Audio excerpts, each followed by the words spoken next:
Greetings. Do I sound normal?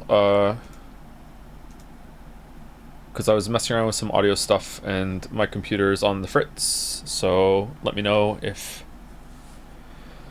there's a problem. Hello, Mr. Streamer. Mr. Streamer, why don't you tell it like it is?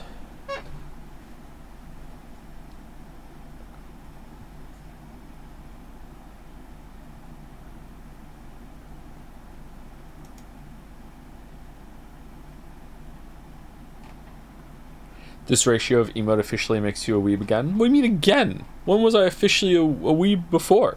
What are you talking about? Umineko is barely weeb. It's literature. What are you talking about?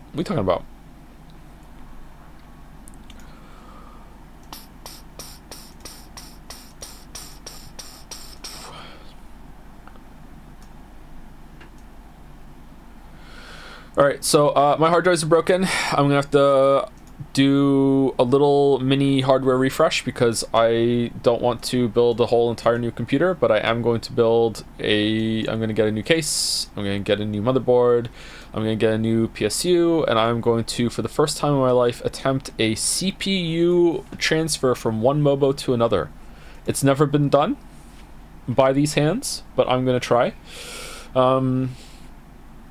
Yeah. I have reseated a CPU in the past and done the whole thermal paste tango, which I don't like to do, but I have done it successfully at least twice. But I will be trying that, yeah. Anyone, like, strongly not recommend that, or what? Like, I really hate seeding CPUs, but I'm going to try and do it. If it all goes horribly wrong and I lose the whole entire computer, then I have backups of everything. Basically, the only drives that I didn't have backups on were the ones that died, so they're dead. I have a backup computer that I could steal from Finn in order to stream in a pinch, but it won't run things as well as this one does, so I'll have to do my best. It's not that hard, but if you are clumsy, you can destroy the pins. I can be clumsy sometimes. I'll try and be careful. If your CPU Intel, it's really hard to mess up transporting the CPU. Yeah, is it? Okay, I only ever buy Intel. I'm sorry, I hate AMD. I'm sorry if you're an AMD person. I hate AMD so much. I hate it. Hate AMD. We'll never buy anything AMD. Oof. Yeah, sorry.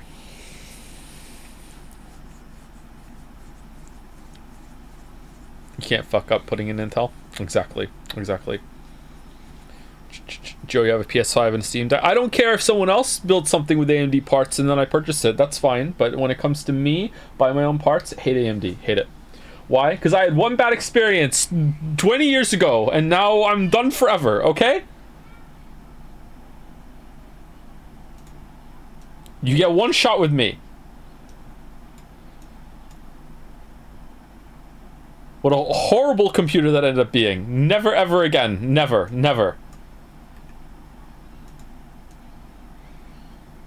Okay. Tell the story. What? There's no story. It's just the computer sucked. Just the worst CPU ever.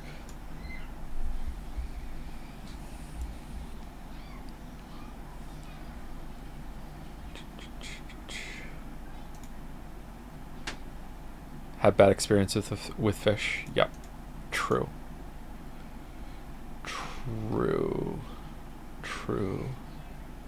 Had a dream the other night when you ended a stream by rating William. When will you make this dream a reality? Is that even a real person? That username is too long, isn't it? Oh no, I had an emote idea for Absolute Cinema with Kim called Absolutely Cinema. We can still do it, Marek. We can still do it. I should talk to you about some emotes later. Vent a little bit of frustration. There are services to recover data from broken SSD HDD by physically connecting different driver, but it's probably costly. Yeah, I've been told that already. I probably will do it. It's not the work that I lost is not a disaster.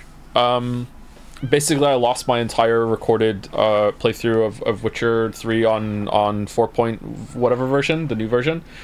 I had already replaced a bunch of footage and stuff that I needed and rendered out a usable copy of that, but it's still annoying to have lost that. So yeah, I would like to have that back. Yeah,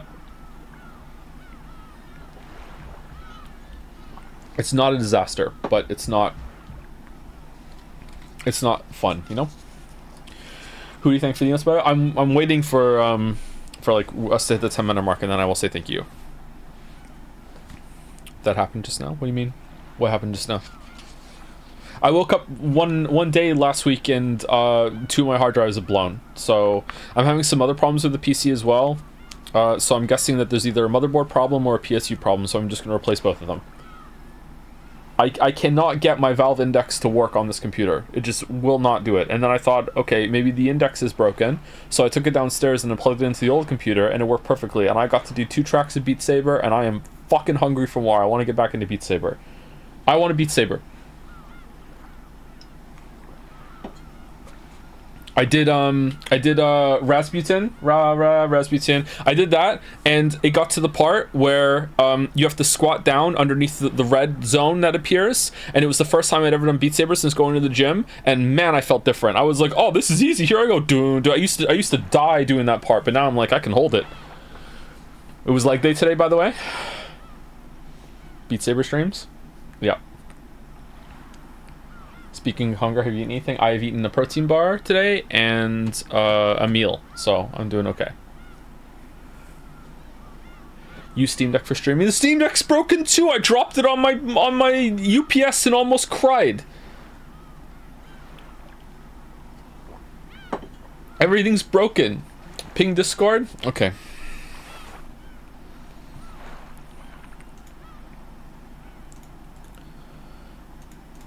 As a mapper for official content, I'd absolutely love to see you stream Beat Saber on my... Oh, would you? I'm not terrible at it. I'm not the best, but I'm not terrible. I was rusty and I still did, I still cleared the maps I did, so... I'm happy about that.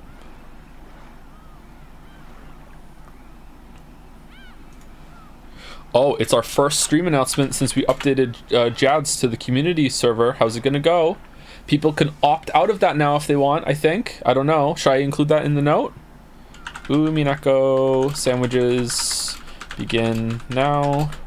On Saturday, we will be doing a special collab stream with Mouse for co-reading the VN.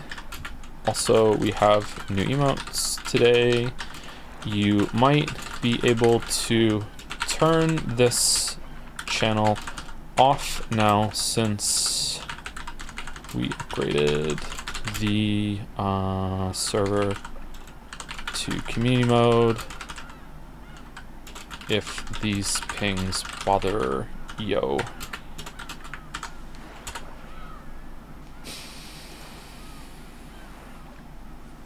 Share with your followers, publish. What the hell does that mean?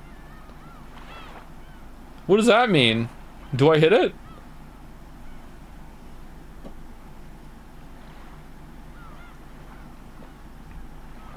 Yes, hit it.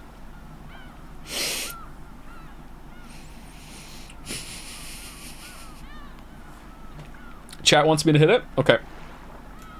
I hit it.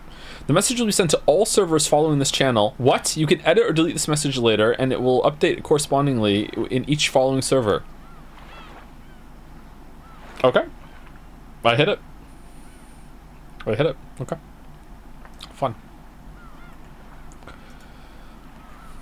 Will there be cheese provided for the mouse, says Cactus Corpse in a linked image in Dragon's Den.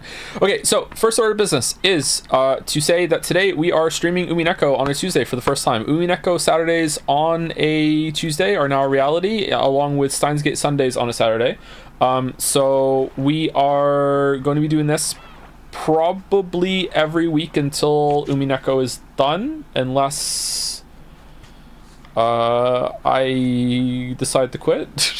So we'll see how it goes. So we're doing 2 now.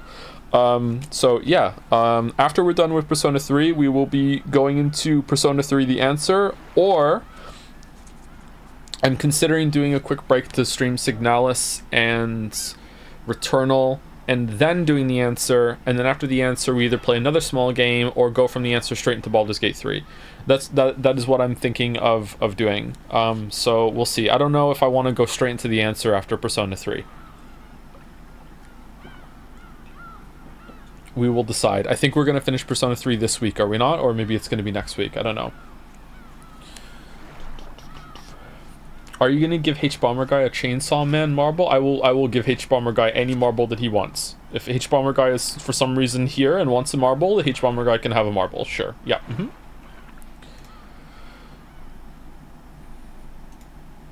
Chainsawer Guy? Yeah, we can do that. In addition to that, we have some new emotes today.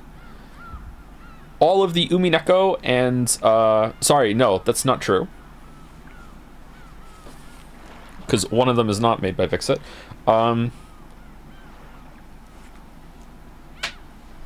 The Beatrice ones are made by Vixit, so thank you Vixit for the Beatrice emotes. The Static Anne is by Harmva and French Fry. The Dancing Fry is by an uncredited artist, whom I'm not exactly sure if they would like to be credited. If they would like to be credited, I will definitely credit them when they inform me that they want to be credited, but my read on the message that I had with them was that they wanted to remain uncredited artists. So they are the ones that made Le Fry, okay? So if that's different, then let me know. And the Smile is made by Tep. Thank you, Tep.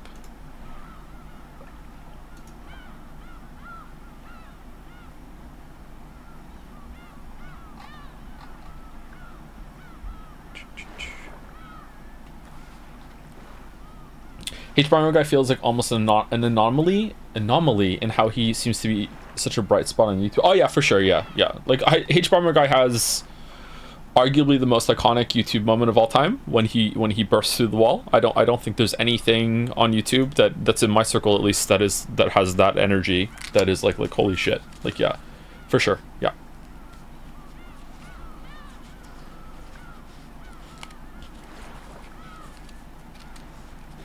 When is Wizard and Dragon 2? I have many unanswered questions. There is no Wizard and Dragon 2. If I ever continue that series, it will be from a mix of the Monster Slayer line with that, but I don't know if that's ever going to happen. Hopefully, but maybe. And also, just to repeat the announcement that just went on stream, and also the one that is on the title, we are going to be doing another co-streaming thing on Saturday, this time with Mouse, who will be doing Goofy Voice, Kermit the Frog, Arnold, random helicopter noises, things like that. No, Mouse will be voicing all of the girls, and I'll be voicing all the boys. So we're going to see how that goes, and if we're going to take it seriously, and if that goes well, then maybe we'll do it again, but we'll see how it goes.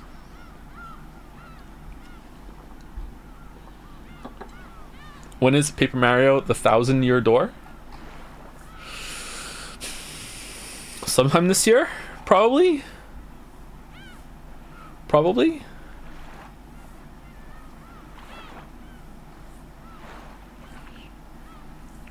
Oh man, the moment will be a co-stream. Funny that, huh? Chaos game, remember? I remember the Chaos game. Are we gonna do that?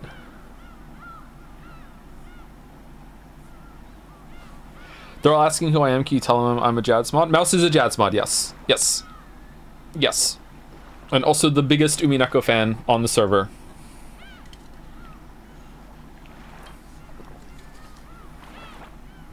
You will love Chaos Game. What is Jads? There we go. What about Kusuro? Kusuro is only pretending to be the biggest Umineko fan in order to bamboozle the streamer into streaming for the first time on the Leap Day with shitty fucking background art thing, okay? That is what it was, alright? That is what it was. Possibly the biggest ownage that has ever happened on the stream ever. Sorry for the soul, you're forgiven.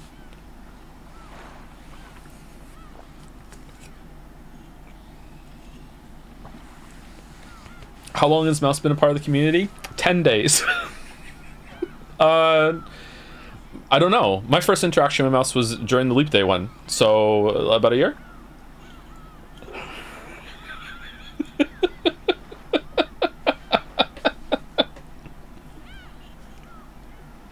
Biggest ownage equals new Jet Seiya category. That's true. That's true. Yeah, that would be a good one. Yeah.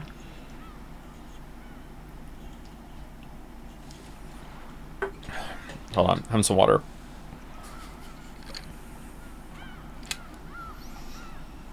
She joined with Alan Wake because she's the second biggest Remedy fan on the server. Who's the first one? Because it's not you. It's not you, Balder. Getting that goddamn Baby Merchant song stuck on my head. Jelly, obviously. Oh, it's Jelly. Okay, I was gonna say it's not you because you haven't even played the game. So bamboozled. Also ownage. If you weren't here for the Alan Wake 1 streams, okay, Balder was in there giving like his own director commentary at every single point of reference and Finnish folklore bullshit the whole entire time, acting like he's Remedy's biggest fan and like, oh my god, can't believe you're finally streaming Alan Wake 1. And then at the very end, I say to him just offhandedly like, oh, like, how did you like this part? And he said to me, I don't know, I haven't played this game.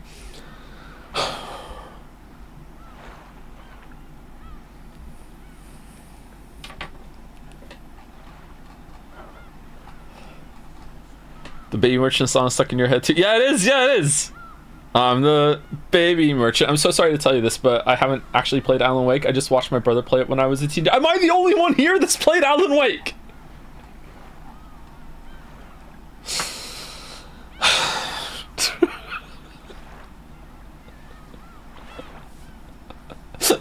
I'm sorry, but like one of my favorite stream moments of all time still lives rent free in my head. Alan Wake 2 opening day, like fucking like zoom out from the lake, boom, Alan, boom. This is a really big dramatic moment, and all of us are just collectively losing our shit.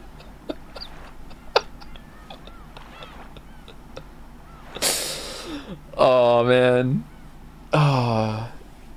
You were Alan Wake's biggest fan because you were its only fan. Alan Wake 2 was really good. Alan Wake 1 I could leave, to be honest, but it was nice having set up for Alan Wake 2. I wonder if Alan Wake 2 might hit even harder without Alan Wake 1 though. Like you can just pretend that it was just like more of it. Alan Wake 2 was really good. I really liked Alan Wake 2.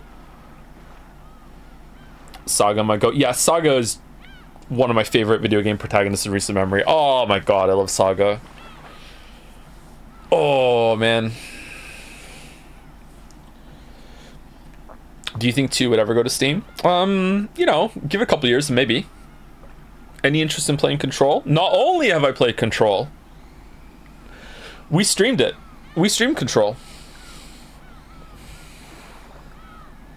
Control was okay.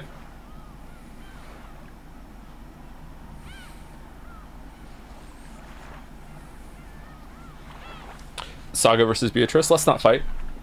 Let's not fight. Any interest in playing Persona 3? Not today. Not today. Not today. Not today. Okay, so we're just kind of chilling right now. I think we're reading for 4 hours today, so it's okay. We have a little bit extra time to just chill out and hang for a bit. But yeah, maybe we should start soon. Please read the Joe Petaf Reddit post. It's hysterical. I'm gonna need 3 more people before I go, and I'll type out and read that. Would you recommend streaming Control? It's currently a big blind spot in my Remedy lore. It's okay, Jelly. Like it's not a bad game for sure, but I don't know. The story was interesting in terms of just like the setting, but like the narrative that happens to the characters wasn't that appealing to me. I did really like the setting though. I like the presentation, but a lot of it is gameplay that is kind of in that area where I'd just rather be playing Doom Eternal or something. You know what I mean? Like it's the gameplay is not bad. It's just not exceptional in any way. But I don't know. Different strokes for different folks. You know what I mean? Like maybe you'll really like it. I don't know. Definitely not bad. The idea for Control is way cooler than the game. Yeah, I agree, Merrick. Maybe if they had a much bigger budget and like a sequel might go hard, depending on how it goes. Yeah. Max Payne's story was better. I don't really remember Max Payne 1 and 2. I should play Max Payne 3 at some point.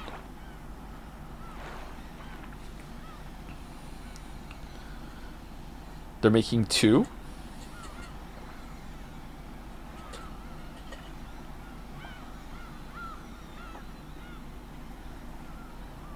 Two sequels? Do you plan on playing the Alan Wake 2 DLC? No. Should I?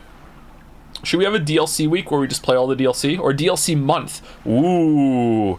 DLC December. No, we can't do that, because that's Christmas. We're doing, like, Merry Yeekmas or whatever the fuck this year, aren't we? In October, we're doing Five Nights at Freddy's, because I want to know how I can scare my children. What could we do? What's another month that starts with D?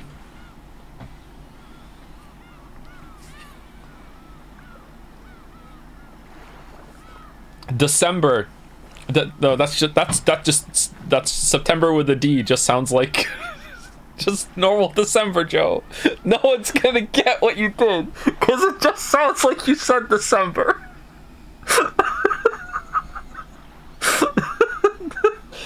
September.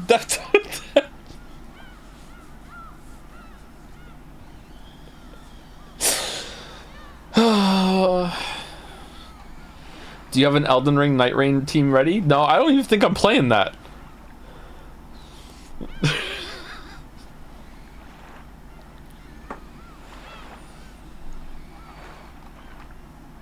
Dogist? It's like if I was a dog instead of a cat? Ah, yeah, okay. H Bomber Guy left a comment about Chainsaw Man on Avarice's YouTube. Why the fuck is Harry watching Avarice? What?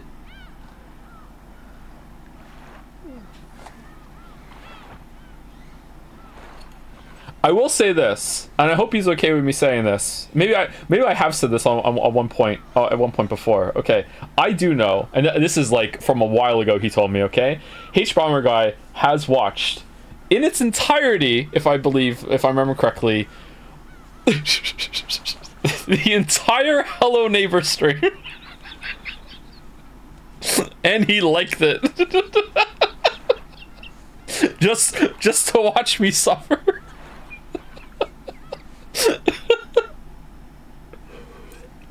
He even quoted a line from the stream that I had forgotten that he liked. He said, I've been thinking about you saying in Hello Neighbor, it's kill or be killed. I don't even remember saying that.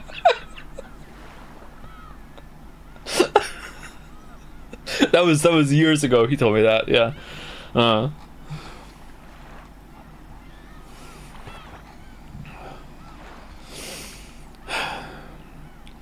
Did you know the Outer Wild devs have seen your playthrough plus the DLC? Yes, I know. Stop bringing it up. I'm trying to forget. Fucking. Oh man. God damn it.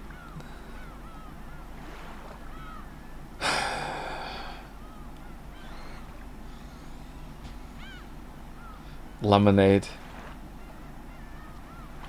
Did you see the Umineko Reddit post I sent you? It's really good. I haven't seen it. No, sorry. Avarice made a new video about you. He did? About me? If you want to play the Alan Wake 2 DLC, it would probably be worth it to replay the game in the Final Cut mode, which adds some of the scenes. The 2 DLCs are naturally integrated into the story, so you can experience them all at one go. Yeah, see, this is the problem with doing DLC on stream. Like we have to replay the whole entire game. This is the problem with Doom Eternal as well. Like I really want to play the DLC of that, but I'd have to go through the whole entire game again to remember. Yay? No, yay. We don't want to do it again. Anyway, hold on. Let's say thank you, and let's actually start reading at some point in the next 10 minutes, okay? Here we go. Where are we at?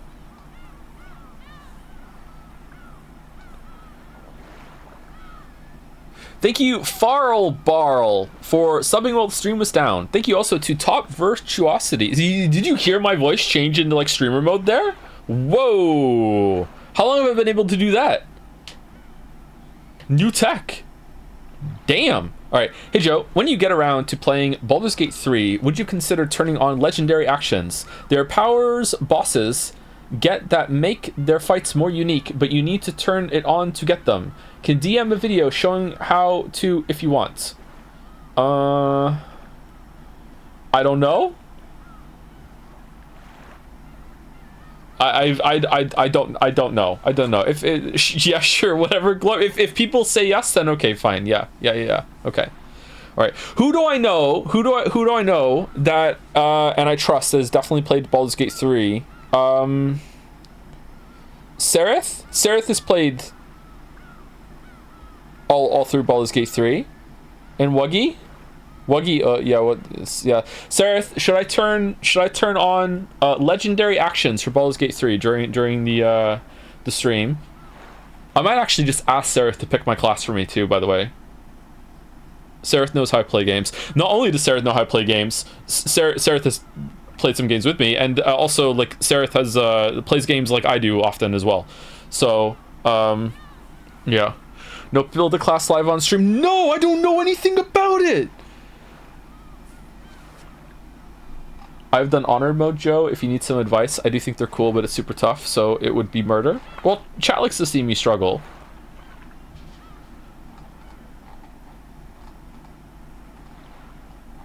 Marble race for class? Oh, do I need to extend it?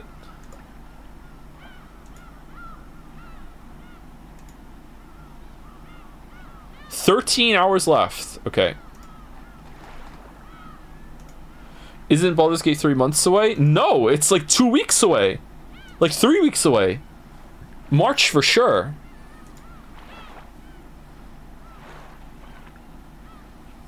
What? Yeah. We were meant to do Baldur's Gate 3 before Persona 3. Really? Yeah, really. Yeah, we're doing Baldur's Gate 3 like at the end of this month or sometime next month for sure.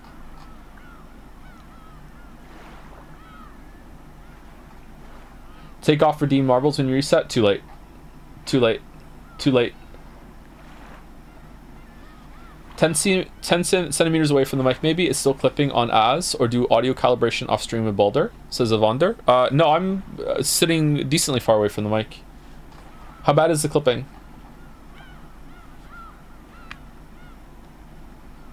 Hold on. Hold on.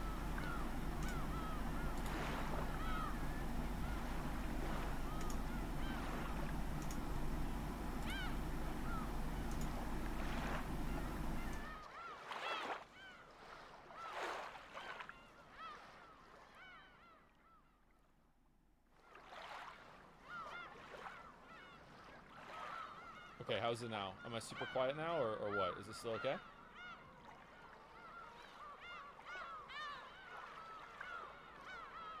Ultra quiet? You're so quiet? Tiny show? Alright guys, it's time to Serving Umineko, here we go. I'm just a wizard shrunk me down into like this little form, but I can still use the mouse, don't worry. I gotta need both hands, but I can do it. Alright, here we go.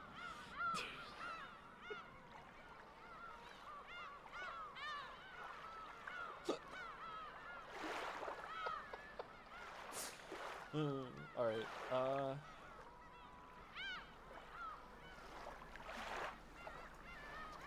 okay, how about now? How's this? Still quiet? It's still quiet? Okay.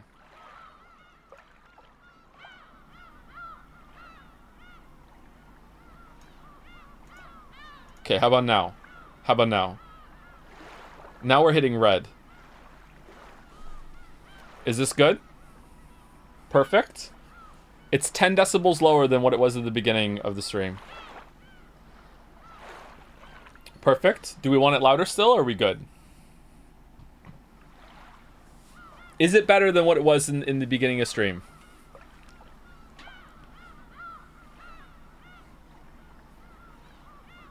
No? Yes? No? It's 10% better. Here's good, says Baldur. Try yelling a bit? What do you mean? I don't yell. I'm cool as a cucumber streamer. It's the same? It is not the same. It is 10 decibels different. Have you been playing Po2 Endgame? Pick your mom on chatter. Pick your fucking mom. Do your best Kinzo impression. Oh. Bitorici. There we go. How's that? Is it clipping?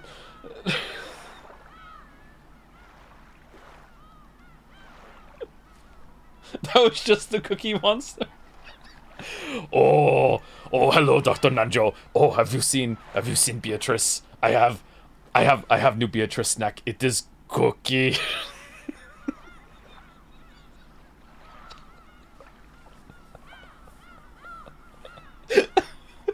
All right, how's the sound? Are we good?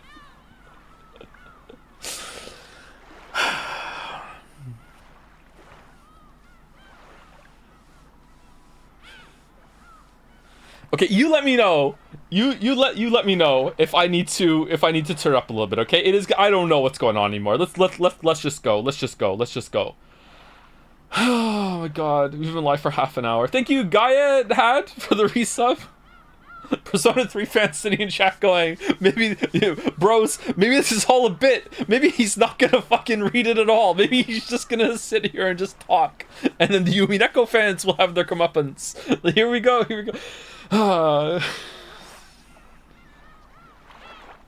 Thank you, Gaia Had. Thank you. This is Fishtoe, Fletchco, Death Napalms for the new sub. Welcome. Thank you to Anonymous Gifter for gifting a sub to Nesquick15. Delmec for gifting a sub to Not Koru. I'm suspicious. It's a Delmec sub, but Joe, if I want to say something to you about Baldur's Gate 3, should I DM it to DM or should I at you in the super secret channel? You can at me in the super secret channel because then maybe Wuggy will have some input as well. Yeah, that would be good. Yeah. Thank you, Sarith. Thank you, Wuggy. Thank you, Clive. Thank you, Jill. Thank you, Sid. Thank you, Edicus, for the resub. Thank you, Biazum, for the gifting out 5 subs. Thank you, Biazum. Thank you, Lucas1 for the new sub. Jagor121 for the resub. Zephyr Wins 14 for the resub also. Thank you, Def Turtle, not to be confused with Turtle Goofy, which I still don't know what the fuck that is. Thank you very much, Def Turtle. Welcome. Thank you, Dawn to the Dawns, for gifting out 5 subs. Thank you very much, Dawn. Scrimbum has resubscribed with a message: resub on the day of my favorite streams with the new cinema emote. Ooh. The cinema emote looks like it's almost in widescreen. I don't understand how that works. Maybe it's just here? Huh. Thank you, Zyle Fenko, for the resub. Hey Joe, your Persona streams finally motivated me to play an Altus game myself. Currently playing Metaphor and having a blast. Looking forward when you get to it eventually. We might play Metaphor at the end of the year, I think. Or at least we'll allude to it. Thank you, Yuri was taken for the bits. If Canon made a wish to the witch, it would be, I wish I was a little bit taller. I wish I was a battler. Ah, nice. I wish I was a little bit taller.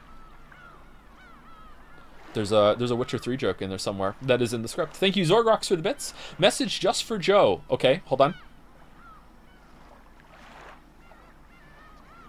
I can read it. Watch the VOD, and yeah, I misheard what occurred, so therefore I rescind my apology. Ooh. Okay, so was it... I guess that means that I did say it right, or I said it afterwards, and... It's fine, we're cool. Thank you, Pokeboy, for the bits. Hey Joe, Umineko fan here. Your Persona 3 streams got me wanting to finally go back and finish my Persona 5 playthrough from a decade ago, so thanks for that. Decade? Gonna have to watch the first half of your run beforehand to remind myself what even happened in the game before I left off, though. I would have to do that too. Alright. Good luck with that. Good luck. You're gonna play Meta 1 through 3 first, right? Yep. Yep. Thank you, Peace of Mind, for the resub. It is fall 2026. Joe is streaming, learning Japanese in a maid costume so that he can truly understand Umineko the way the Weeba understand it. The Weebs have won. Their once normie streamer has lost his last sliver of authority over his own stream. The last remaining normie in the chat sadly hits the unfollow button. It took that long? Weeba? Oh, Weeba. Oh, man. I learned Polish before Japanese. Don't worry about it. Thank you, Xsort40, for the new sub. Welcome. Thank you, Snot Girl, for the resub, too. Joe, my husband and I have been huge fans of your streams and Umineko for years. Independently, like streams and Umineko at the same time, and now this is a good crossover. We spent 2 hours at dinner the other night just raving about your streams. Really? You're the best, and I'm so grateful for you. With a Jom stance. Oh, thank you, Snot Girl. All my best to Snot Man. That sounds like it might have been a fun conversation. Was there a lot of, like, he knows he doesn't know?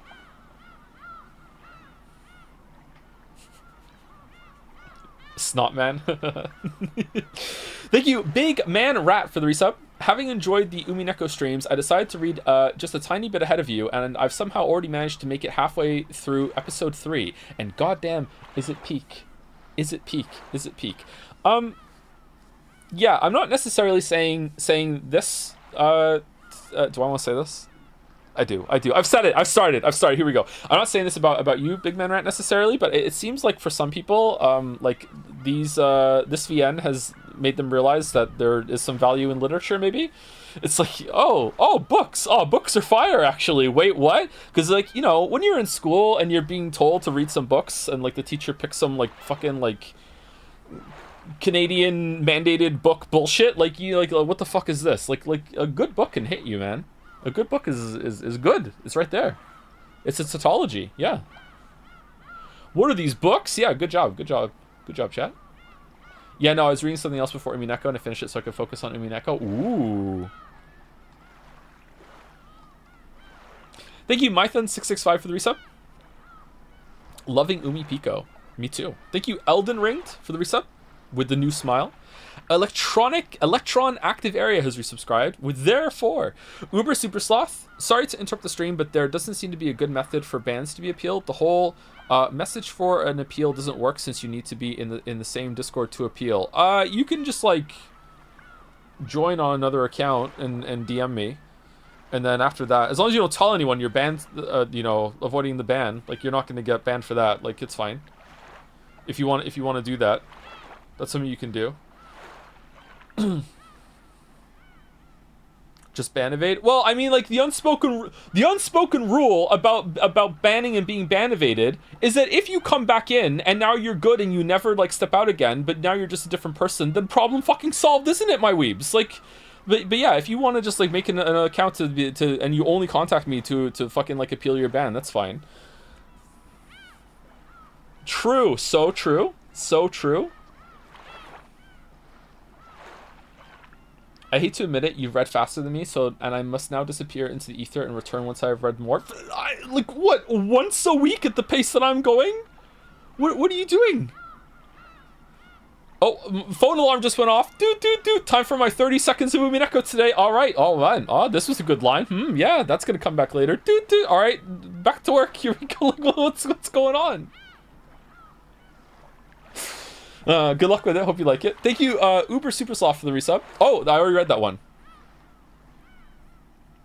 Wow, just gonna ADHD shame chat. So much hate. I can do that. Maybe I can do that. I'm allowed. Aren't I allowed? It's practically confirmed at this point, isn't it? Thank you, Heck in Junk, for the new sub. Welcome. I have so many subs here. Holy crap. Okay, I'm gonna have to start getting into it real fast. All right, here we go. Chat, stop distracting me. Here we go. Here we go. All right. Thank you, Haydener, for the resub at tier 3. Vodfrog and Jadslurker here. So glad to have you back. By the way, I had a blast with Returnal. I think you'll dig it. That's good. I got to enjoy Signalis in a vacuum, so I hope chat behaves, lol. Thanks for all the hours of entertainment. I think I might close chat for Signalis. I'm serious. I think I might do it. Thank you, Tube T, for gifting a sub to Moran Batty. Welcome, Moran. Thank you, Tube. Thank you, Critical Woe, for the new sub too. Welcome. Thank you, Shoroa, for resubscribing. Moran Batty also gifted a sub back to Tube T. What's going on? Gift exchange. New meta.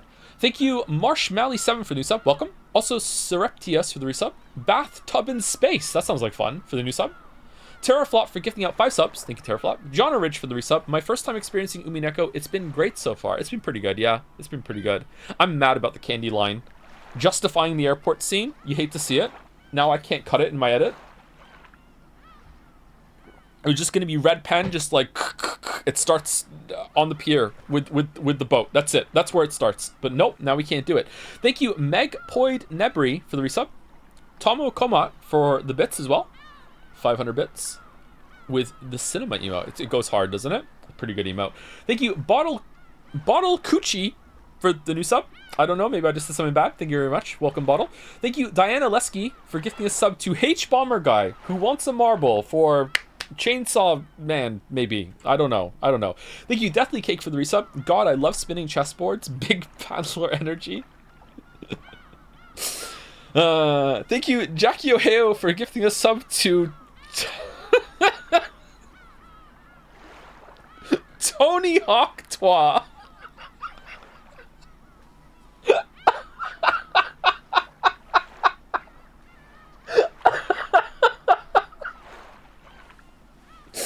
So here I am. Thank you very much, Jackie Ohio.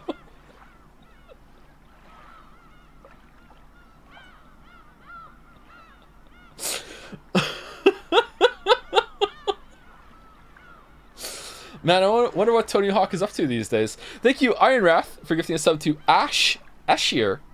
Ooh, thank you, Iron Wrath. Thank you, Bottle G Quality, for the new sub as well. Welcome, welcome. Fave new emote. Which one? Thank you, Reese Kins, for the resub. Takaka Agam for the resub also. Do we want to spread out new emotes, by the way? Do you guys like getting a bunch all at once? Or do you think we should have like one a day, new a day for like a week or two if we get a big bunch making? Like, what do you think? I like the patch.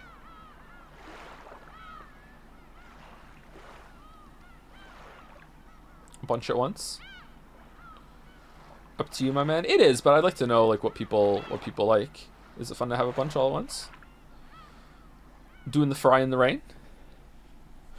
We still have some. We're full on static ones now, but we do have some room for some animated ones. So if anyone would like to suggest that any of the emotes that are currently here have like the rain on them or like some basic movement, then yeah, just let me know and I can do that. We can fill the slots and just remove them later. That's fine. Thank you. Thank you to Con5654 for 20 gift subs. Holy shit. Thank you, Con. Holy fuck. You've gifted so much.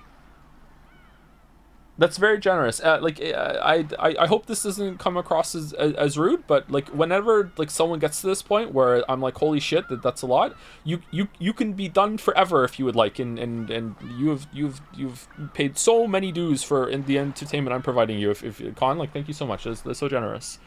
Thank you, Bye Brosco, for the resub. Umineko. Gejuin for the resub too.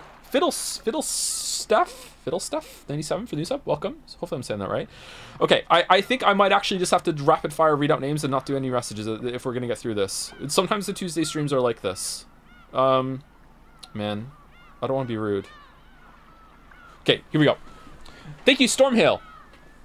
Umineko till I cry. Potential pizza. Loving the Umineko read-through. I thought of what I wanted to say in my resub message last night, but now I forgot. Looking forward to your One Piece read-through after this. No, don't do that. Thank you, Niaxi, for the resub. Fababa for the resub. Hello, Joe. I read Umineko fan after the first stream. It was okay. Thank you, Vaultboy127. Hey, Joe, since we're approaching the 25 stream mark for Persona 3, I was wondering about my payment for acting as all the chatters who love the game. When can I get it? Thank you, Shades MTD, for giving us up to Dr. Lingard. Remember me? Thank you, Fool's Gold, for the resub. My name might be more apt for a Persona 3 stream. Cut their mic. You just won fucking extra fucking Umineko stream on Tuesday. We won. Be gracious in victory. Gracious in victory and humble in defeat. What the fuck? Thank you, Fetty Scum, for the new sub. Welcome. Thank you, Aussie9816, for the bits. Sorry about the Outer Wilds thing. I didn't know. Didn't mean to annoy you. Oh, you weren't annoying me. It's a joke around here, Aussie. Don't worry about it. Don't worry. You didn't do anything wrong. Don't worry. Thank you. I thought you knew and you were just playing into the bit. Thank you, Zundel, for the resub. Find for the Umineko emotes. Thank you very much. Thank you, Falco5, also for the resub. K's403 for continuing the sub. Henry Wyatt for the bits. Flexcam when? I don't have really much to flex, unfortunately. I build muscle on my shoulders. I really build it in my legs. I build it in my back, but I don't build it where everyone wants to see it, which is like, you know, the arms. My triceps are coming up, but not my biceps. Fucking sucks, man. Fucking sucks. I'm gonna do lateral raises every single time I'm in the gym for a while, I think. I did them today. They weren't on the schedule and I still did them. My chest doesn't grow that much either. I'm upset. Anyway, thank you, Case403 again for resub. Hey, Joe, would you consider playing the spin-off fighting game when you're done with the novel? It's surprisingly fun. I don't really like fighting games, but maybe. I might be convinced. Jellyfish used 100 bits to say, Joe, something you might find interesting is Ryukishi07, the author, was a social worker before he wrote VNs. Yeah, a bunch of people said it to me. Yeah, it shows a little bit with the Rosa interactions, I think. Orbos28 used 500 bits to say, "Hey Joe, I was struggling studying for my exams tomorrow and saw that you were streaming Umineko. Thankfully, tuning in to see Umineko helped me realize how much more interesting my studies are." I worry for my future when you start playing an actual good game. Baldur's Gate 3. Oh wait, Umineko isn't a game. Persona 3 fans so back. Oh, Waffles heads, we're so back. We're so back. It was Jover for a while, but now we're so back. Oh, damn. Thank you, Oafish Goon, for the resub. Would Tiny Joe lead to small jobs? That was... I hope the Tiny Joe bit sounded funny and not stupid. Thank you. Thank you, Arvis921, for the new song. Oh no. Oh no. Okay, hold on. Alright. Get your head back in it. Alright, we're almost there. Home stretch. Here we go. Thank you, Mkey111 for the resub. Really excited to see you play Baldur's Gate 3. I really hope you like it. Yeah, me too. Thanks a lot for your streams, and I'm hoping everything is going well for you these days. I'm pretty happy, yeah. Thank you, Mkey111. Thank you, Orange Chen for the new sub. Welcome. Hopefully it's one of those. Welcome. Sorry to butcher your name. I do it to everyone. Thank you, VZ Legend, also for the resub. Cameron7 with the new smile. Danny May Cry. Nice. I should play that again one day. Incomplete 3. Been watching live on and off since 2018, and yet not even a year subbed. Man, am I bad at remembering to use my Twitch Prime. Oh no, don't bring up Twitch Prime instead of in front of the Prime subbers. Thank you, Incomplete 3. Thank you, Actually Called Eric, with the FML gone, I think. Glad for more Neko content. Don't say it like that. Your streams are always a highlight of my week. Thank you, Eric. Thank you, Ectosun, for the resub. Caf Effa for the bits. I changed my Twitch name. How would you pronounce it? Like that? Or is it Cafifa? Caf Effa? Thank you, Velvet NCB, for the resub. Tupac Too Furious for 1,000 bits. Vodboy and fellow dad here. I thought I'd ruin your day by telling you I've been reading Umineko for 5 months to my now 11-month-old daughter. We've just hit chapter 4, and hopefully we'll finish the whole thing before I have to start worrying about content warnings, or at least before you catch up. Oh, nice. When Finn was a baby, I used to watch The Walking Dead with him in my lap asleep.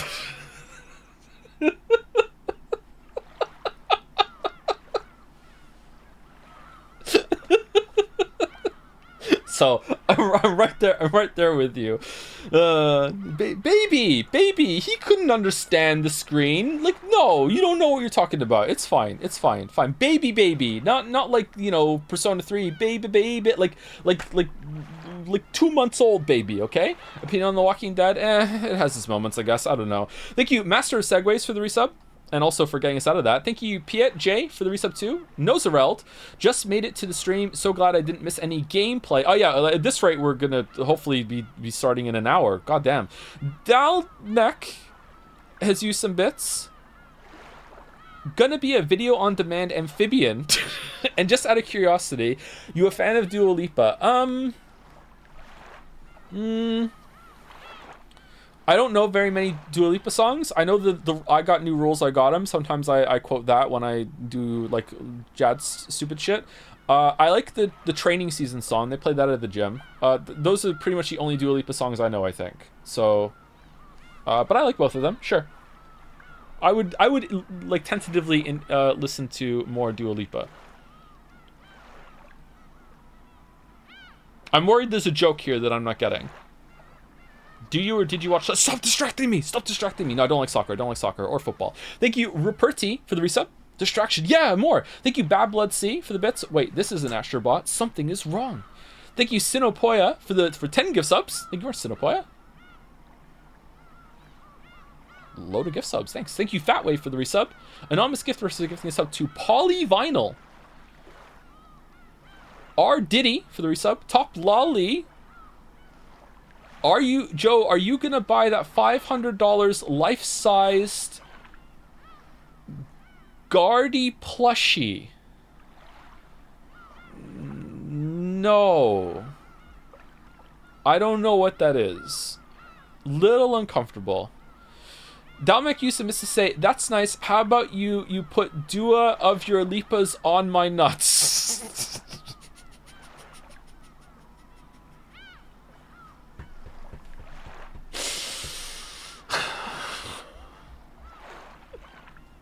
that doesn't even make sense.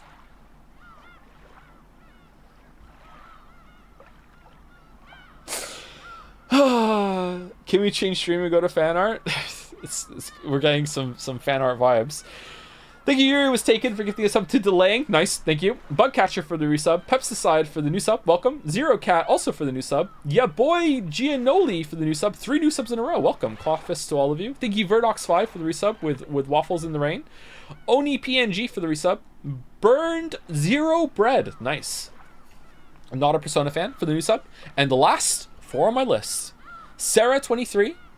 Happy to finally catch you live. Thank you very much. Zephorix512. When you started this game, I, as a weeb, had no hope. Like today, you mean? I am here to apologize to the weeb community for not believing. It's not weeb, because it seems like the weeb's gambit is finally bearing fruit. The reference. Burn Zero Bread also gave out 10 gift subs to the community. Thank you very much, Burn Zero Bread. It was a Persona song that had burn my bread, right? I think that's what it sounded like when we listened to it.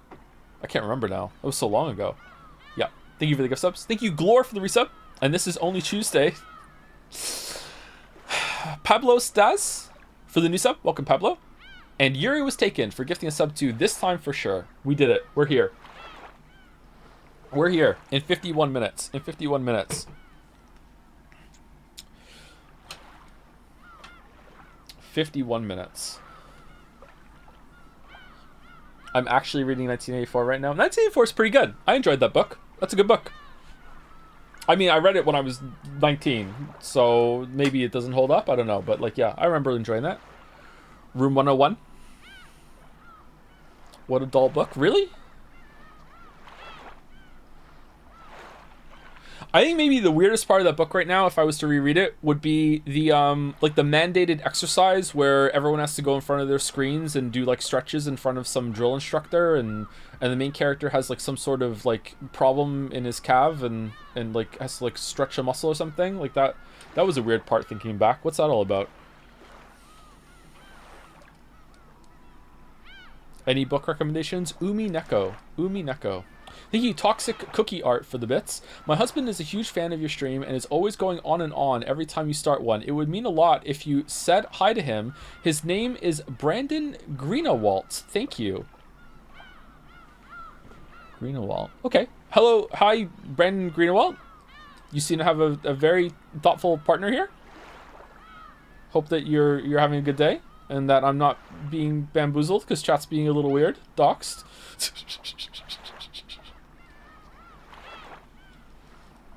Also, maybe it's your birthday. Happy birthday. Hope you're enjoying the stream. Thank you, Crimson Petals, for the bits as well. Crane was right. I passed the exam, just barely. True miracle happened. Really? Nice. The Crane was right. Yay. Nice. Good job. Good job. All right, here we go. Are you or are you not? I'm not. No, I'm not.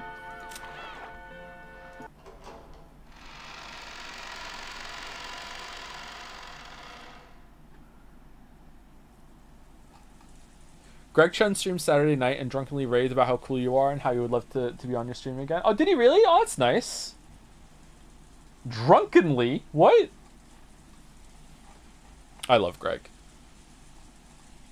Greg's really cool. That's genuinely me, and I feel very caught off guard. My wife is laughing very hard. Actually, Docs, I have no way to prove it to you, lol. I instinctively believe you. Alright. Toxic, we got him. We got him, Toxic, we got him. Nice setup. Can you change the fan art time limit to 6 minutes so chat can scream there's only 6 minutes in Gen RDM? That's not enough time. That's not enough time. When Greg started making sex noises for no reason, I knew you two were meant for each other. When do I do that, Merrick? Almost all those quotes. Almost all those quotes. Almost all of the quotes you had in that video were just like bit messages, people making me say things. Almost all of them.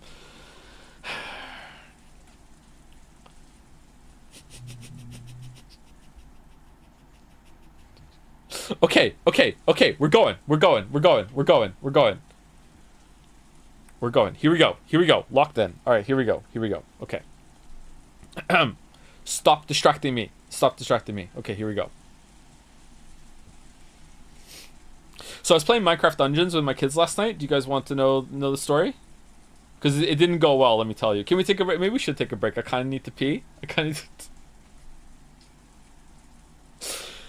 When they started hearing Battler's snores, the relatives went their separate ways, leaving the parlor and letting Battler sleep in silence. Even though... Okay, so last scene was we went to our Mind Palace to talk to Beatrice. And it's not confirmed yet or not if Battler knows everything... Oh, shit, hold on. It's some of you forgot that was on there, huh? And also, like, it's not clear or not if Battler knows about the battle that's going on, even if he's not in the sleeping realm or not. Yeah. Okay. So we'll see. Even though it had been so lively in the parlor with so many people gathered there, when all of them scattered at once and were swallowed up by the vast mansion, it created an eerie silence with no sound except that of the rain. I could hear it. My mic still okay? Ooh, moody. Nope. I haven't met a person like that even once. Aneki? I haven't met them. Kirie-san, is that true? Even I only greeted her briefly when she came into the entrance hall. Even I? She looked like she was a bit over 20. I told her my name, but she didn't tell me hers. She was being guided by Genji-san, and I saw her go up to the second floor. So it'd probably be faster to find Genji-san and ask him directly. Still, what a strange turn. The mystery woman had spoken to Kyrie. Without naming herself, she'd sneered that Kyrie should have had a vague idea as to her identity. That brought someone to mind, and then there was her look-alike, the witch in the portrait. Interesting. Wonder what this would have looked like in the original. By the way, I just want to acknowledge the elephant in the room when it comes to this shit, by the way. Yes, I don't know how many anime games in a row. This is just morbing with extra steps. Okay? I feel kind of owned about it, that we're once again in a morbing story. But, yeah. Yeah. It's a trend. Was this person trying to say she was the witch of the portrait herself? I realized she was probably laughing at me for that reason. Even though it was our first meeting, she spoke as though she knew I'm your second wife. Nikki, you really don't know anyone like that? You talk too much. I've never seen a blonde woman like that go in or out of this mansion. That kind of thing doesn't matter. The problem is what happens if that woman starts calling herself Beatrice, if she starts calling herself the manager of father's assets. Or maybe she plans to call herself his mistress's daughter and demand that she get a share of the inheritance. Smart thoughts. Either way, we've had one heck of a joker slipped into the deck. Pilatro? Did Nissan bring her here? Or did father? This is bad. We thought we could manage something if we could corner Aniki in our talks. But this takes us back to square one. I don't know what kind of schemes you've been making when I'm not around, dear, but it looks like we've been given a little time to form a counter-strategy. Yeah, better to have some time to prepare than to have that blonde-haired Ni-chan suddenly appear at the dinner table and scare the shit out of us. Until we know why she's appeared, there's a limit to the kinds of counters we can make. What could she be after? Isn't it obvious? She's going to claim that she's the rightful heir to father's inheritance. Father is still captivated by Beatrice. If he had a daughter with her, you can bet that he'd want to leave all his fortune to her. So, did you meet the mistress, or what? She might even thrust some strange will in front of us. If we take it to court, we could probably claim a quarter of a half of it. Just immediately about the money, damn. But it'll probably be impossible to divvy out the inheritance until that's settled. We can't have that. Therefore, I can't, and neither can you, Rudolph. And the same goes for Rosa, right? Each one of us needs to gather money quickly for our own reasons. It's our biggest weak point. Weak point? So, what are they after? Kyrie, can you guess? This is all news to me, but it sounds like we're starting from the premise that we've got an urgent need to collect money, right? Yeah. Kirie-san, in a man's business, you sometimes need funding when you're on the offensive. Please understand that. Why is it, what's the man's business got to do with it, Hideyoshi? What's this, Rudolph? You didn't tell Kirie-san about it? Sorry, I wasn't really hiding it. Actually, it was kinda... Wait. Was that the same last time? Was Kirie, like, kicked out of the room before they did it? I thought she was there the whole time and listening. Is that different? Or did they have this conversation afterwards? Huh. Why are there scratch marks on my wall? Where the fuck did that come from? Okay, that's to worry about later. It's alright. If you decided this wasn't something you needed to tell me about, I won't press you about it right here. What's more important is finding out what this golden witch is after, right? Yeah. Now that you know what we know, can you see how the enemy might come at us? Can we get a diagram? Rudolph had a certain measure of trust in Kirie's unique thinking technique. Chessboard thinking. Of course, it didn't give him any more peace of mind than fortune-telling, but every time Rudolph was polishing up some important strategy, he'd give a great deal of thought to Kirie's advice. For a while, Kirie pressed her finger against her forehead, considering.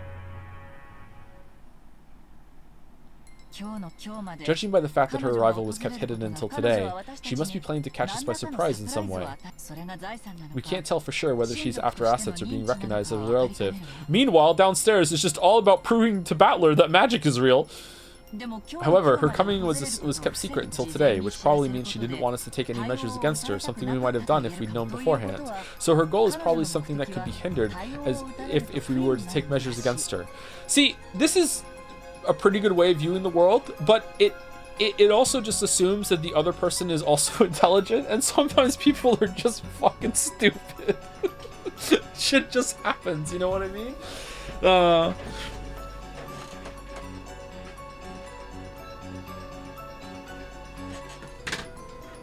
It's like that. It's like literary analysis is when you assume that everything in a work is intentional, on purpose or purposeful, has a point to it. Where sometimes it's just accidental. Just like me saying intentional was on purpose. So you would all laugh. Ha ha ha ha ha ha. Please laugh. Okay, measures against her. Understand? I get it. So if she had a will that father had already written, or something that could prove that she's a blood relative, if she had some unshakable, rock-solid proof like that, you'd think she'd announced it beforehand. That's right. Alright, which one of you is going to suggest that you kill her in the shed, and then I know who the killer was last time? Let's go. On the contrary, since we're in a position to doubt her, she should have brought a lawyer or an expert, and thrust some completely undeniable proof before us. If she could. So the mere fact that she's launching a surprise attack shows that our foe can't win with a frontal assault, or she is the lawyer. Makes sense. If a trump card can win no matter what, it's best to play it out in the open. If you play it in a roundabout way, it might end up weakening its impact. Skipping to the conclusion, we can probably expect to be faced with some huge surprise, something related either directly or indirectly to the inheritance problem that's on everyone's minds. Our opponent probably plans to overawe us simply by the impact of the shock. However, no matter how great the impact might be, it cannot be absolute. In other words, we have enough leeway to take advantage of this. You've really got brains. Even understanding just this much is really reassuring. In other words, you're telling us not to get sucked into our opponent's pace. In the end, it's an extremely simple conclusion. No matter what our opponent brings up, we should deal with it calmly without rushing things. So we know nothing. This is just the very first step in the art of negotiation. You really can't say you've predicted your opponent's thoughts with just this. Come on. Just like the usual, that was pretty good. Now that we know we've got a little leeway to attack, it helps us relax a bit. What we don't know is how she's connected to Krasny-san. Will it be a surprise for Krasny-san too, or was he actually the one who called her here in the first place? If it's the latter, that might make things very troublesome. That's right. Secretly calling a mystery woman on the day of the family conference. It would be in terrible taste, but it does feel like something Nissan would do. Aniki, let's do this. As long as she can't clearly prove her identity, we won't accept her position in any way. That would be for the best. Already she's refused to introduce herself to Kyrie-san. We can't let our conference be disturbed by the statements of some unknown woman. She might even show us proof that she's a blood relative, or a blonde relative. If she can prove father's blood runs through her veins, like with a maternity record document, there's nothing we can do. I mean, why would that just like supersede all of your blood relatives though? Blood relations. It's always possible to suspect that physical evidence has been faked, and even if it's real, in order to prove that the person in the documents is the person we see, we need to check their condition at a hospital. At the very least, it'd be impossible to prove that now on Rakinjima. You're right. What about Nanjo? In other words, it's something like this. No matter what's shown to us now on Rakinjima, it can't be accepted as truth. Okay, we can't believe in anything until a typhoon passes and they prove it to us at the proper place. Giggle. Spotting all kinds of holes and stuff like this is Aneki's specialty. We'll be counting on you. Are you joking? You'll be helping too. We need the money. We need it quickly, and a large sum. Our fates are all tied together in this. As if we just stand by and let some suddenly appearing mystery woman destroy the inheritance we're after. In fact, if it gets really bad, we should take her to the shed, and Rudolph and Eva always formed a united front as siblings at times like this, sickened by the idea that their own inheritance might be snatched away by an outsider. Kyrie noticed how indomitable they looked, shook her head slightly, and gave a small sigh as she gazed out the window. Man, this is kind of fucked up. Poor Kinzo. Outside, it was still raining heavily, and everything was gray, having lost all vibrance. You know what? Maybe Kinzo deserves it. The lush garden that the sun had shone on earlier now felt like a lie.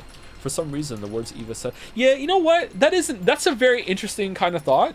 If you have, like, really wealthy parents, and they were also really shit parents... Would the inheritance just become like a supplement to like parental love at that point, and you'd be really hungry for it? Like, what would that be like? I have absolutely no context for that kind of situation. I wonder what you would feel like in that case, right? Because I'm sitting here going, wow, you guys are just really greedy, like money grubbing motherfuckers. But at the same time, it's like maybe this is like their version of like my mom and dad love me. You know what I mean? Like, I don't know. Huh. Anyway, the lush garden that the sun had shone on earlier now felt like a lie. For some reason, the words Eva said a second ago kept repeating in Kyrie's head. So in other words, it's something like this. No matter what's shown to us now on Rakinjima, it can't be accepted as truth. If we flipped the chessboard, we'd have to read it backwards. There was an odd nuance to those words. At that moment, the island was closed off by the typhoon and isolated. It was its own world.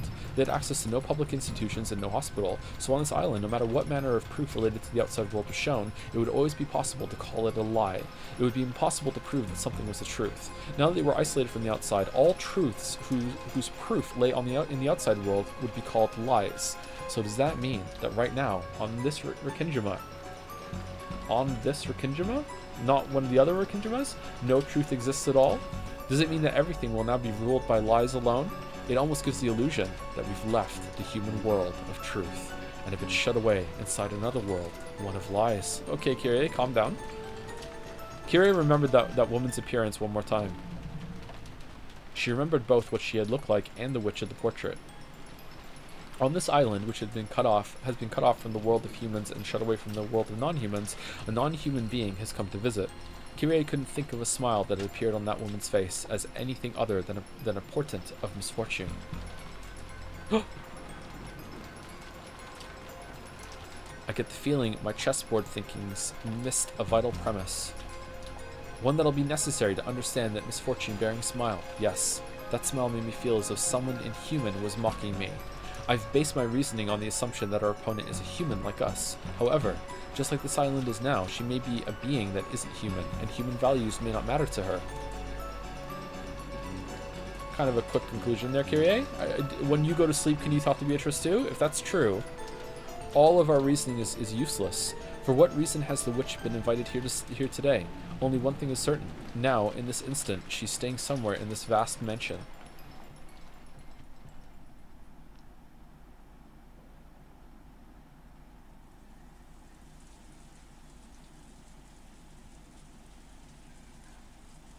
Okay, so it's the same portrait here, but is that just the art didn't get updated? Because I thought maybe it was a different portrait in this like storyline or timeline or world line or whatever. Maria, around lunchtime today we met her outside, right? A woman. Who was she? Ooh. I said it over and over. Beatrice. Maria, did you ever meet Beatrice before that? Ooh. I've met her every year. Every year? In this mansion on Rikinjima? Ooh. I don't know what ooh means. Is that true? Yes. How long have you been meeting her? How many years ago did it start? Ooh. I don't know. You don't know? What do you mean? Was it last year? 2 years ago? Longer than that. Ooh. Rosa was astonished. Only the Ushiromiya family mansion existed on this island, so there couldn't have been any humans other than themselves here. And yet, Maria said she'd been meeting with the suspicious woman every year during the family conference. Yeah, Kinzo brings her here every year so the model can practice her acting as being Beatrice. He found her on Fiverr. If what Maria said was the truth, then that strange woman called Beatrice had been at the family conference every year. That's insane. If Maria's saying that eerie woman was at the family conference every year and none of us ever noticed it? Even though Rosa had just met the woman herself a couple of hours ago in the rose garden, she was overcome with a strange emotion that told her not to accept that existence.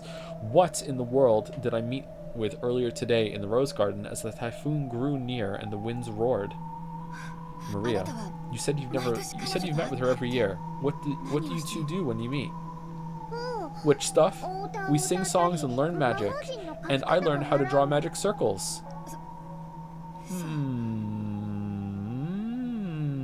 With your bag of red bullshit. Really? That's incredible. Maria, you often draw scribbles. I mean, magic circles in your notebook, right? Did she teach you that too? Ooh, you know what? Beatrice drew examples to teach me. Come on, look. Maria joyfully fished around in her handbag. Then she drew out a single notebook and began opening to that page. Most of the pages were covered with drawings that were literally scribbles. All of them were occult-like things, and while it may sound rude to Maria, who was joyfully flipping through the pages, they were all creepy. No, that tracks. Look here. Beatrice drew it. Ooh. Yep. Each one of the pages in the group Maria opened to had an eerie magic circle. Why would Beatrice teach you the charm that stops Beatrice? Huh. Furthermore, at a glance, Rosa could see that Maria hadn't drawn them. The strength of the strokes, the thickness of the lines, how clean the shape was, the subtle thickness of it. Man. Let's see Beatrice's notebook. By itself, it wasn't good enough. It wasn't enough to guess the background of the person who had written it. But it was enough for Rosa to be sure that it was someone older than Maria. Rosa had to accept it now. There really was a person on this Rikinjima. I was told that part of this means island. So is this is basically like on this island? So this isn't necessarily just a name, or is it just like a translation thing where that she herself hadn't known existed until now? And this person had come to the family conference every year to play with Maria. Maria, does the witch Beatrice live here, or does she live outside the island like us? Ooh, Beatrice is the witch of Rikinjima, so she lives on this island. So you're saying she's on the island even on days when it isn't the family conference, right? Ooh. I don't know what ooh means. Yes or no? I mean, I know what ooh means. Yes. Ooh. What in the... I can't believe it. How long has this unknown witch been living on this island? I used to live on this island. I lived on this island passing the time in the mansion in the rose garden. And even so, I never encountered a witch like that. Right? Okay, let's go tell, the rest of the murdered pals. Mama, what's wrong? Mama. My head hurts. I was probably getting a little mixed up with my memories from when I was a young girl. Wait. When I was young, I was terrified of the witch, unlike Maria, so for me, the name Beatrice was a synonym for terror. Surely, my fear from those days has been revived by the appearance of a woman going by that name. She can't be a witch. She's obviously a human calling herself Beatrice, right? And the battler in his sleep. Right. That's right. That witch entrusted me with an envelope. What in the world could that be? Rosa pulled that western envelope out of her pocket. It was one of the envelopes that bore the Ushiramiya family crest, which Kinzo used for his personal letters. And this red sealing wax had even been sealed by the head's ring which Kinzo held, which meant this envelope belonged to the Ushiramiya family head. In other words, it was from father.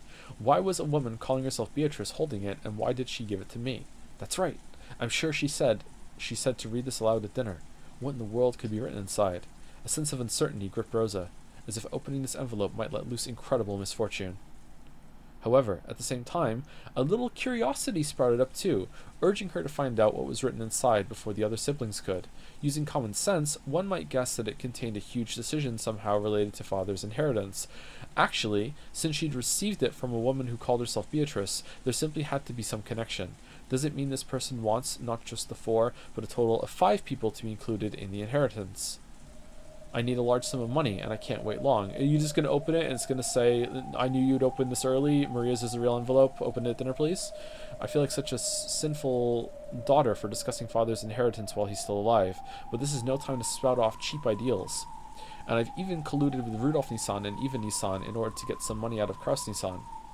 Coming from that position, I can't help but see the appearance of the witch as a sign of approaching misfortune. What could be written in here? I'm sure it's something frightening. Shall I read it secretly myself first? The witch requested that it be read at the dinner table with everyone gathered, but if that's what she wanted, why couldn't she just read it aloud herself at dinner? Why did she go to all the trouble of entrusting it to me? Simply put, is it because she doesn't mind if I read it secretly beforehand? It'd be better to secretly read the contents first. I understand that mean breaking my promise, but this is no longer the time for cheap ideals. Don't do it! Depending on the contents, I should probably discuss it with Eva Nissan and Rudolf Nissan too. They're always really good thinkers when it comes to this kind of thing. When I gulped and put my hand to the red sealing wax, something suddenly pulled on my sleeve and I let out a small scream. What? Maria? Don't scare me like that. What is it? Ooh, you mustn't. Huh? In Maria's expression was the same portent of misfortune she'd felt from that witch, and it sent a tingle up her spine. Beatrice told Mama to read that letter during dinner. You mustn't break a promise with a witch. That's not it.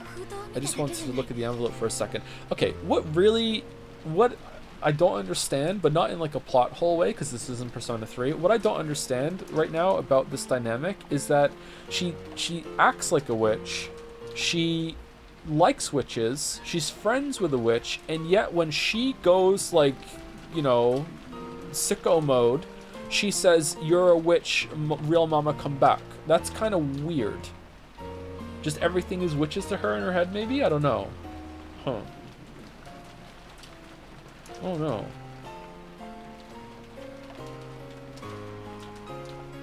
I wonder if there's a reason for that, or if it's something you're supposed to kind of think about yourself and be like, why would she do that? I'll keep my promise. After all, I always tell you to keep your promises. Of course I keep my promises. Yes. Mama's a good girl. Hee hee hee hee hee hee hee hee. Alright, calm down. That laugh. It isn't cute, so stop it. Ooh. Come to think of it, you received a letter too, Maria. What was written inside? I haven't opened it. Beatrice said I mustn't open it until the time to open it comes. So I'm taking good care of it. Ooh. I see. You listen well to what Beatrice says, don't you, Maria? Why don't you listen to me? Ooh. I'm Beatrice's disciple, so I listen well to what my teacher says. I see. Rosa realized something. Mixed in with Maria's gaze was the glint of someone that wasn't her. If Rosa broke the rules and opened the envelope here, Beatrice would definitely learn of it, because Maria was the witch's disciple. Maria was in contact with that witch. Man, that's gotta really sting, Rosa. Oh, man. I'll keep my promise, so tell Beatrice not to worry, okay? Ooh, I'll tell her. Hey Maria, if I want to speak to Beatrice, how could I meet her? I don't know. Beatrice is very fickle, so she always appears suddenly. I don't know a way to get her to meet me. But you know, she's always watching me, so if I get in trouble, she'll definitely come and save me afterwards. She's definitely erased her form and is hiding close to me. Hee hee hee hee hee hee hee. Don't I always tell you to stop laughing like that? Oh, she does it at home too? Rosa reflexively hit Maria on the head. That put a stop to Maria's laughing, but it wasn't able to erase the color that had risen to those eyes, a color that seemed to bear a portent of misfortune again. Rosa swore. She swore that, at least until they left this island, she would not leave Maria alone. She couldn't allow an unknown being to make direct contact with her daughter any longer. Smash? No? No smash? Okay. Time skip. Interesting. 6 o'clock.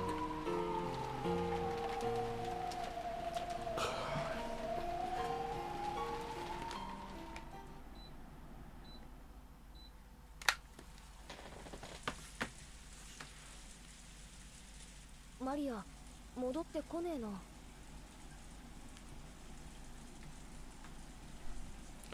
Beep, beep, beep. What was that? That was the heat pump that's in the room. Even though it's winter, it gets really hot up here, so I had the air on, but I'm just turning on the fan because it's getting a little chilly in here. I would just open the window, however, I don't want like the street to hear me reading Umineko, if that's okay. Thank you, Soap Savant, for the resub. Hey Joe, you're my favorite streamer. Just wanted to use this sub to delay even further because Umineko edging is the greatest bit. Didn't come in time. Sorry. Thank you, Half of Tamaze, for the new sub. Welcome. Markheim for the resub too. What the fuck is Umineko? You're here, don't worry. You'll figure it out. It's pretty good though, so you might want to like start from the beginning and see. Thank you, Sienna in Vienna, for the 5 gift subs. Thank you very much. And last on my list right now is Colton72 with the resub. On-tensional. It was so on-tensional. So on-tent. Wait, so is the heat heated by something else than the heat pump? There's two. We have 2 heat pumps, one on the first floor, one on the second floor, and when it gets really, really cold in the winter, we bust out a space heater and put that in the kitchen. So yeah. And that's enough. There are also radiators, electric radiators in the house, but they don't need to be used anymore. The game music is a bit loud. Could you lower it, please, Joe? Is that true? Does anyone else want me to lower the music?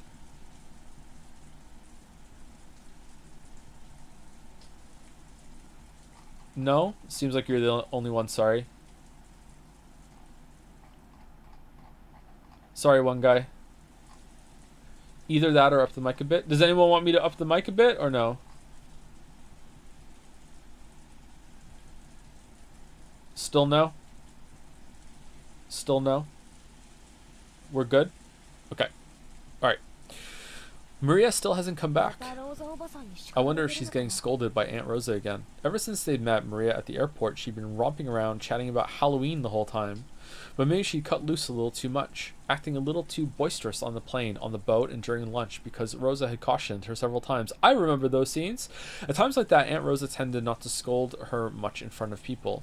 More often, she would take Maria aside and scold her alone. So since Maria had been called off somewhere, they figured she must be getting scolded. When they looked at the clock, they realized it was almost 6. Of course, they couldn't imagine she'd been getting scolded all this time. Maybe it was time for some anime she watched every week to start. She probably hadn't left the mansion's parlor. Pokemon. Maybe Battler-sama woke up and they've been playing together. After all, Maria-chan thinks of Battler-kun as a new friend. She must have had a lot of fun when she played Halloween with Battler-kun at the airport. What is this in the background? Battler looked like he was having a lot of fun himself. Maybe he's gotten big, but he hasn't changed a bit. That's true. I get the feeling Battler-sama was gracious enough to remain as he was 6 years ago. Shannon, do you remember what he was like then? Yes, because he was, well, very energetic. Giggle. Uh-oh. I also remember the 4 of us playing together 6 years ago. Shannon acted a lot like a big sister back then. That's right. I get the feeling she was even more dependable than she is now. Back then, I didn't truly understand my place, so I did quite a few rude things. Don't worry about understanding your place in that sense. In that sense? When you're on the job is one thing, but when you're taking your break and with us like now, I'd rather you stay and be friendly, just like the old days. That's right. There's nothing wrong with acting differently depending on whether you're the servant Shannon or off-duty Sayo. You aren't a slave, you're just working as a servant, right? I think of you, Shannon. No, Sayo, as my oldest friend. Thank you very much, milady. Now bring us tea, friend. It seemed that Shannon understood the hidden meaning behind Jessica's words. After all, she'd heard a bit about Jessica and Cannon's history from both of them. Apparently George had heard something of that history too. He walked towards the window and looked up at the darkening rainy sky. Cannon may still be childish in some ways, but I think he's starting to grow a bit in his way of thinking. Well, come on, quit it already. Well, I guess I let myself get swept away by the mood once or twice. You know, after watching you two, I might have gotten a bit jealous, feeling like I was getting left behind. But forget about me. More importantly, how's it going between you two? Let's talk about George. Looks like it's going pretty good, huh? I wonder. Yes, it's going very well. Shannon was lost for words, her face red, while George answered brightly and immediately. That carefree attitude made it easy to see that the relationship was proceeding so perfectly it'd make anyone envious. Dang, I'm jealous. So does that mean Shannon's gonna resign and have a party soon? I wonder. Oh, there's a good question. I wonder what she'll say. Okay, dude, like... What is this? You seem to really care about her, but... Like, aren't you meant to be, like, smart and dependable? You have to know that this is gonna be drama. And as, you know, the Black Eyed Peas say, you don't want no drama. Like, do you, like, really? Like, what's the plan, George? George laughed teasingly as though pressing Shannon for an answer. It was probably the way they usually flirted when they were alone. Jessica could only smile bitterly and say, yes, thank you, that's enough. I have a dream. I don't just mean some ambition to become the leader of my own domain in business. I also dream of building a happy family together with a partner I can spend my life with. I want 2 kids at the very least. Call the baby merchant. It'd be nice to be able to do some sports as a whole family. And many more things besides that. I often talk with Shannon about that kind of thing. Right, Shannon? Yeah, a couple times. Though every time I do, she always laughs and says I'm getting ahead of myself. For some reason, even at the age I am now, I find myself thinking about what it'd be like to live peacefully in my old age, with healthy grown-up kids and grandchildren running around all over the place. If only I could spend the rest of my life at a slow pace surrounded by that, together with Shannon forever. Yeah, you're definitely getting ahead of yourself. But how should I say it? It sounds like you, Georgie-san.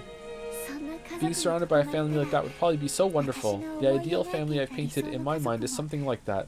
Because George just keeps fucking talking about it. To Shannon, who'd been raised in an orphanage, that harmonious image of a family was probably something to be yearned for. And George, who had made an absolute promise to grant that wish for her, may truly have been a fitting person for her to spend her life with. To Jessica, Shannon was a precious friend. George was surely the one most fit to entrust that friend's future to. Well, I don't want to throw cold water on you guys, but Uncle Hideyoshi aside, what are you going to do about Andy? Thank you! Thank you! Thank you. Okay. Won't it be pretty tough to win her over? Flashback to what Eva said. There's no reason for anyone to worry about something like that. No one but me gets to say who I choose to be my partner. Oh, you're dumb! Oh, okay. Alright, my bad. I've misjudged George.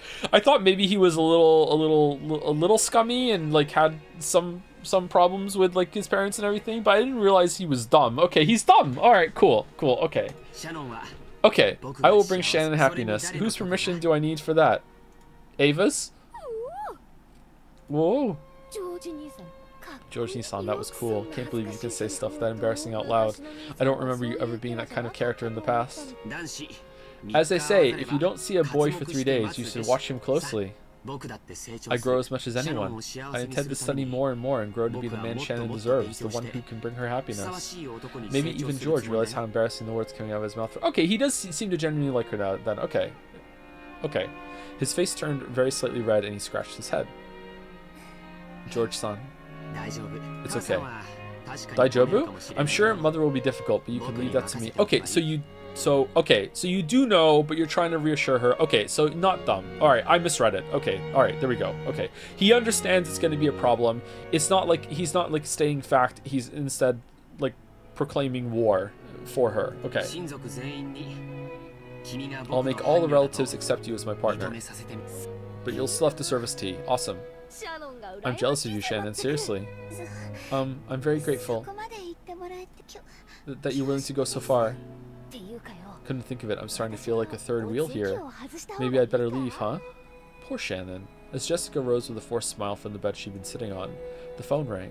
Before Jessica picked up the receiver, wondering what this could be about, Shannon looked at the clock and jumped. Apparently, she'd spent too much time on her break. I'm sorry. I forgot it was time for work. Then, if you will excuse me... At the same time Jessica picked up the phone, Shannon began dashing out of the room. Shannon. Again, the usual time at the usual place. Yes. Excuse me. もしもしジェシカです。Hello, Jessica. Genji-san. Yeah, Shannon's going back to you guys now. We held her up, so please don't scold her. Yeah, yes. I see. So it's almost time for them to get ready for dinner. Oh, that was a scene. Okay. Many plates were lined up on the counter in the kitchen.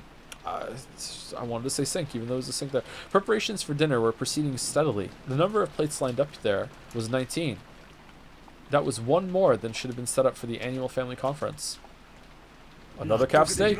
I can't accept it. You told me 18 calf steaks. You think I'm just going to be able to make a calf steak out of nowhere? I've had to, like, strategically cut pieces out of all the other 18 calf steaks to assemble this, like, this rogue, mushy 19th calf steak. The proportions are all off. The macros are gone. I can't believe this, Genji. I can't accept. Why can't I deliver it directly? Goda-san flared up at Genji, paying no heed to the pot that was spitting steam.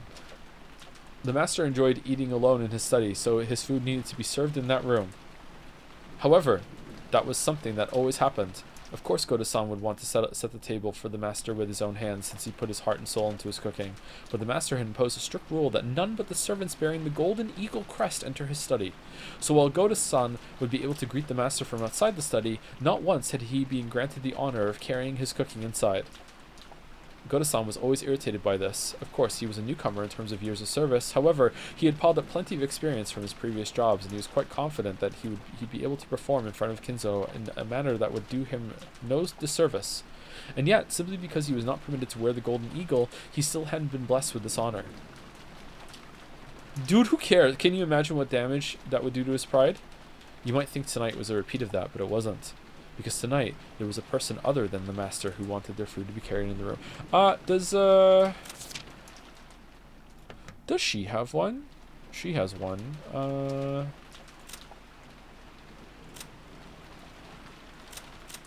That's kind of weird, actually. That makes me think that she's from the orphanage. But I already did think that. Does she have one, or she keeps leaving and coming back? Maybe she doesn't have one. Yeah, she doesn't. Okay. There was a person other than the master who wanted the fruit carried to the room. Apparently this person is an extremely rare and honored guest, and we've been given strict orders to treat them in the same manner as the master of the family head. Goda-san must have wanted to earn some points by serving this honored guest with his own hands. After all, he was an extremely vain person. Thank you. If he wasn't qualified to serve the master, then at least the guests of the same rank. He simply couldn't find time during lunch, so Kanon-san had gone in his place. So he truly desired to personally serve this person tonight. Yeah, it does make sense. Okay, sorry. The best dinner of the year, calf steak. But Genji-san had put a stop to that. Something about how Goda-san didn't wear the golden eagle. After being told once more that he wasn't qualified, Goda-san lost his patience. This is bullshit! So heartrending, Goda-san. I cannot do anything more than watch like this from the shadows. Kumasawa-san, if you have enough free time to dawdle around, please get the dining hall ready. Is the tablecloth set? Oh, my apologies. When it became her turn to bear his wrath, Kumasawa slid out into the hall. Beatrice-sama is of exactly the same rank as the master. All rules regarding her are to be respected just as much as those involving the master. Goda-san, please devote your attention entirely towards your own task and serve all the relatives. I wouldn't mind if it was you, Genji-san, but is it really okay to let a child like this serve such a guest? If she made some blunder, it would be quite embarrassing. I know they've served here a long time, but it doesn't mean they've been trained in the proper areas. If you'll allow me to speak freely, they are completely lacking in the fundamentals that might qualify them to interact with such a guest. Oh, I'm here and hearing this. Oh, shit. Goda spoke bluntly, even though Shannon was standing right there in the kitchen. Shannon was the one whom Genji had ordered to carry dinner into Beatrice's room. By the ranking system among the servants permitted to wear the golden eagle, Shannon certainly was the second highest in rank. If the highest ranked Genji went to set the table in Kinzo's room, then it fell to Shannon to set the table in Beatrice's room. Gota's pride was always horribly injured by this ranking system. At times like this, he'd speak out bluntly and rudely against Shannon and Kanon. Gota kept raising examples of each of Shannon's failures until now, making a ruckus about how she couldn't do this or was terrible at that. Shannon, who listened to this with her head hung in shame, heard Kanon's voice from behind her. Kanon had been leaning against the wall in the hallway near the kitchen entrance, a blind spot from the inside, and had been listening to all of this. He probably knew that if he entered the kitchen, sparks would start to fly his way. I've got to say it. The man's scum. He's going to do it, but we could all learn a lot about the fundamentals of entertaining guests from him. Gota-san has learned so much, so he'd be a great reference. Great reference, Nissan, you sure are nice. More importantly, is the guest in the VIP room really Beatrice-sama, as they say? Is he really scum? Like, he seems to take his job seriously, and he feels like he's getting snubbed all the time, even though he's doing his job. I don't know if I would call him scum from what I've seen. I get bad vibes from Gota, don't get me wrong. So if I have to choose right now, I would side with Kanon. But like, I don't know. I don't think we've seen enough to call him scum.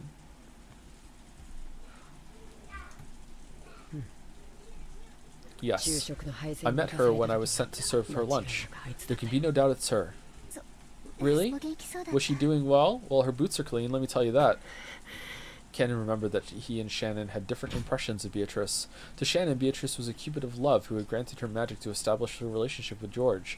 Judging by the expression that rose to her face, it looked like she couldn't wait to inform Beatrice of how her relationship with George had progressed. However, Kanon already knew. That which came here with a terrifying goal in mind. The nebulous witch that only they'd been able to see in the past had now revived so fully that she could walk in openly through the front door, and even have dinner carried to her. Once, when she'd vanished from in front of Kanon, the witch said something about how her own power was still weak. So if that witch was now appearing so openly, did it mean she'd finally regained her former power? And she said something else, too. She definitely said that she'd sown the seeds of love while fully aware that they would fail. And she said even more. Let's hear it. She definitely said that the day had finally come upon which the door to the Golden Land would be opened. And you know what? She said a fourth thing, too. She also said, Shannon, she's planning to hold some bizarre ceremony with the master, and you can bet it'll be something too horrible to imagine. And no one will be able to resist. What are you talking about? She came here as the master requested, so that the door to the Golden Land would open, and so that everything would be returned to the Golden Land. She definitely said that to me. What is this face? In the past, the two of them, as furniture working for Kinzo, had been told what the opening of the door to the Golden Land meant. So Shannon understood everything without having to ask a single question, and because of that, she felt a deep despair.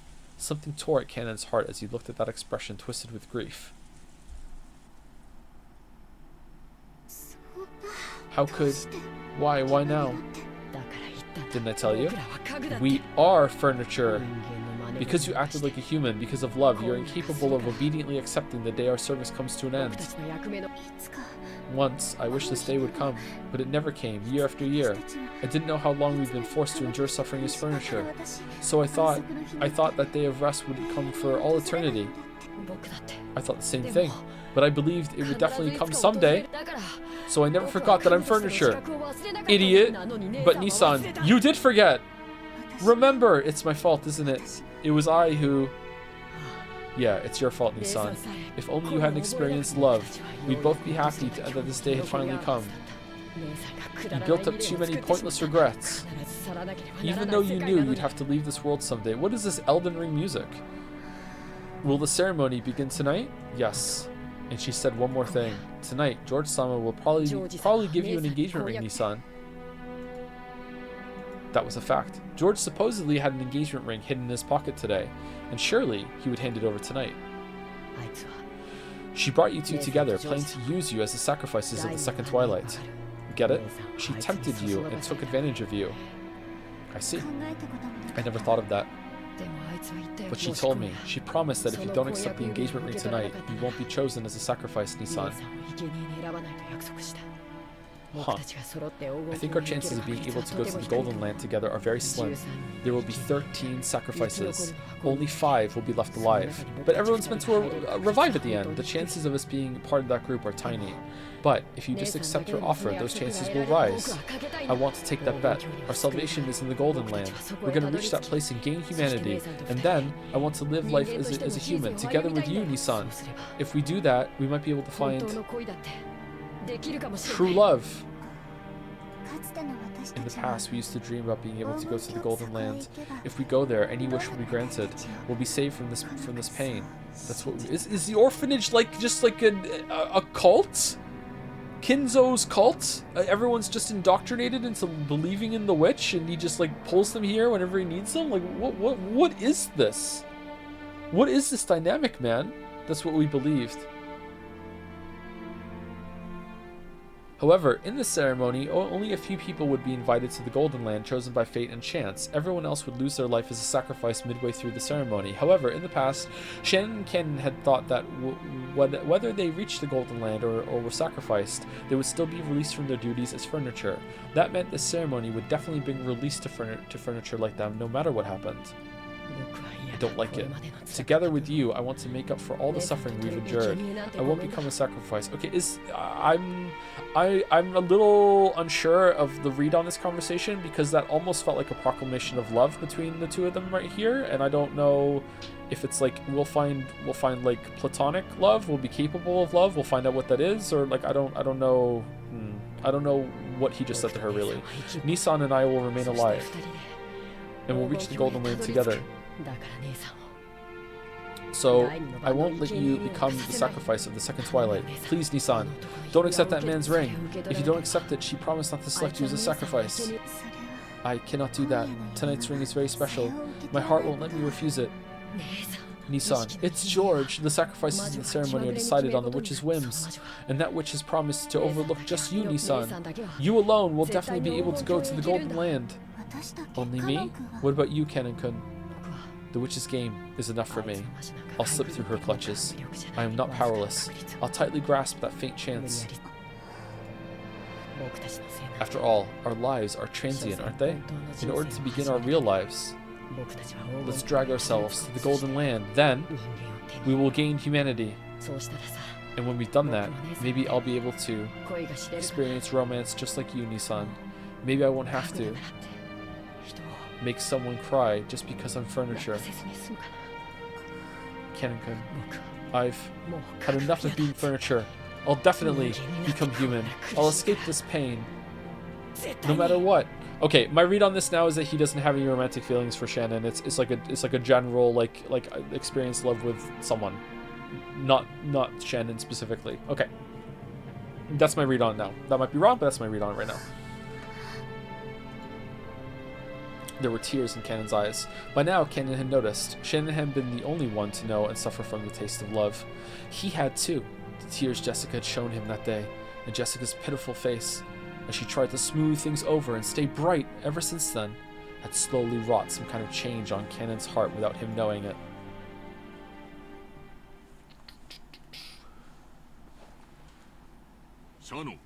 Shannon.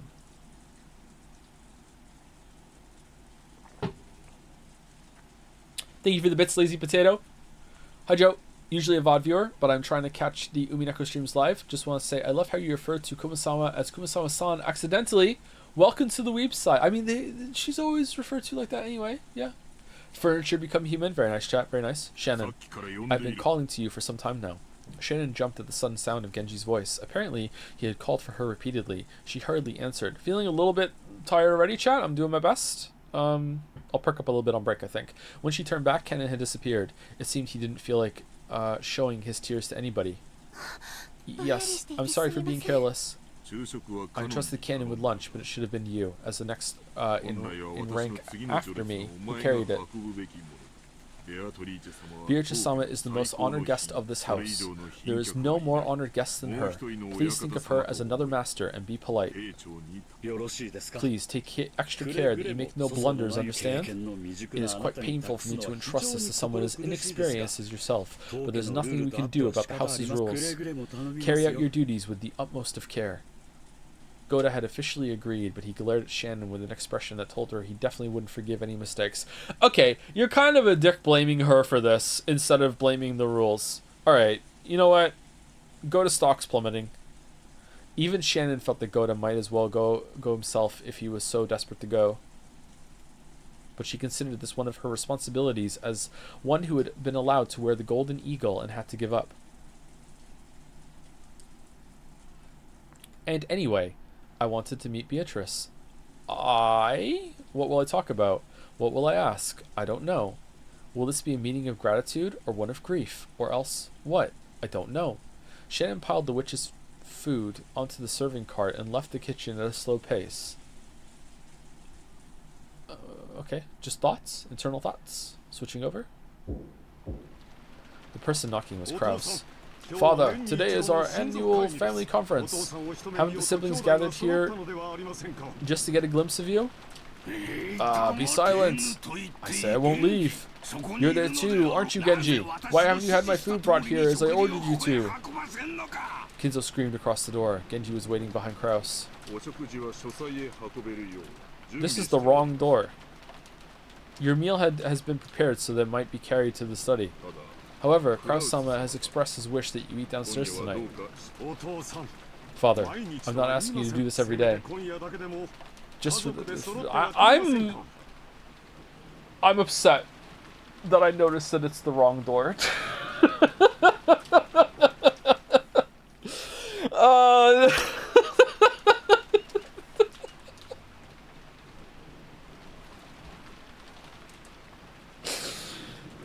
I'm asking you to do this every day, just for this one night. Won't you gather together with your family?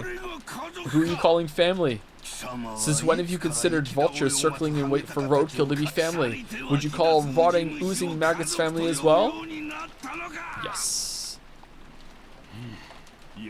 My. Kraus shrugged at this answer, which he had half expected. Genji, carry the meal here as you were told. Why don't you listen to what I say? Why? Genji-san, I leave this in your capable hands. My voice will no longer reach that man.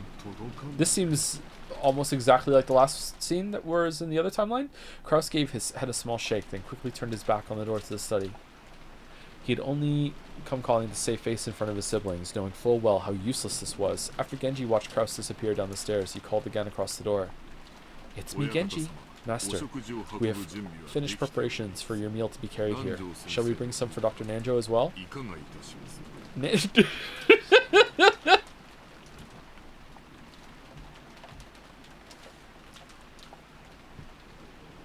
Nanjo standing there watching like Kinzo just go off on his son, being like, yeah, I could eat. Nanjo could be seen in the study. Because Kinzo had forcefully pestered him into finishing their long-lasting chess game, they had been playing against each other since the early evening.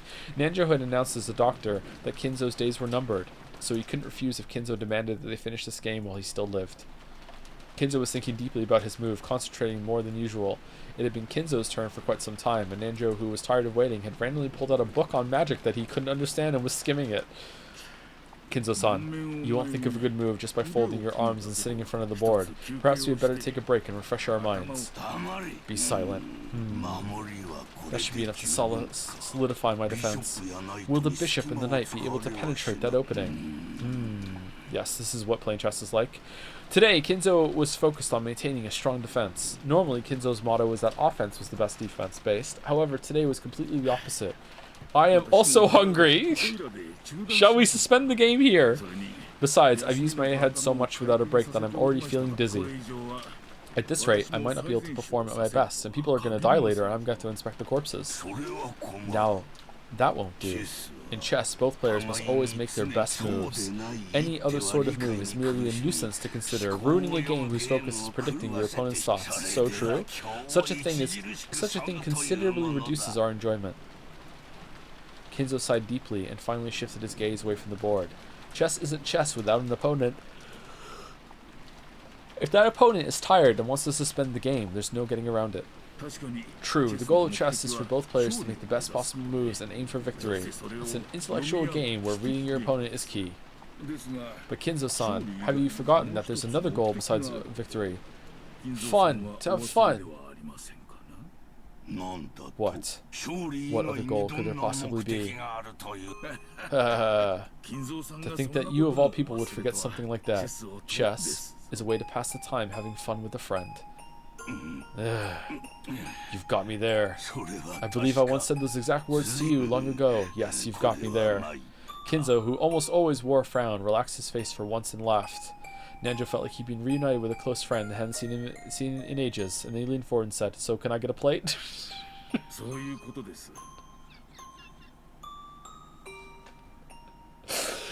That's how it is. Now that I managed to take the shot back at you, what do you say? Will you go down with me and have dinner? Why don't we discuss Kasparov's middle game along with some coffee?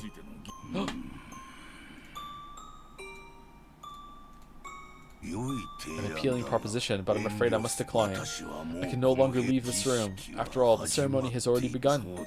Is that so? Well, my stomach is growling. I will go downstairs. Anytime you feel like it. Nanjo. Thank you. Oh, what could you be thanking me for? We didn't finish our match. However, it seems I've somehow achieved that second goal of chess, which I had forgotten. And it would appear that goal is no less important than achieving checkmate. This isn't like you. Why so sentimental?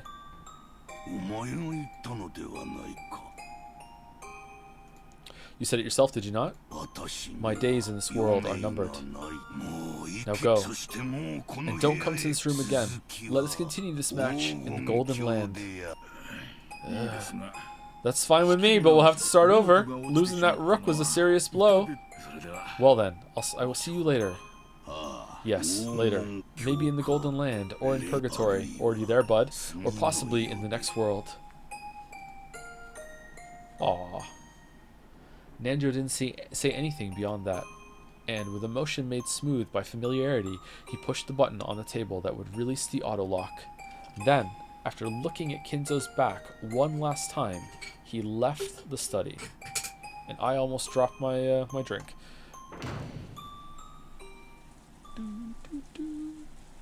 As he did, Genji's voice came from the hall. If you are ready, master, I will now carry in your dinner. It may be my final dinner. I must savor it. Please, prepare it, as you wish. And are your preparations complete as well, master? Here's the calf steak that I made, said Genji. Yes. You know what, your cooking has gotten much better lately, Genji. Very, very, very big improvement, indeed. In the time leading up to this day, this room has been carefully wrapped in a multitude of barriers. Even if her roulette chooses me, I will definitely repel it. Ah, okay, so that's why you have all the defenses up. You're not trying to keep her up, you're trying to keep her out, you're trying to keep the death choice out. Okay. I will remain alive, and will surely become one of those who reach the Golden Land. I shall repulse the visit of the Reapers trying to drag me off to the land of the dead. Why would you leave in the other timeline then? To pretend to be Beatrice, or? Huh.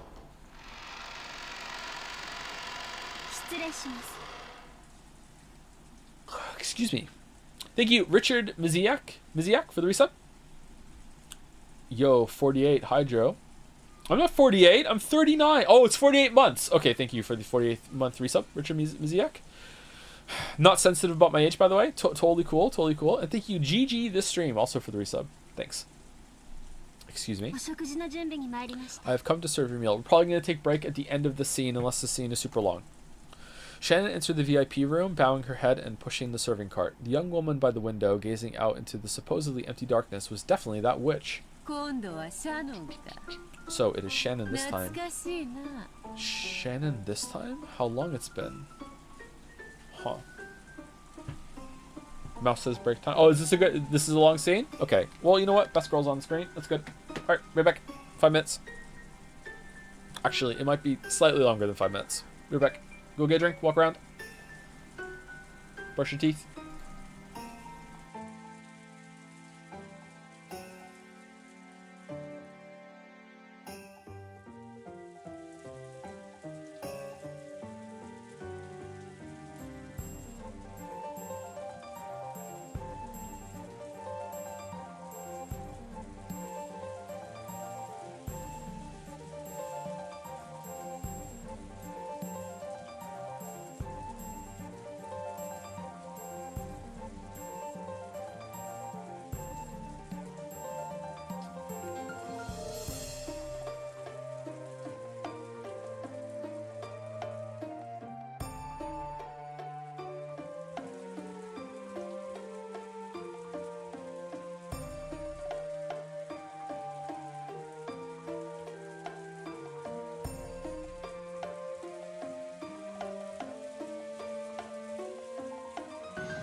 Alright, hey chat, sorry about that. Let's continue.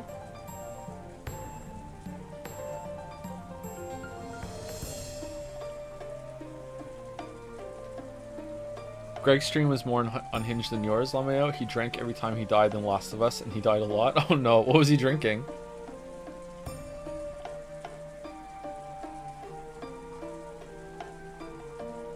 Girlfriend fell asleep while we were watching Germa's Oblivion streams. I switched to cracking the cryptic, and halfway through she woke up and thought Simon was an NPC reading Germa riddles.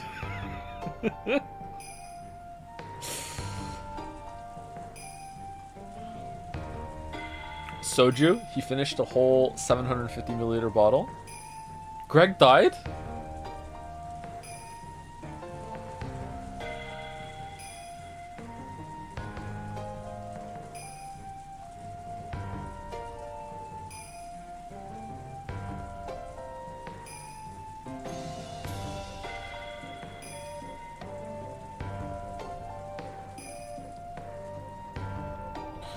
Who's the last person I said thank you to? Was it GG to stream? I think it was. Top Virtuosity? I said that name earlier, didn't I? Oh, this is a different one. Okay. Thank you for the bits, Top Virtuosity. Apology for bad English. It is my first language. Where were you when Jad's banned incest? I was at a house eating Dorito when phone ring incest den is kill. No, yeah, that's true. We did ban that. Yep, we did. Yep, we did. It's true. Yep, it's absolutely true. I'm sorry that this is how some of you have to find out. It's true. It's true. Sorry, it was sake, not soju? Okay.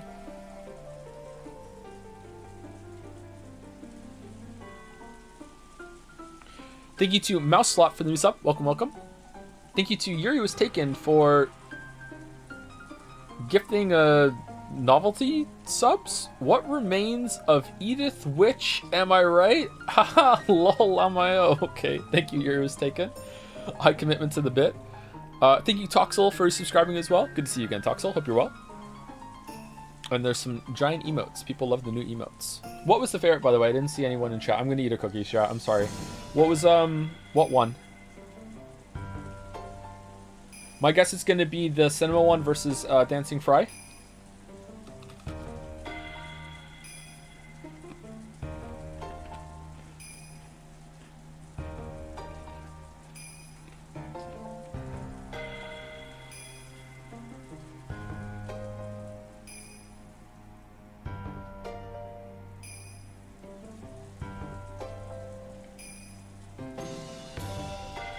Can we make this scroll properly? What do you mean? Like you want it to match up together with the timing? I don't know how to do that. Vixit is the one that made it. If Vixit wants to give another pass, I would pay for his time, sure, if we want to make it scroll like together, but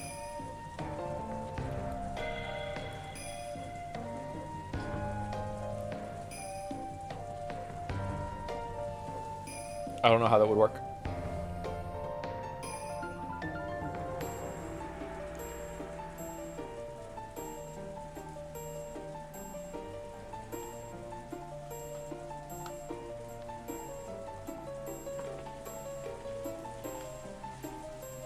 What's your favorite type of cookie?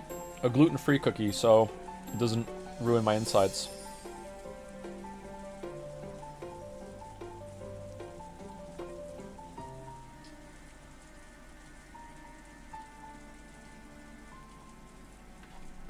How's the song? It's pretty good.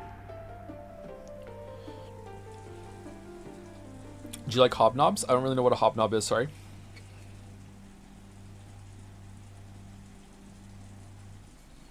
Thoughts on playing Divinity Original Sin 2? Non-existent. But Baldur's Gate 3 is like the same thing, isn't it? Thank you, Naya Voras, for the resub. Hey Joe, was thinking in using this space for some special Dalmec created joke, but I just want to say how great it is to see you in these last days in such good humor. Glad you are feeling well rested these days. Or sorry, feeling well these days. Thanks, Naya. Thank you. That's a nice message. Suspiciously nice. Thank you, Kozan K, for the resub as well. I love this song so much, chat. It's another Chrono Trigger inspired song. Alright, let's continue reading. So it is Shannon this time. How long it's been? Oh. Your face isn't nearly as pale as it was. Does this mean Shannon this time, like this time through the timeline, or this time because last time it was canon? I think it was last time it was canon, right? Like earlier in the day. Yeah, I can see you're no canon. There you go. I hardly recognize you. Thank you very much. Shannon solemnly prepared dinner. There were actually several things she wanted to ask the witch, but they were all jumbled up and she didn't know where to start. Her heart was also jumbled up, and she didn't even understand her own emotions, so she could only do her job dispassionately with everything still vague. However, the witch saw what was in her heart. You can't hide anything from a witch. I won't apologize. I am a witch after all. Apologize for what? Come now. Canon must have told you about it. I only rescued your love life because of my mischievous spirit. It was nothing more than a seed I sowed so I could watch your love grow complicated, become twisted, and fail. I imagine some people think it's more fun to hear about love than to have it. Ooh, you couldn't possibly be trying to thank me, right? I am. No matter what kind of ulterior motive you had when you gave me the magic of love, it doesn't change the fact that I received it from you. So even if you sowed that seed knowing that the two of us wouldn't be able to stay together for life, I won't hold a grudge against you, because it's George and he's just so wonderful. Can't believe he's still single. It seems furniture is dull after all. Cackle, cackle, cackle. This is where I show my skill by cooking it into something interesting. I don't understand what you're thinking, Beatrice-sama. You are a great witch, and people like us don't even reach your feet, nor can we even imagine your grand thoughts. But there is at least one thing I can say. What is it? Thank you for teaching me to be human. You said it yourself. I am no longer furniture. Chat, can you remind me real quick?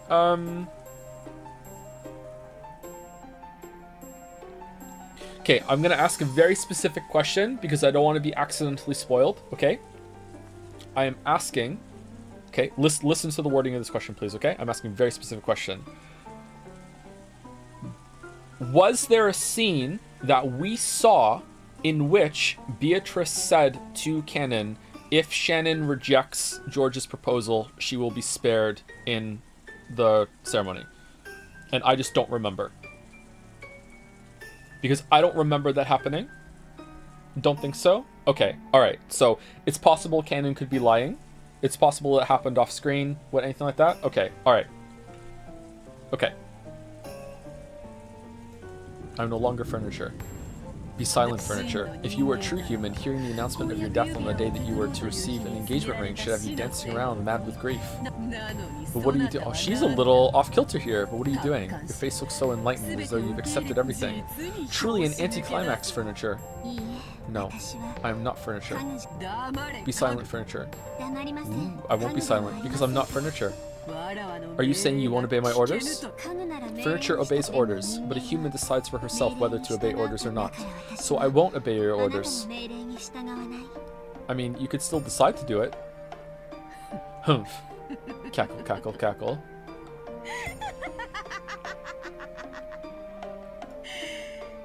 I take back what I said. You really are interesting. If I hadn't sowed those seeds, you probably wouldn't have allowed the ceremony to control your fate without clinging to any emotions. But now you've grown to become something truly interesting, something that will entertain me to no end. I wonder if she would have had the same reaction if Canon had stood up to her. She seems to like it when characters like show backbone, or is it just Battler and Shannon? That as well, for I am not fond of boredom. Cackle, cackle, cackle. She loves brats. Who doesn't? Dinner is ready. Here you go. Doesn't this look delicious? If Goda makes it to the Golden Land, perhaps I should commission him as my chief cook. I heard from Canon-kun something about how if I rejected George-san's proposal, you promised not to make me a sacrifice. Indeed. I said as much. Okay, so either she's going along with the lie, or it happened in the room here earlier after we cut away. Alright. You would make an ideal potential sacrifice for the second twilight, but because Canon cried and screamed, asking that I spare you, I graciously listened to his words. With the condition that you abandon your engagement, of course. Cackle, cackle. See how gracious I am?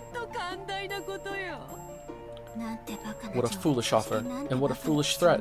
So, you used that to thoroughly bully Canon-kun, did you? Where is this coming from? So you comprehend. Cackle, cackle, cackle. Apparently Shannon had seen through it. She had apparently guessed at how the witch had bullied and humiliated Canon with that horrible promise as bait. I made him crawl on the carpet and kiss my shoes. And that's not all. Do you want to hear the other ways in which I humiliated him? Shannon silently shook her head. I finally come to understand you. You like to bully, confuse, and trouble people, and you do it to entertain yourself. So now I know for sure the one single way I can resist you. And what might that be? I don't care about you. I'll carry out the fate that has been given to me, that's all. I won't entertain you. Oh, but you are. I don't care about you. Ooh, Maria? The witch's features twisted in hatred for just an instant. It disappeared immediately, but the expression that briefly rose to her face was rare for the witch, whose malicious smile usually never faded for a second. Because if we don't care, you don't exist? Cackle, cackle. I see, so you might resist me in that way. How amusing. How truly entertaining. I'll kill you. You and your lover both. If that's the fate you decide upon, do as you will. I won't be afraid, and I won't stand against you. After all, I don't believe the cruel fate that's coming is something controlled by your will. We humans know nothing about fates that might come to pass in the future. That's why I'll live to the fullest until the last instant, following my convictions and the fate set before me. Fate is just a roll of the dice. There's no malice in it. Even if you claim there is, I won't believe it. Oh. So even though you've quit moving furniture, you have no fear of death. It seems you believe this will bore me, but you couldn't be more wrong. The thought of seeing whether you can hold on to that view until the last moment merely serves to intrigue me more and more. Cackle, cackle, cackle. I can't stand this. Why did you take the form of a human, appear in front of us, speak with human words, and ridicule us? If you hadn't appeared in front of us, if you hadn't predicted the future, we would have been able to live life to the fullest until the last moment. That's what witches do. We fuck around. I live off your fates, reigning as a high order being.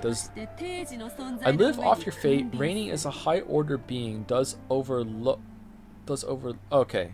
As a high order being does over low order beings. Okay, I got there. Alright, sorry. Your fates are nothing more than fragments. If I cut my hands together, I could scoop out as many of those as I want. Just like how, no matter what the beef cows I raise might babble, it doesn't change the fact that I'll be having them for dinner. Cackle, cackle. We are powerless, so we cannot fight against your ceremony or fate. But I can make you unhappy right now. Oh, I'm gonna eat your calf steak. Here I go. And how are you planning to accomplish this? I didn't bring you a knife. Ha ha ha, got him. By walking away from this place right now, no matter how I respond to your words, I will only amuse you. Refusing to respond to your questions is my only method of resisting you. I'm going to Tataris. I see. You might be able to take a shot at me, but you cannot defeat me, yes? I have the power to kill anyone for eternity. I cannot wait to see whether you can keep up that resistance in an endlessly repeating cycle of death and rebirth. Okay, so that's how she's contextualizing this. Yeah, I thought that earlier when she said it in the tea room. Yeah, so this is her power. She can, like... She can reset the board and go again. Don't you forget it, okay? You spoke... I wonder how far back she can reset the board. I wonder if anything that happens... No, the airport was different. So she can really reset the board. Huh. That's way far away from the island. Okay, that's interesting. Or... was that just a projection that she was showing Battler?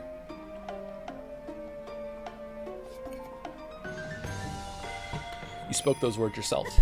Cackle, cackle, cackle.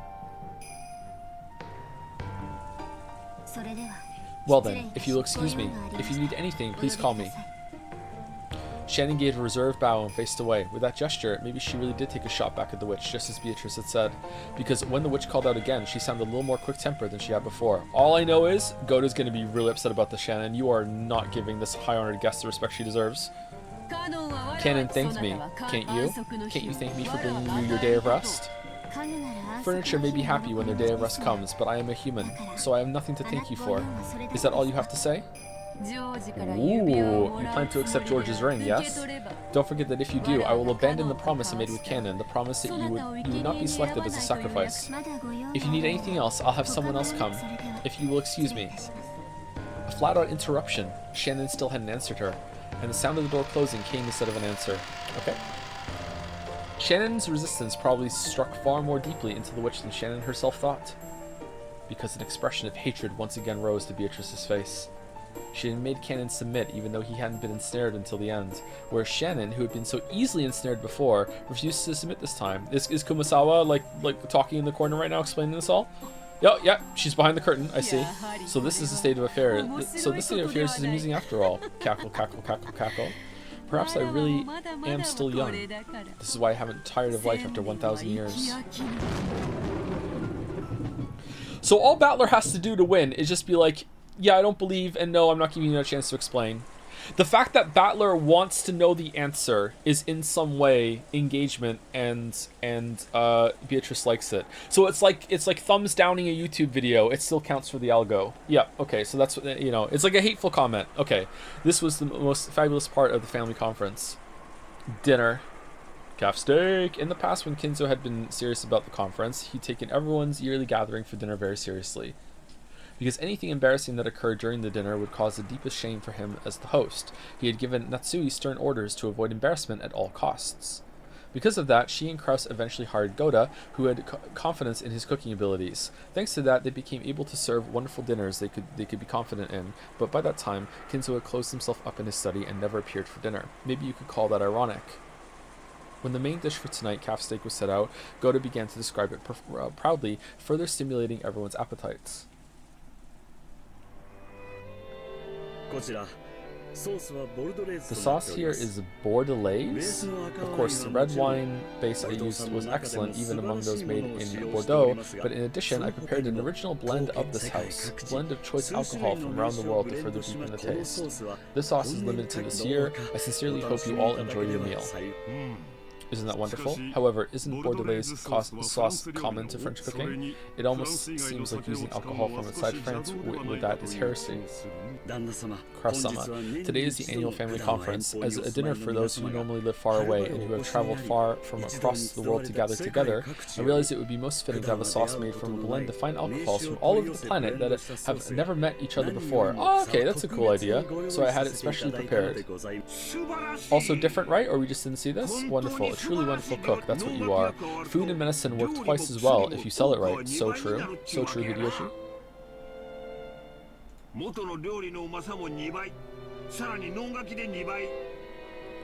It's already it's twice as delicious as normal food, and the advertising makes it twice as good as that. The taste keeps doubling and doubling. Wow, like the amount of people dead. Giggle. Come on, Nissan. That question of yours was obviously a plant. No doubt about it. You totally set Goda-san up to steal the show on that one. You think so? I thought there might be some people here who didn't notice that today's food was in the French style. After all, Eva just said that avoiding butter was a virtue, but that's the Spanish style. Well, I guess they do share a border, right? That's not what I meant. Will you please not take part of the conversation out of context and make stuff up? It's a very delicious sauce, Goda-san. You certainly are amazing. It is a great honor to receive your praise, and this is all thanks to Madame's habitual guidance. No, it was all Goda's idea. I only listened to the recipe and approved of it.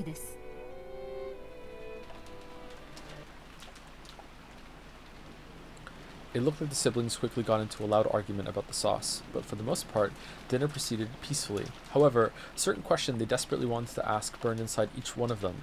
It was about that visitor, the 19th person, the Golden Witch. In actuality, Eva and Rudolph and the rest were very much on their guards during this meal. If the mystery guest was ever going to be introduced, this dinner table would be the most appropriate place to do it. However, no, why is my Windows loading? What are we doing, computer? We're good? We're still here? Okay. However, no place was set at the dinner table for the witch. The family conference would begin in earnest after the meal, and previous experiences told them that it might last until deep into the night. However, they couldn't imagine why such a person should be kept hidden until that late if they were going to be introduced in the end anyway. Uh-oh.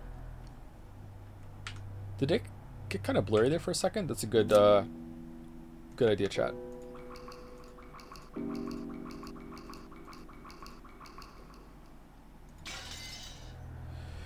So even Rudolph and the rest were starting to feel a certain suspicion. Perhaps this guest was unknown even to Kraus. If this wasn't an assassin called by Kraus to give him an advantage in the inheritance problem, then maybe they should speak frankly to Kraus beforehand, creating a common front to resist anything disadvantageous to the four siblings.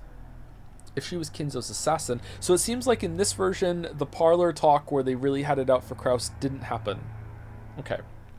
She was Kinzo's assassin, or it happened maybe in a less extreme way that we only saw part of it from, maybe? She was Kinzo's assassin whose purpose was to keep the inheritance from being handed over to the 4 siblings. The enmity between Kraus and the other siblings could only become a weak point that benefited the enemy. Well then, please enjoy at your leisure. When he finished explaining the reasoning behind the table setting and the cooking, Goto tried to leave the room, but Kyrie called him to a stop with a small voice. Yes, Kyrie-sama. What is it? Please excuse me. I was under the impression we had company today, but can we expect to be joined at the dinner table? She had planned on saying it nonchalantly, but unfortunately it reached the ears of Natsui, who was sitting in the next seat over. What's this? It seemed that Natsui had heard it as, even though the guests are here, why hasn't the host come to dinner? In other words, that Kyrie had asked whether Kinzo was going to join them for dinner. The family head is not his best, so he said he would take dinner in his study. I believe my husband explained that in the beginning. I'm sorry, that's not what I meant. Okay, so this can just be cut completely. This is completely not necessary. I'm sorry, that's not what I meant. Natsui's reaction instantly told Kyrie that this unknown visitor was also unknown to Kraus and his wife.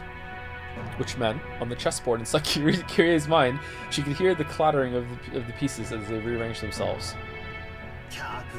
What do you mean we have company?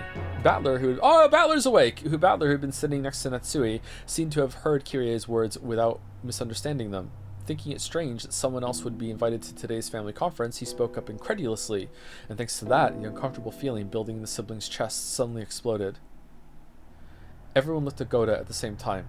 Judging by their reactions, it was clear that no one here had invited that mystery woman. For an instant, Goto was startled to find everyone's gazes gathered on him, but because of his naturally vain personality, this actually gave him a feeling of superiority. Therefore, he answered in an extremely calm and graceful manner.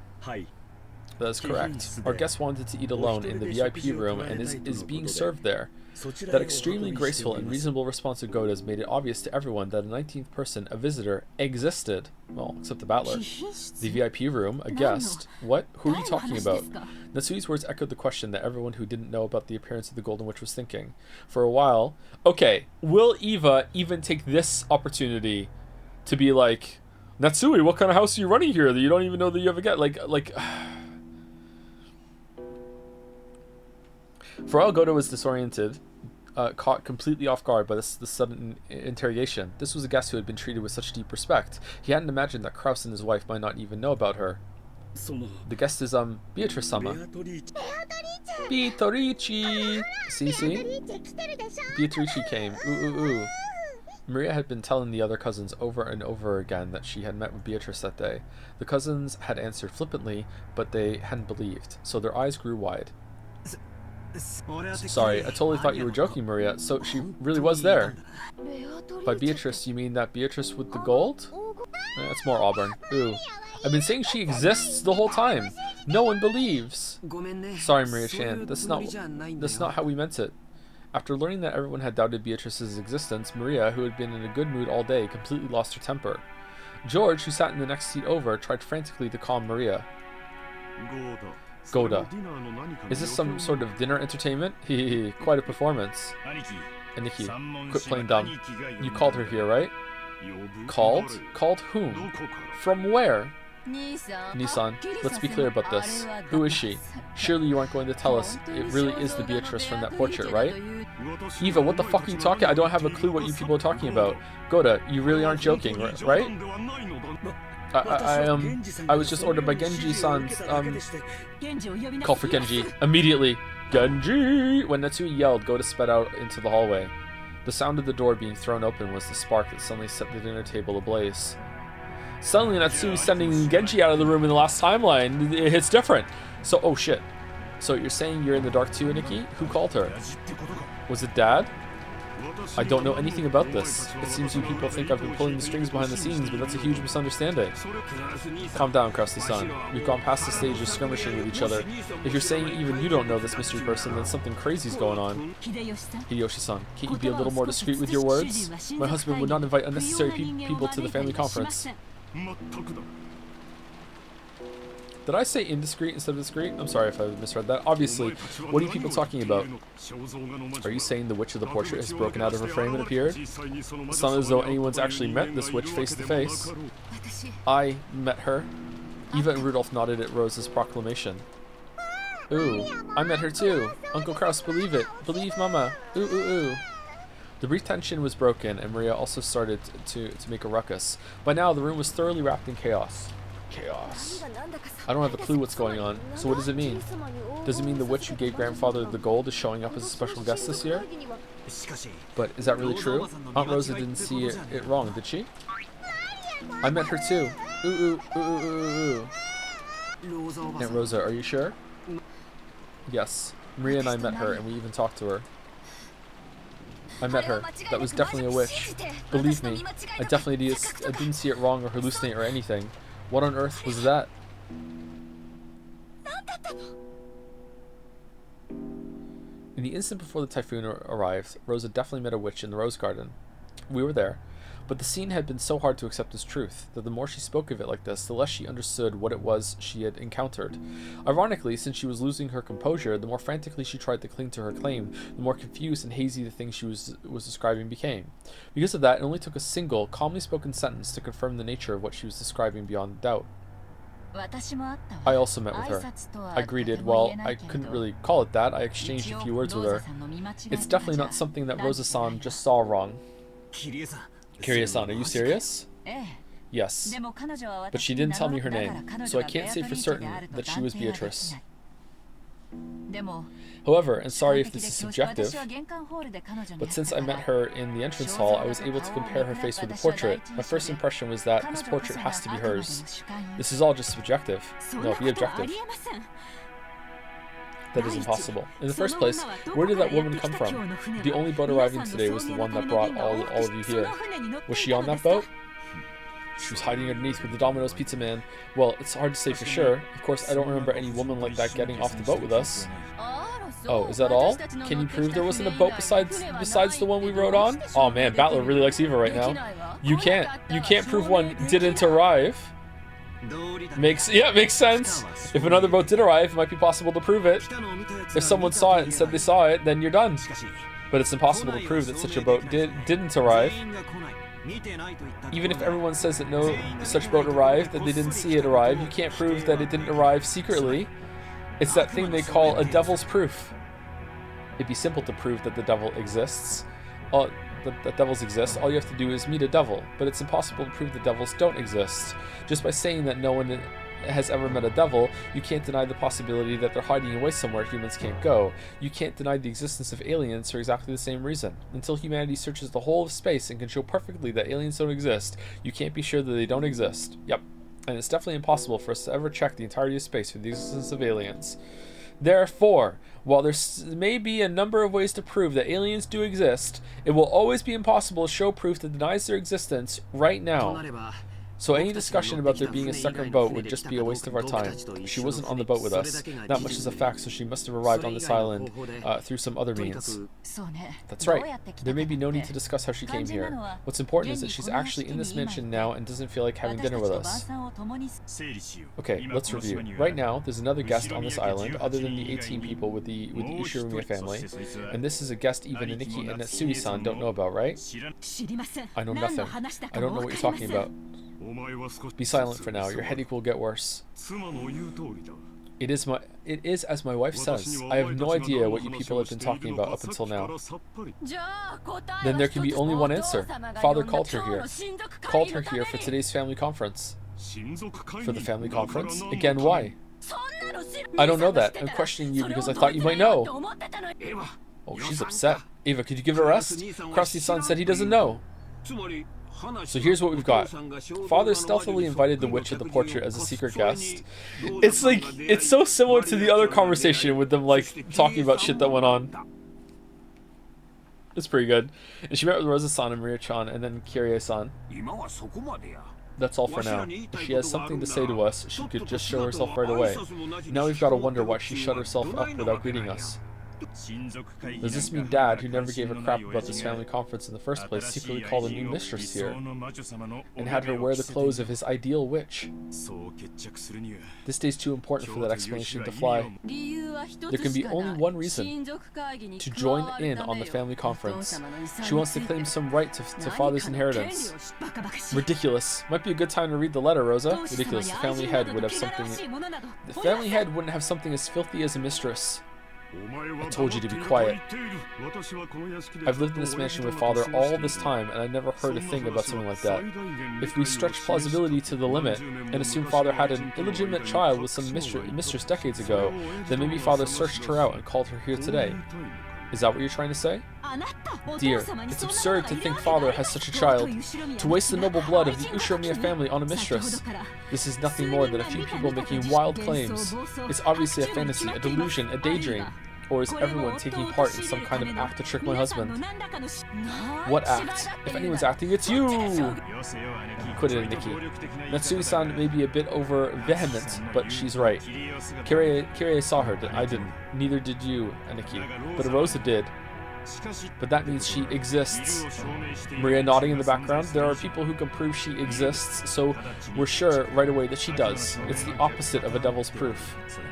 And I want to meet her too. I want to ask her directly what kind of business she has with the Ushiramiya family. I agree with you on that. I do indeed wish to inquire as to what business she has on Rikkinjima. Don't play dumb. There's only one thing she could be after.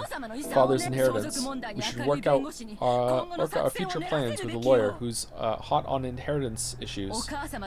If the mistress claims equal rights as mother, then our shares will be cut right in half. Wait a second, everybody. Genji-san will come very soon. He knows everything. I'm sure he'll answer our questions. Until then, let's start talking about this. Hey, you kids. Sorry, but the adults have to start talking about something complicated. Return to the guest house. Yoza yelled at the children, slightly overcome with emotion. The children didn't understand why they were suddenly being yelled at this time, but Eva and the rest realized it too late. They were talking so bluntly about the filthy topic of the inheritance right in front of the children. Ooh, of course they wouldn't want their children to remain, so they all immediately agreed with Rosa's plan. That's right, just as Rosa-san says. George, take all the cousins and go back to the guest house. You all play nice together. George, do as you're told. Take all the cousins and leave right now. Wait a second, Mother. We still haven't finished eating. Oh, and dessert hasn't even come yet. Aw, Guda's upset again! God damn it, Guda's like, God, I had this whole thing planned! This witch!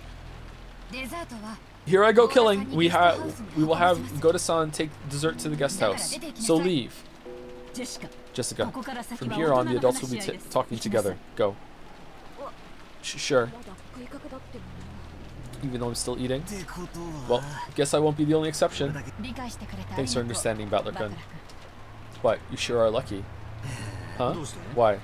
I don't want to leave if I could. I bet. I'll let you adults enjoy your happy family chat about the inheritance. These two get along so well. Like, oh, it's the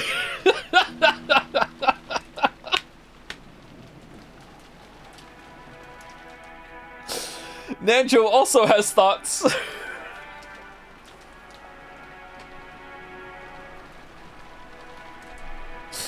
I will also leave my seat. At any rate, it appears my turn will not come tonight. Ninja quietly rose to his feet. That's a weird line. From his seat in the farthest corner, he had been calmly watching the whole discussion without butting in. Surely that reaction of his was very adult, just what you'd expect of a calm old gentleman. When Ninja rose from his seat, it ended up encouraging the others who were supposed to leave. The children noisily rose from their seats as they hurried into the hallway. The servants returned. I apologize for taking so long. I have called Genji. I was checking to see that all of the doors and windows were shut, so it took me some time. My apologies. Come on, children, to the guest house. Goda-san, my apologies, but could you carry the children's portion of the dessert to the guest house? Huh. Is that what you wish? It seemed Goda wasn't amused to see the dinner he'd worked so hard on interrupted like this. He sent Netsui a look as though asking her whether that was really okay. Do as Rosa-san says, and it will not be necessary to set out dessert for us. Do not approach the dining hall until we call for you. Tell the rest of the servants to do the same. Understood? Yes, as you wish.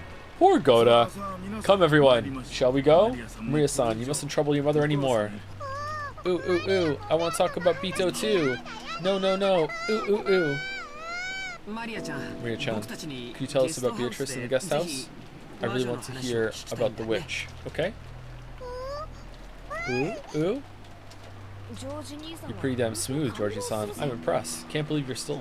Are you sure you don't have kids? You're too used to this. Ehehe. George's words had completely restored Mira's good mood, and now she took the initiative, telling the others to head on to the guest house. It looked like Gota didn't like being kicked out himself, but he couldn't disobey Natsui, so he left the room with Battler and the rest, closing the door. Is there some way I might be of service, everyone? Yeah, there sure is. We've got a whole bunch of questions. In fact, every one of us does. So much that we almost want to have a lottery to see who gets to ask first. But no matter who wins the first lottery, the first question will be the same, won't it? That's right. Who the fuck is Genji-san? Answer me honestly. Who is this person called Beatrice in the VIP room right now? Oh, we don't get to see.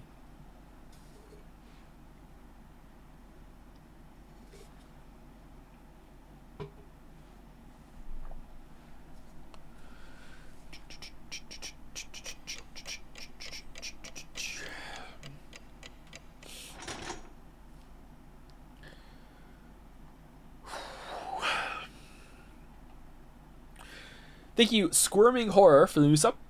Squirming, not squirm in. Squirming Horror. Hold on, 1 second. Is there music? There we go. Thank you, Squirming Horror. Thank you, Moxis, for the resub. Hi, Joe, and future VOD me. I finally have a stable-ish job, so I can sub again. You've been great company when I needed it for many years, so thank you. Are you for real gonna read some Homestuck on 413?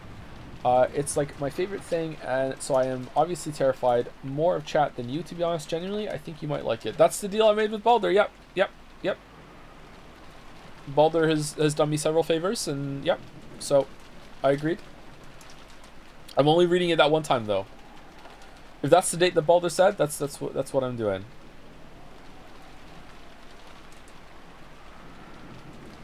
What's Homestuck? I don't know. My read on it is that it's a webcomic, but I don't know what it is. Yeah, we're doing that on the 13th of April.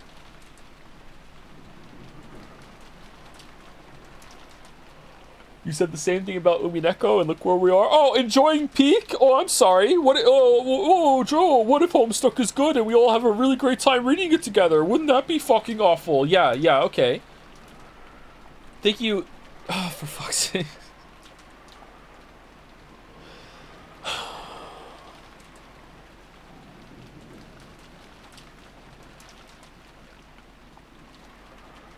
I swear to God, this is Dalmec on an alt account.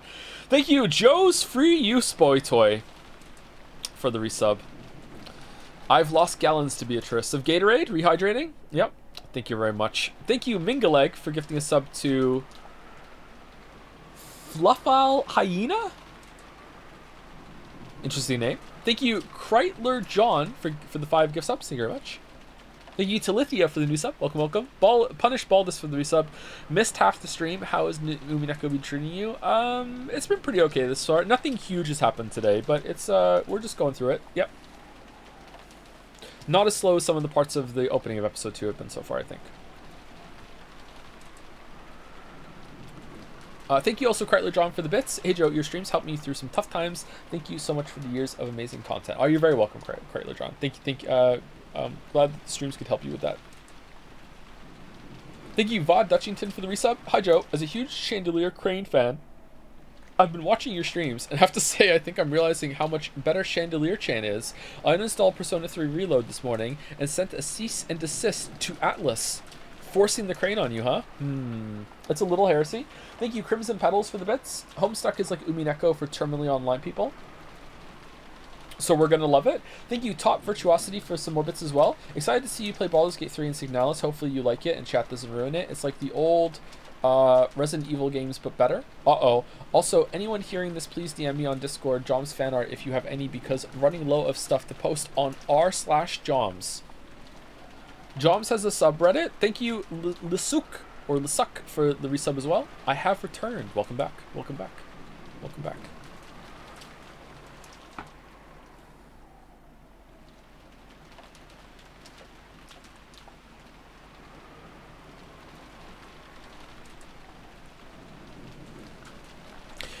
Hideyoshi's claim that advertising doubled the taste was apparently right. After being chased out of the guest house, the kids and Nanjo had gathered in the cousin's room and were eating the cake that Kumasawa had brought for dessert. It was both wonderful and high class, topped with lavish amounts of cream and decorated deliciously with fruits. But delicious as it was, it didn't taste quite as good for some reason. Haha, without Goto-san selling it, it isn't nearly as good. Oh! Is that a, is that an insult? Oh no. And if we ask Kumasawa-san to sell it, she'd just say it's made of mackerel. Ooh, really? You can make cake from mackerel?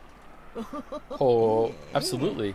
And as you can see with this very cake, if you mix the squeezed juice out of mackerel with flour and eggs before cooking, it comes out all fluffy. Oh, that'd be incredible if true. Maybe mackerel cake will show up on the new menu at one of Father's restaurants. Wow. After all, mackerel's full of nutrients and sounds healthy. It might get real popular with women and the elderly, but I'm not going to get anywhere near it. Girls won't eat something that weird.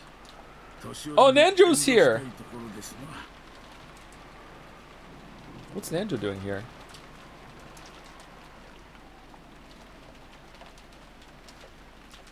Even the elderly would wish to decline.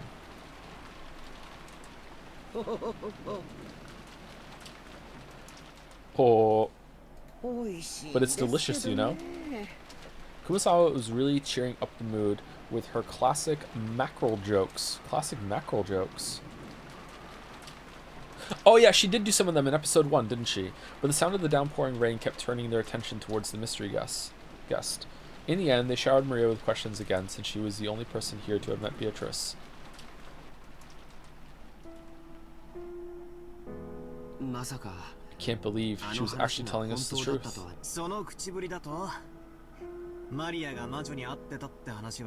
The truth. No, okay. You make it sound like though you never believed it, this Maria meets a witch business isn't news to you. Yeah, I thought it was just one of those fairy tales you'd expect from a dreamy kid that age. She exists! Beatrice exists! Is this for emphasis or what? Every year when we come to the family conference, I meet her and we play together. That's right. Although Beatrice-sama doesn't usually show herself, I hear she sometimes unexpectedly appears before honest people with clean hearts. Why is she talking to Maria then?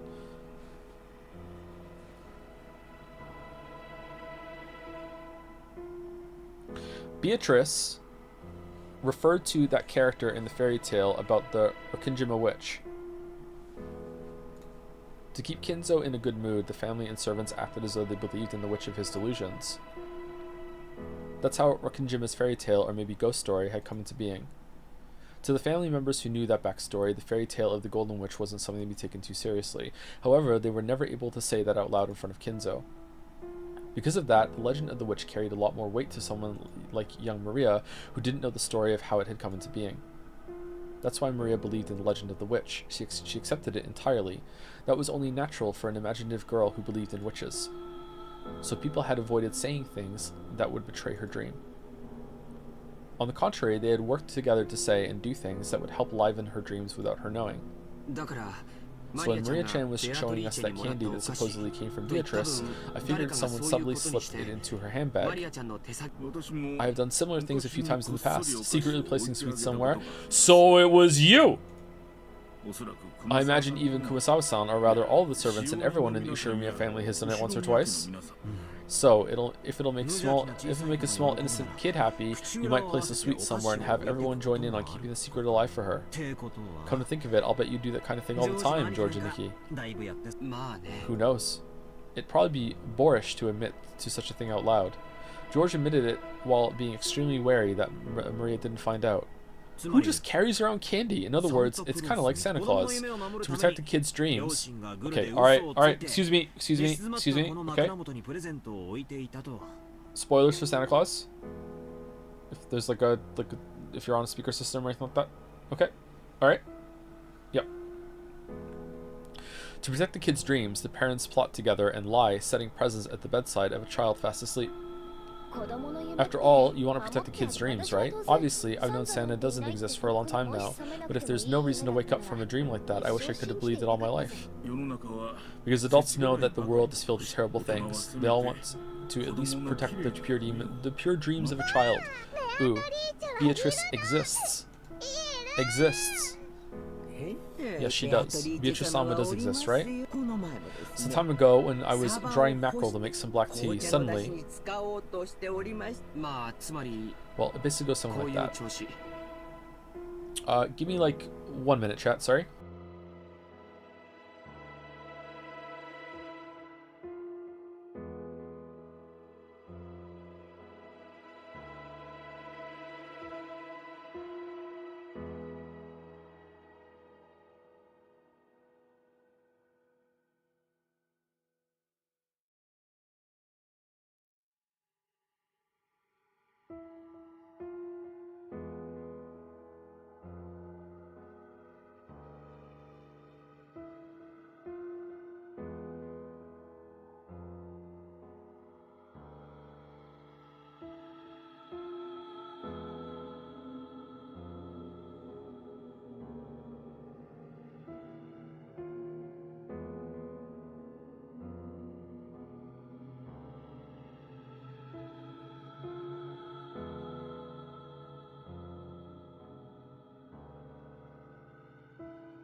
Alright, I'm back. Sorry about that. Witcher 3 vid. What? Can you pick your fucking... What? Well, it basically goes something like that. Supposedly, at least. So simply put, this was supposed to be a witch that no one but Maria believed in. I wouldn't phrase it quite like that. The point isn't that we didn't believe. We were all trying to give her a chance to believe. So this is about not betraying a child's innocence, but Santa doesn't exist in reality. Wait, what? If you don't want kids to be all disappointed when they learn the truth, you'd be better off not showing them the dream in the first place. This is actually something that I debated with myself, and I still don't know if I made the right call. Is the fact that I think like this proof that I'm still a long way from becoming a full adult. The true nature of the Rikkinjima witch was finally starting taking shape in Battler's mind. However, the current situation overrode this understanding, and in fact, it completely overturned its very premise. So, we thought we knew what was going on, but now Beatrice-sama the witch has actually appeared in reality. Is that it? And judging by how freaked our parents were, it looks like she wasn't an invited guest. Now it's starting to get interesting. There's no reason for us to simply assume that a woman called Beatrice doesn't exist. It's what Uncle Rudolph called the devil's proof. Battler thought at first. None of us knew that a woman calling herself Beatrice existed. Well, I mean, somewhere in the world, like it's a name, but that's not the same as proving that Beatrice doesn't exist.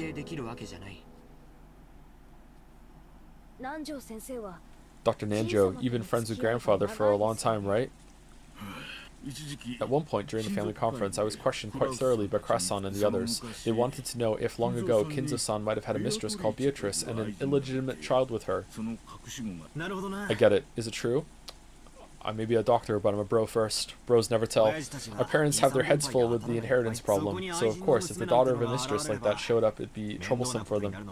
Krasan and the rest probably asked Genji-san about it first. However, Genji-san is an aide who's sworn loyalty to Kinzo-san, and is probably a friend more trusted by Kinzo-san than myself. I doubt he told them anything. So next time, they went to ask me, as an old friend of his. And, did grandfather have a lover called Beatrice, Dr. Nanjo? Yes. He did! No, I have never met her. But Kinzo believes she existed. However, I have heard from Kinzo-san that he had a relationship with a woman like that. He said she passed away a very long time ago. She's dead. So did the two of them have a kid? That I do not know, but Kinzo-san always says that reviving Beatrice is the goal of his research. Usually, if one loses a mistress but has a child left behind to remember them by, they pour all of their love onto that child. Therefore, we naturally assume that there was no such child between Kinzo-san and Beatrice.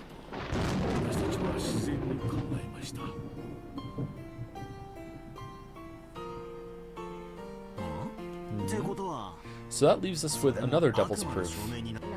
Yeah, it's impossible to prove that a child between him and a mistress didn't exist. So, now that this child has actually appeared, we have to assume she did exist after all. That's a bit of a rushed argument. It's more realistic that someone caught wind of the trouble with the Ushirimiya family inheritance, knew about grandfather's relationship with the mistress long ago, and then dressed up and came to fuck with us?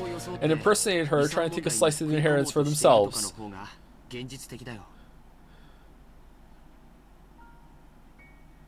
Okay. Sure, that is realistic.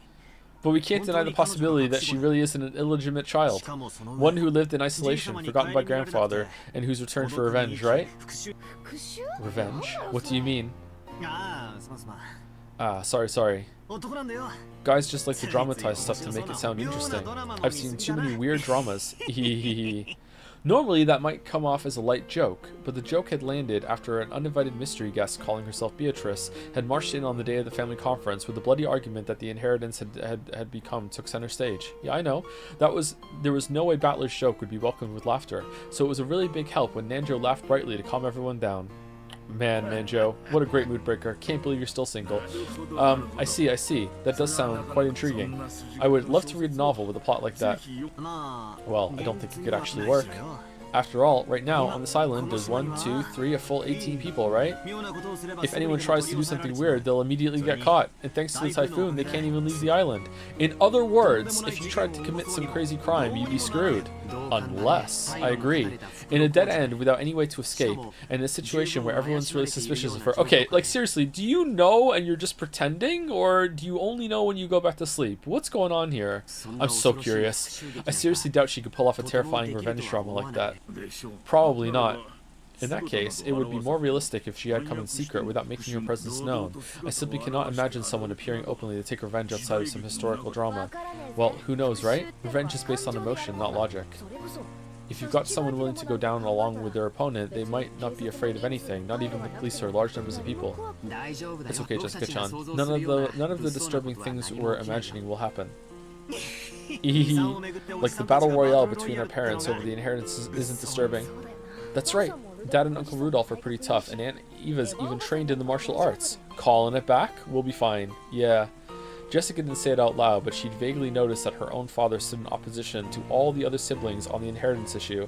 They usually played nice in front of the children, but when that pretense was lifted away, like it had been at dinner, the result would be a tumultuous uproar. After realizing this, it was only natural for Jessica to be frightened at the thought that her parents might get caught up in some kind of trouble and become human sacrifices for something terrifying. Seriously, Georgia Nikki's right. Nothing's gonna happen. Even if she pretends she's a witch, what can a single human woman who can't even use magic do? That's where you're wrong, bucko, he says in the magical storm. Oh, not again. The sudden creepy laugh made all of them jump, and when they realized the strange laugh was coming from Maria, they were shocked again. I see. So that's how you see it, Battler. What is it? Don't laugh all creepy like that. You accept Beatrice's existence for now. At least you accept her as the 19th person and a guest. But that's all, right? You don't accept that the 19th person, Beatrice, is a witch, right? Huh? Of all the crazy things to say, of course that's what I think. Witches couldn't possibly exist. The only possibility is that she's a human woman claiming to be a witch. Hmm? Isn't that odd, Battler? That's a devil's proof, isn't it? Of course witches don't exist. But just because you've never met a witch, that doesn't mean you've proven that witches don't exist, right? That's right. You're not wrong there. I can't prove that witches don't exist. However, even if I can't prove it, I can claim it. I claim that witches don't exist. Why? How can you claim that witches don't exist even though you can't prove it? Because things like that don't exist.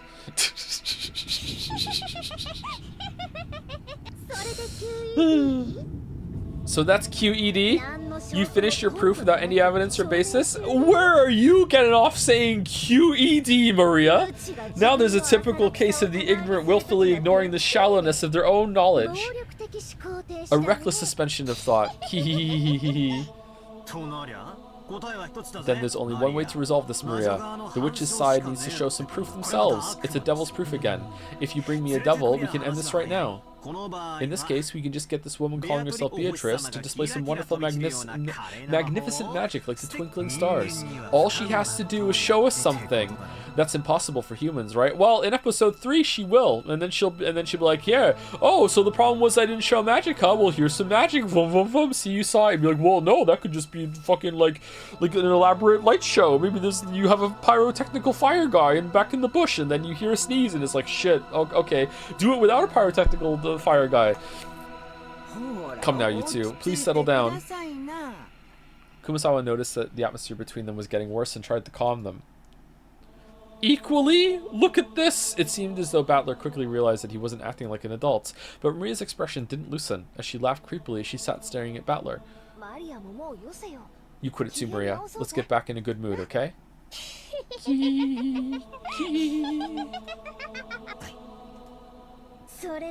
If that's what you want, Beatrice will definitely show you. Something impossible for humans. When she does, you'll believe too, okay? You'll believe in Beatrice.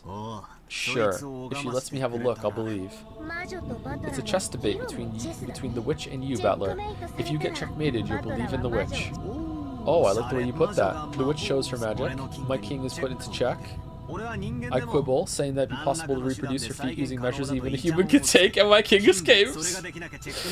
Failing to do that would be checkmates. That's a pretty good analogy. Battler. In chess, you and your opponent have pieces that move in the same way, so you can predict your opponent's moves. But you know what? What you aren't expecting is that your opponent's pieces might be able to move in ways far stranger than yours. You simply assumed that, since witches must not exist, the movements of Beatrice's pieces will obviously be the same as your own. But you know what?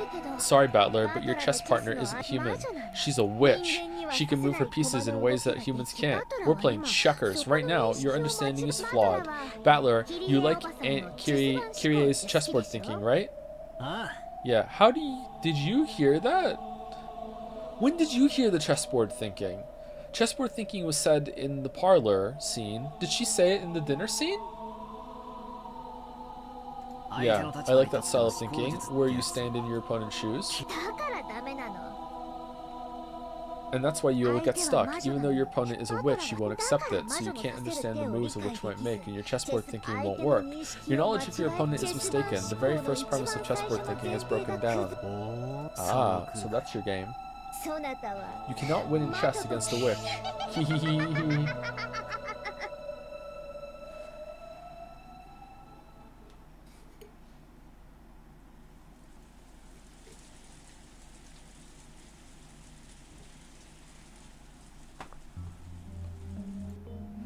Oh, chill vibes are back. Oh no, not again. Thank you, Diselli, for the resub. Ooh. And thank you, Wowzy? One of those for the new sub. Welcome. Thank you again, Diselli. Alright. I don't know what happened after that. We servants were strictly ordered not to approach the dining room. I see. So, Shannon, have you ever met this person called Beatrice before? I don't know. That was a slightly odd way to say it. It didn't quite sound as if she was saying her memory was hazy. For us servants, Beatrice-sama is the second master of this mansion. Some people say we've spread that rumor because of the master's influence, but even when I just started working here, the story of Beatrice-sama was already being whispered of. I've heard about it before. If you don't show her respect, you'll get cursed, and at least one servant actually did meet with an accident, right? Yes. But it's true that some people believed more than others. I believe respect for that sort of thing shouldn't be forgotten, so I've never doubted that she exists. I vaguely believe that a shadowy being called the Golden Witch existed. And then that witch, whose existence was so shadowy and obscure, actually showed herself and entered openly through the entrance hall. Is that what happened? I don't know. I don't know anything. When you brought her to dinner, sorry. Okay, 1 second. Okay. Alright. Focus up. Focus up. Focus up. Words are starting to swim a little bit. Focus up. Focus up. Let me eat the rest of this cookie. 1 second.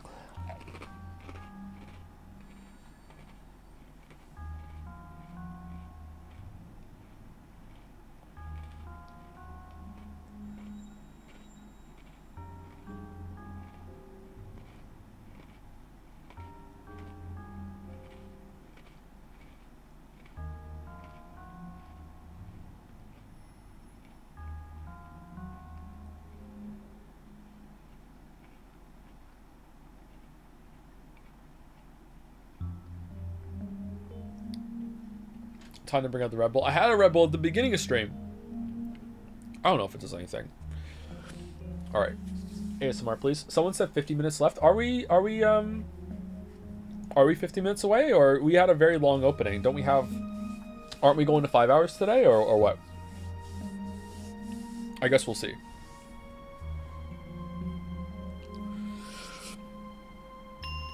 Oh.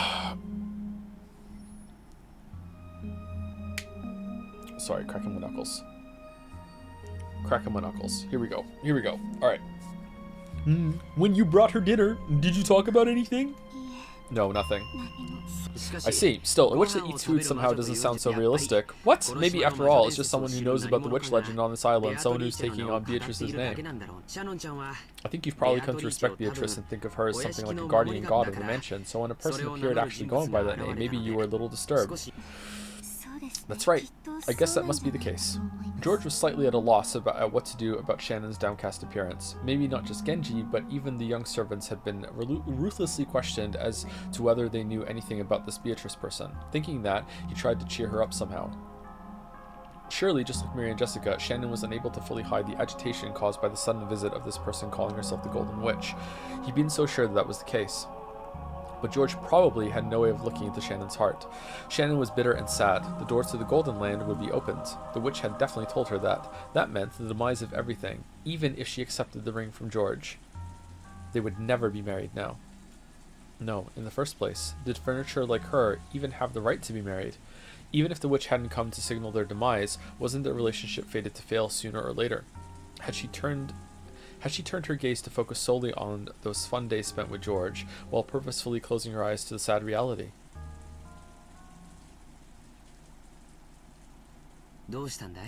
What's wrong? You really haven't looked well for a while now. George-san, what does it mean to be engaged? Huh? Trying to find a loophole? It means making a promise to marry, but I think in that sense it means the same thing as marriage. To be honest, I want to take you home as my wife right away. But right now, I'm in the middle of training and I'm still a long way from having the capacity to create my own castle.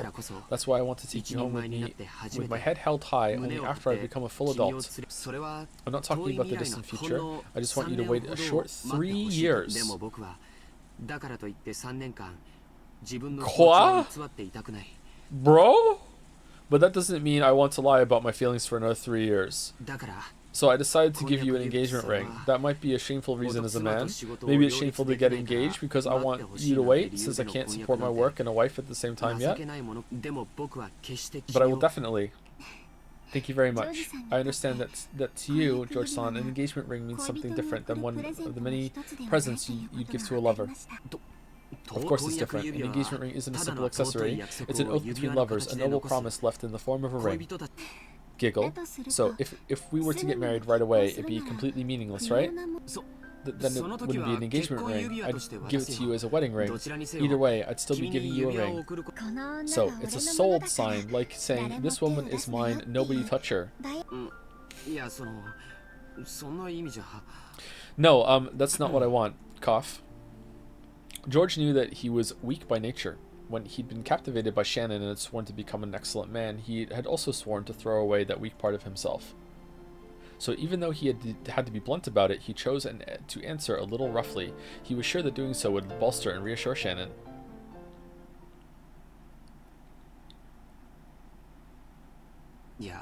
No, that may be true. Sayo. I'll make you my wife. I won't give you to anyone else. I'll make you mine alone, so no one will lay a hand on you. That's what this ring is, without a doubt. Thank you very much, George-san. I feel like she's building to like saying, why don't we just let's get engaged, but don't give me the ring until like tomorrow. She's gonna have her cake and eat it too. Get fucked, Beatrice! You said I didn't have to take the ring. You said nothing about agreeing to marry him or anything like that. I'm truly happy. Then, George-san, if it was decided by fate that this engagement ring, that this promise could never be fulfilled, would you still give it to me? Shannon tried to ask that, but she swallowed her words, because George had already spoken the answer. George had said it. He had said that to him an engagement ring was infinitely similar to a wedding ring. Therefore, accepting George's ring had a significance far more sacred than a promise to marry. Oh, the opposite. So, I'll stop calling this an engagement ring. From now on, this isn't an engagement, it's a wedding ring. Is that really okay? Is it okay to just proclaim that we're married without even God's blessing? Yeah, it's enough to tell God, Father, and Mother about it afterwards. We'll tell them all that we've been married. No one will be able to undo it. I declare bankruptcy. Okay, George-san. I'm not saying this because of a momentary emotion. I'm not just looking at how you are now. I'm looking at the you of tomorrow, of the next day. I'm even gazing at you as you'll be in old age, in the future, as I say this. You're always thinking about that, George-san. How about you want to enjoy your old age slowly, surrounded by healthy children and grandchildren. Yeah. At that time, an older you will be beside me. That is what I expect. No, what I foresee. Yes. Because that day will surely come. Will it surely come? Yes. Surely. Definitely. And this ring proves it without words. Please. Show me. Huh? What are we doing? Here it is. George, thinking he was being told to show her the ring, hurriedly took out the ring box. Even though he had practiced so much, he hadn't been able to do it cool. But Shannon wasn't looking at that. In her straight and direct gaze were vague tears and a smile. She focused her eyes on George's eyes, no, on something she could see beyond his eyes. Please, show me that future. Yeah, I'll show you. Surely. I promise it. And not just until old age. After we die too. Even when we become spirits, we'll always be together. Shannon wiped away her tears and took the ring box. Inside was a diamond ring worthy of blessing the two of them. George said the line that he practiced over and over again inside his head. I want you to put this on whatever finger you like and have that be your answer. So by tomorrow morning... Dude, the ring's already on. Giggle. Yeah. Shan smiled, took the ring, and with a completely natural movement, put it on the ring finger of her left hand. It really had looked like such a natural, ordinary movement. And for a while, George was stunned. This is my answer, George-san. Shannon. No. Sayo. Even when we become spirits, we'll always be together, George-san.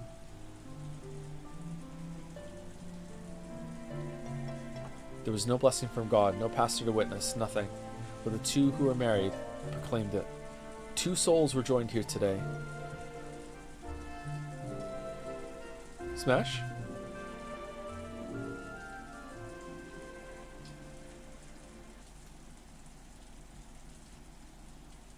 Smash? No. Okay.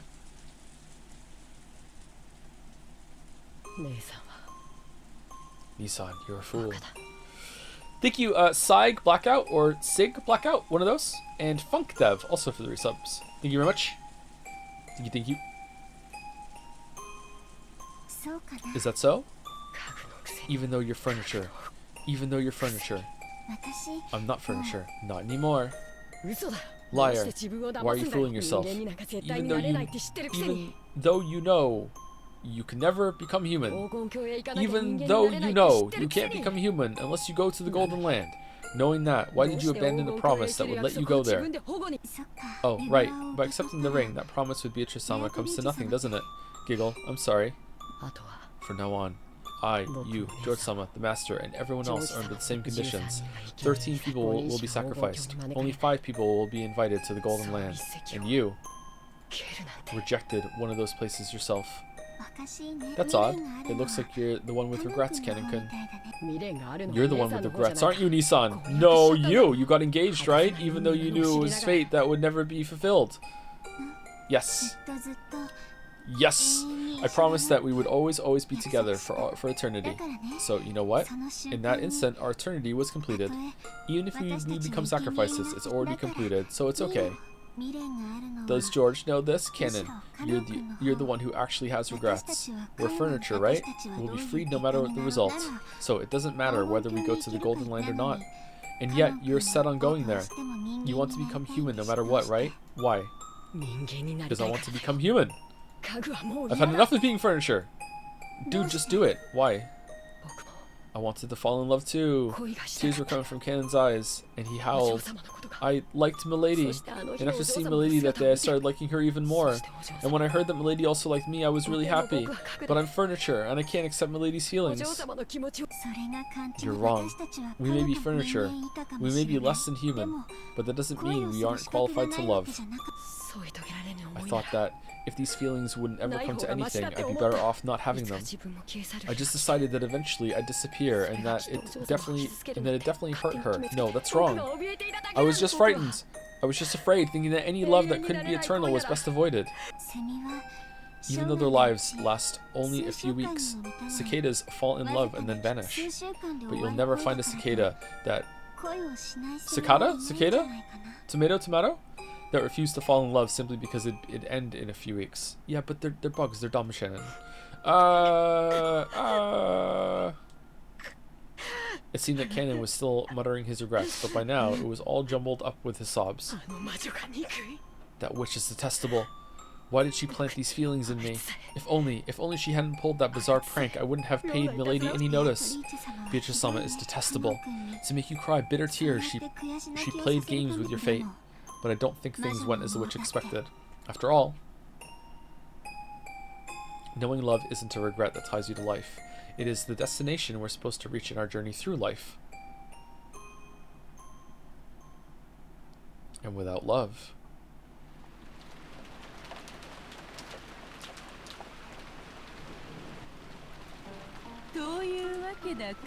Well, now, Canon, why are you back in this in the rain? That promise you worked so hard for has now come to nothing. Cackle, cackle, cackle. Very well then. With this, the conditions for all the pieces are the same. There are 18 pieces. 13 will be offered as sacrifices.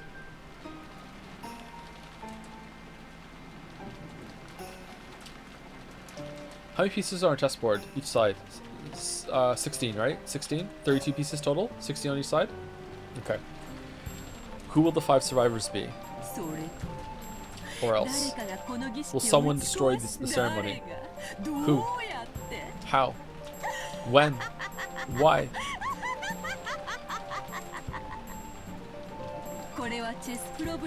This isn't a chess problem. It's a game on equal footing. On an equal footing. I won't be cornering you one-sidedly.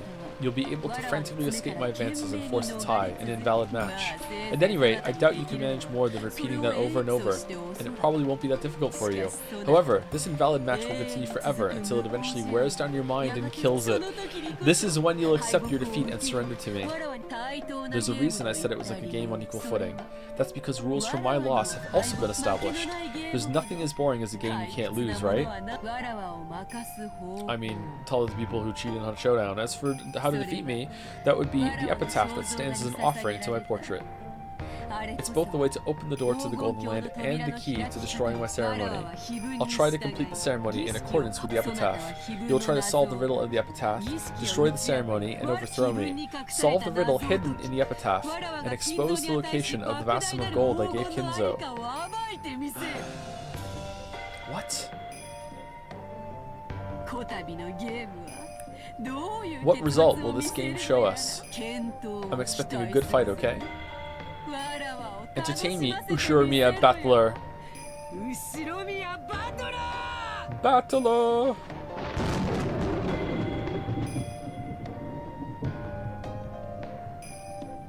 Why does she keep changing clothes? Wouldn't you if you looked like that? I have no objections. Where are we? Natsui and I acknowledge it.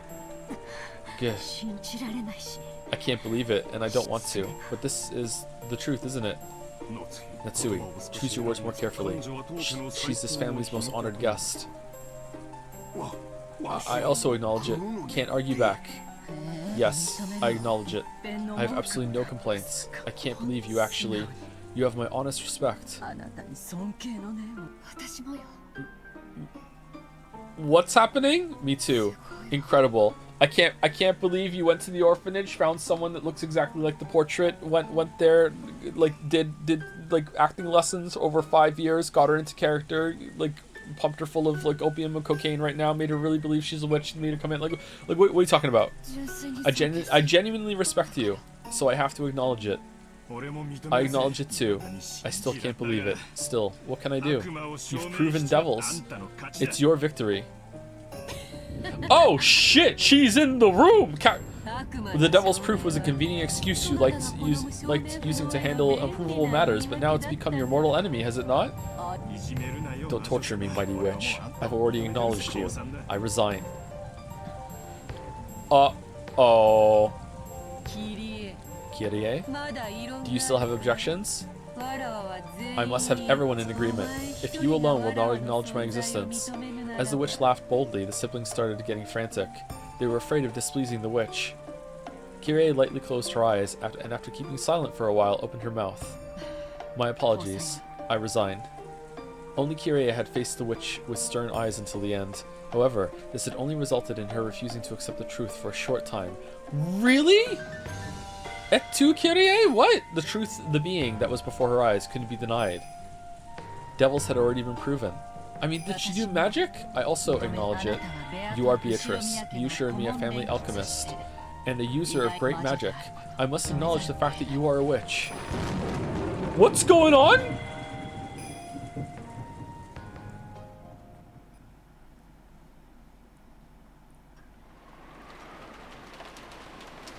Moments before we got to that scene, Beatrice is like, okay, look, I know I haven't proven anything, but I just want to, like, you know, the smooth thing's over. How about we just all go around the circle and you just all, you know, try it out. Just say that I'm a witch and you believe me and I know magic. That's what I want you to do. Okay, all right, here we go. Oh, hold on. Perspective camera's coming in. All right, timed perfectly. All right, say it. All right, we're done. All right, perspective camera's out. Okay, all right, now how did that feel? Like, do we feel that maybe, like, we can move in that direction or not? I know you don't believe me right now. Like, what was that? I'll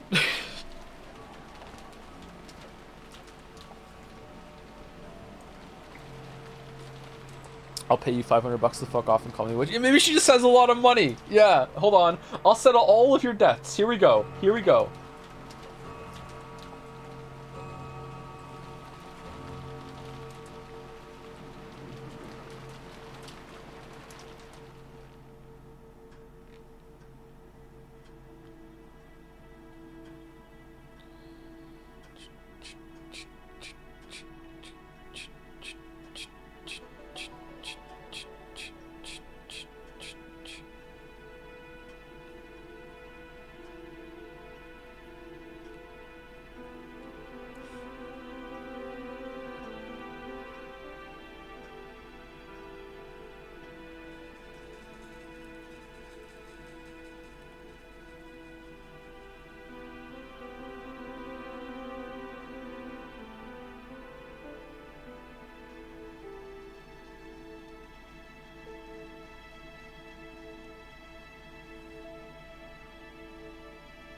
Did you enjoy the cookie? I did. I wish I munched another one while this was going on.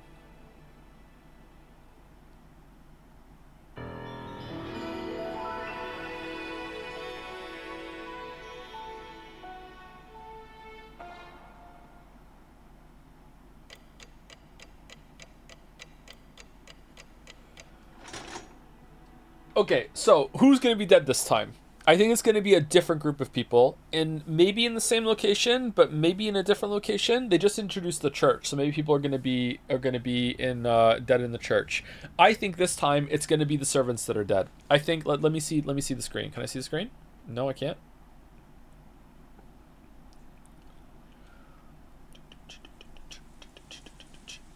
What is the sound that always fills my ear? Okay, so 6 people have to be dead for the first Twilight, right? It's the same. It's the same. 6 chosen. Okay, all right. So here's what me thinks. Me thinks. Dead. 1, 2, 3, 4, 5, and 1 more.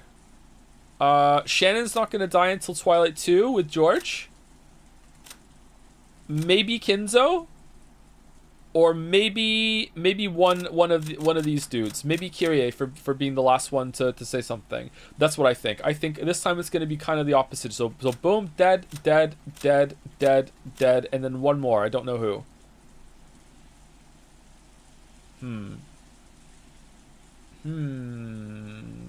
For some reason, I'm kind of thinking Kinzo. I don't know why. I'm kind of feeling Kinzo.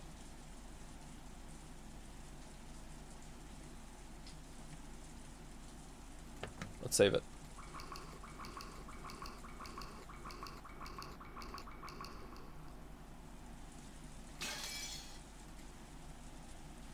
What is the sound that always fills my ears? Is it the sound of the rain, the sound of a waterfall, or could it be radio static? If not, I want it to be the sound of blood flowing through my body. I want it to be the sound of the blood circulating throughout me, telling me that I'm still... Oh, maybe it's Battler. Battler's a ghost for the whole time, and he's like Beatrice, like, what are we talking about? Believe in me, I literally killed you. Like, prove I'm a ghost. Prove it. I still think and feel like what. Is it morning? Light entering. Oh, I'm wrong. The light entering through a crack in the curtain was faint, but at least it told him that the dawn had broken. Kinzo, still in the position he'd been when he woke up, was still sitting in a chair and looking up at the ceiling, felt the blood slowly travel throughout his body. Okay, judging by the clock, it was early morning, 6 on the dot. No matter how tired he was, no matter how deeply he slept, he always woke up exactly this time, as though he had measured it with an hourglass. He didn't think of this as something to boast about, but he told himself that as long as he could still manage this, his health couldn't be that bad.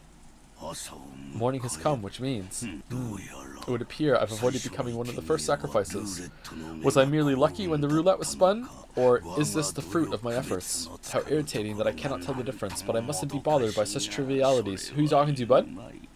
Kinzo was struck by a faint desire to see beyond the study door. After all, he might find the traces of someone's vain struggle to break through the door, a sign that someone had tried to select him as one of the first sacrifices.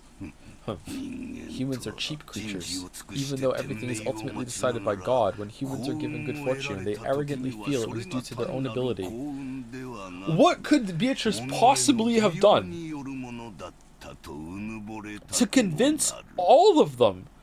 Especially, like, 5 of them were so staunchly against it, making fun of Kraus before that. That was why he wanted to check whether there was a wretched mark on the door. The very desire was human, and that was why Kinzo did not check. He often rejected desires that came to him because he was human. Wants to act like furniture. By doing that, he could be immersed in a feeling of sufficiency, as though he himself had become a being that surpassed humans. He recognized human desires for what they were, and guarded against them. Things that a human would want to do, he resisted. This eccentricity and rebellious nature had surely given him a rare genius. Eccentric. By making it possible for him to succeed in his exploits as he revived the Ushirima family in a single generation. Well then, Beatrice, what were the 6 pieces you took, and what will your next move be? Entertain me. My defense is perfect. I will not shame myself like last time. Last time? You remember? No. Do you? The servants woke early. They had to open the curtains, prepare breakfast, and complete various other tasks to welcome the guests to a new day. Or is he talking about the... Oh, God, I'm so wrong. What the fuck? Is it just the same people? Does she convince them that they have to die and then they did it to themselves? So wrong. God damn it. Goto was the most enthusiastic. During the family conference, he had been told to concentrate his efforts especially on cooking, so he'd been specially exempted from several tasks that servants normally must do.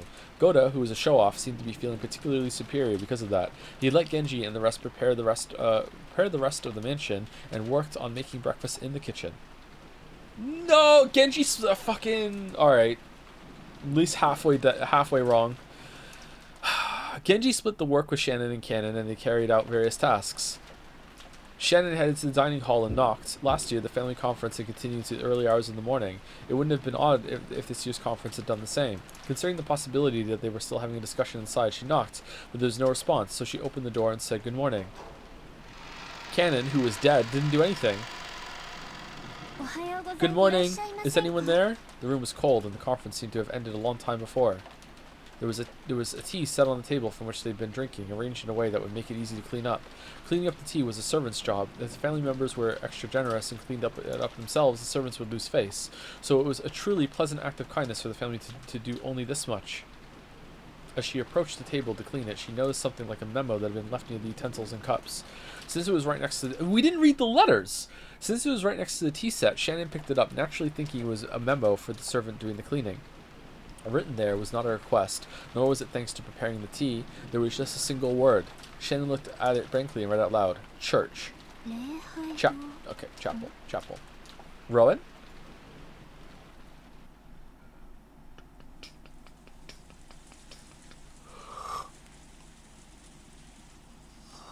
A small sound kept repeating over and over. Normally that sound would have been too trivial to be worth caring about. If only I could stop hearing it soon, I could go back to sleep right away, she thought vaguely. But no matter how much time passed, the sound did not end. It repeated over and over. Ah, shut up. Who is it? Banging on the door this whole time. As soon as she realized that, she woke up. Someone was knocking. Then she noticed that it wasn't just a knock, but a voice as well. Rosa-sama. Good morning. Wait, Rose is alive? Wait, I'm coming now. It had been Genji's voice. Looking at the clock, it wasn't even 7 yet. It was clearly too early to wake the guests. Did something happen that was bad enough to cause this? She felt her sleepiness increasingly fade thanks to the premonition of misfortune.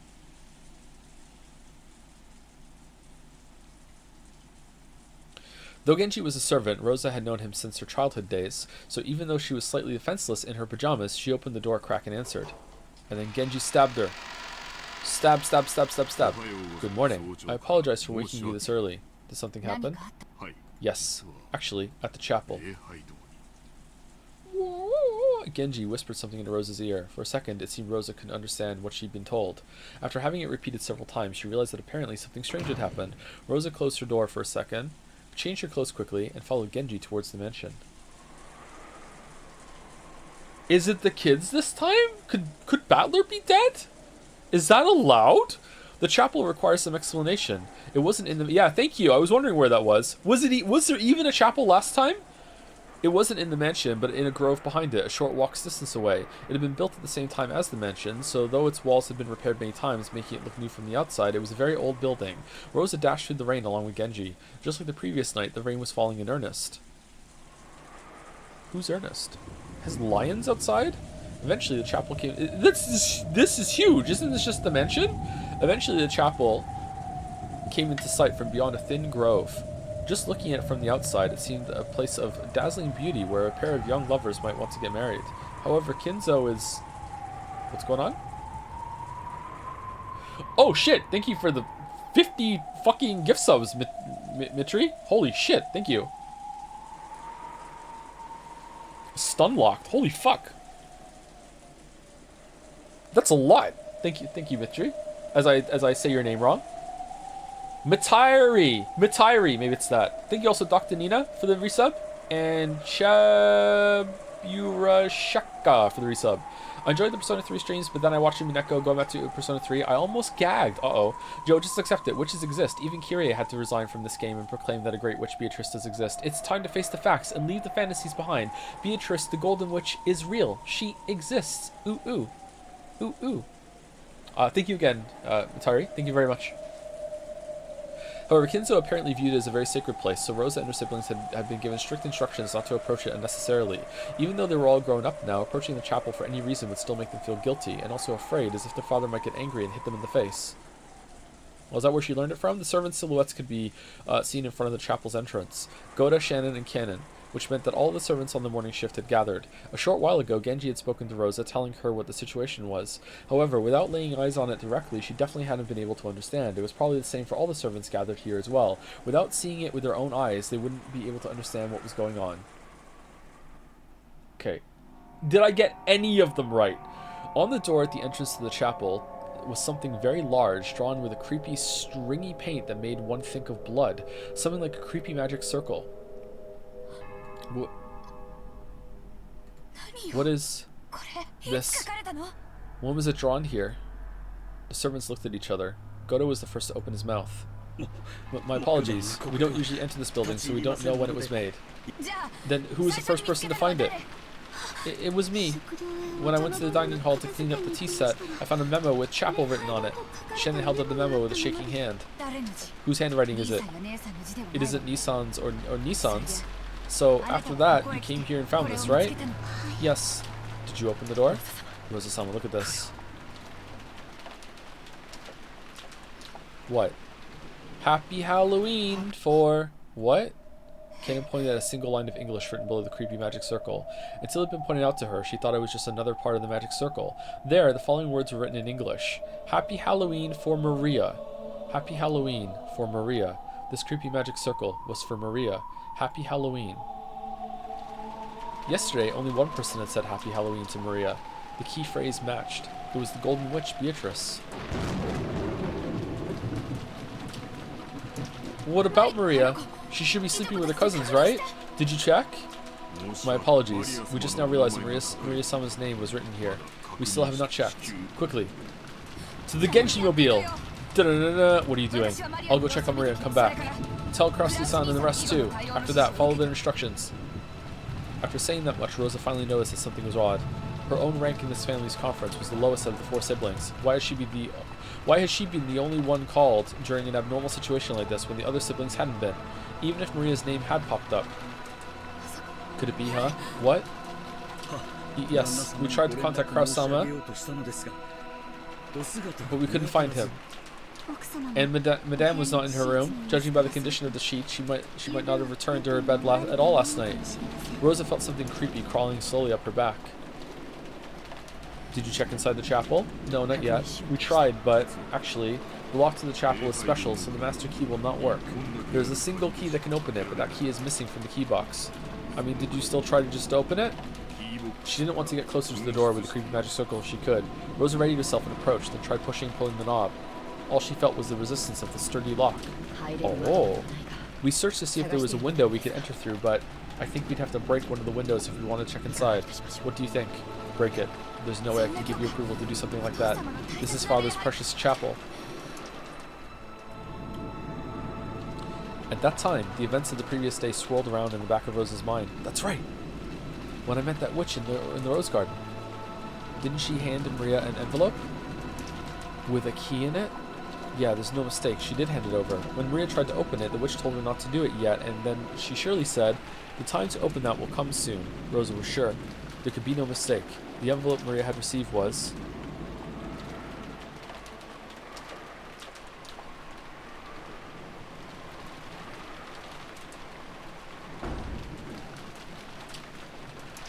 Junko Inoshima is... After dashing back to the guest house, Rosa approached the cousin's room while hiding her footsteps, softly opened the door and peered inside. From the inside, she could hear the healthy snores typical of young people. There were 4 children, and Maria was there, sleeping soundly. After breathing a sigh of relief, she entered the room with quiet footsteps. Okay, so who's dead then? Dead, dead, dead, dead, dead, dead? These 6 this time? Or like 5 in Nanjo? Huh. Okay, I was way off. After breathing a sigh of relief, she entered the room with quiet footsteps. She was after Maria's handbag, which was resting on the sofa. Maria always liked carrying her treasures around with her. She was probably emulating how her mother always carried her makeup with her. Of course, she was just imitating her mother, so everything on the inside was junk. In Maria's case, it was full of small, creepy occult items, notebooks describing things of that nature, and so on. Rosa had never been happy to see her daughter walking around with things like that, which weren't girlish at all. However, trying to force Maria to stop had resulted in a big fight, so she decided to let it be. Let it be... Here. This is it. A western envelope with the crest of the gold eagle. When she took it out of the bag, she realized there was a heavy, vaguely cylindrical object inside. Oh, the key is in there! She could tell by its feel and its weight. There was no doubt. This was a key. Oh, what did the key choose? After turning around and checking that Maria was still sound asleep, Rosa tore open the envelope and the contents spilled out into her palm. It was a key with an old and intricate design. Rosa gripped that key and dashed out. Battler seemed to have noticed that sound, but after grumbling and turning over his sleep, he started snoring again. He was too busy talking to Beatrice. Battler, what do you think about that? The door was locked and the key is in the envelope the whole entire time. So how did the key get locked? It would be trivial to make a copy of this key. No, it wouldn't, because this is a special bullshit lock that only one key can do. Oh, prove it. Well, I can't do that. Oh, so you're going to not believe because of this trivial detail? Genji, could this key be the key to the chapel? Where did you... Yes, this is the key to the chapel. Rosa approached the creepy magic circle once again and put the key in the keyhole. There was a strong resistance. After it resisted for a short while, it stopped resisting with a clunk. Then, squeaking with a noise that hurt one's ears, it slowly began to open. Slow. Maybe there's another door. We didn't check all the doors. Is anyone there?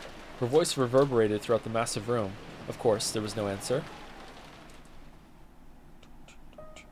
The chapel had a high ceiling and the air was cold. This seems like overkill for, like a island chapel. And even on this rainy, unsettling day, it felt sacred for some reason. The servants timidly followed after Rosa. Rosa-sama, look at that. Canon noticed it immediately and pointed.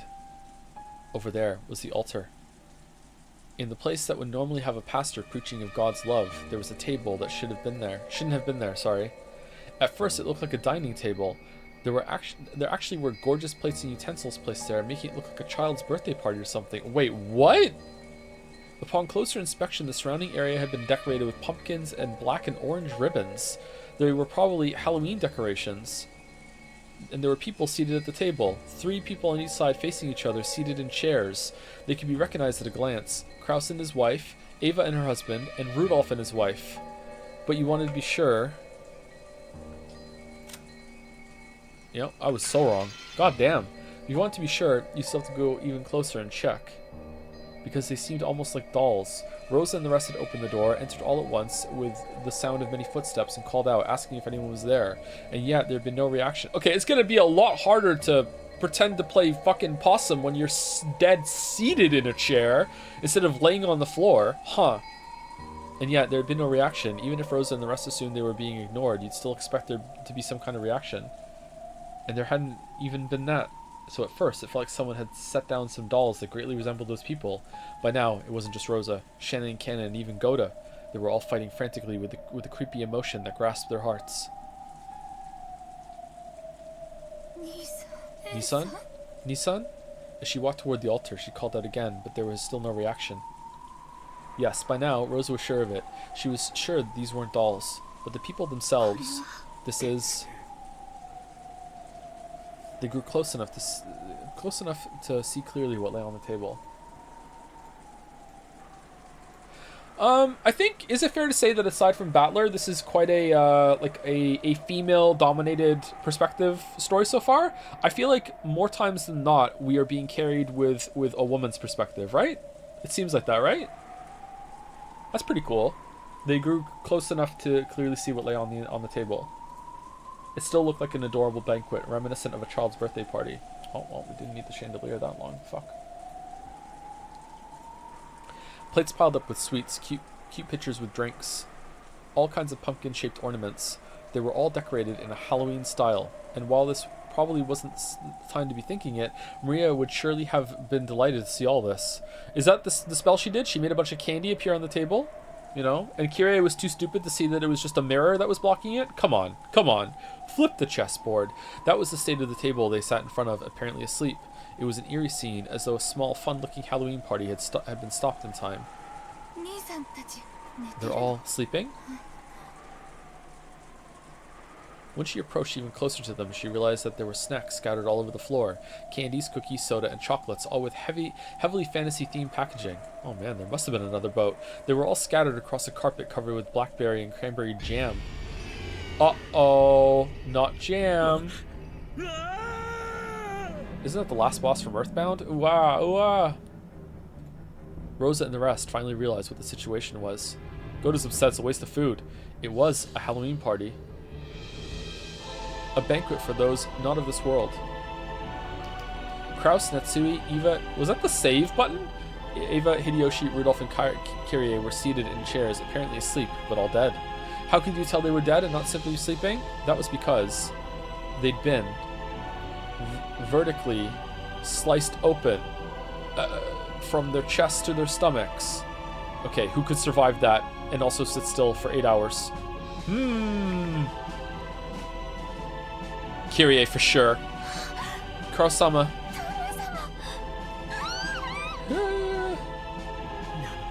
How cruel. The 6 of them had sat down at a Halloween party before having their stomachs split open, killing them. Then the jam covering the floor must be what overflowed from their stomachs once they'd stuffed themselves completely, right? Oh man, they had a lot of jam. No, the contents of the stomachs had been scattered all over the floor. And that wasn't all. Out of their stomachs, it was almost as though they poured out, as though snacks had overflowed from there. Oh. Oh god. Candies and cookies, soda and chocolates had poured out, stained with blood, and had scattered across the floor. What could have happened to cause this? It's almost as though their stomachs were stuffed full to bursting with sweets. And it all poured out when their stomachs split open.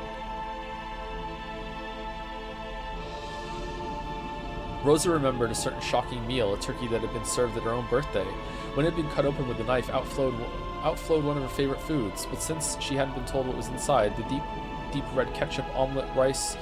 God damn it! Really? Even this one? The fucking poured out like bloody maggots. Ugh, pulsing, dripping, slimy, pulpy, squelching, slow explosion.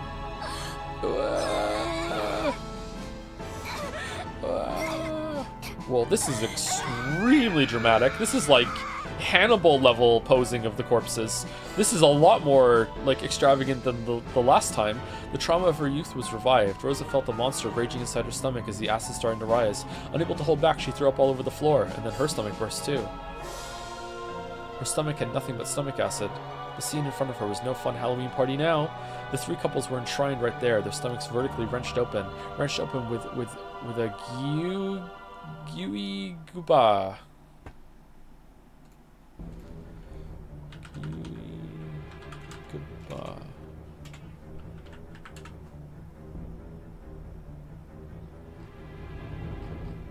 I don't know what that is.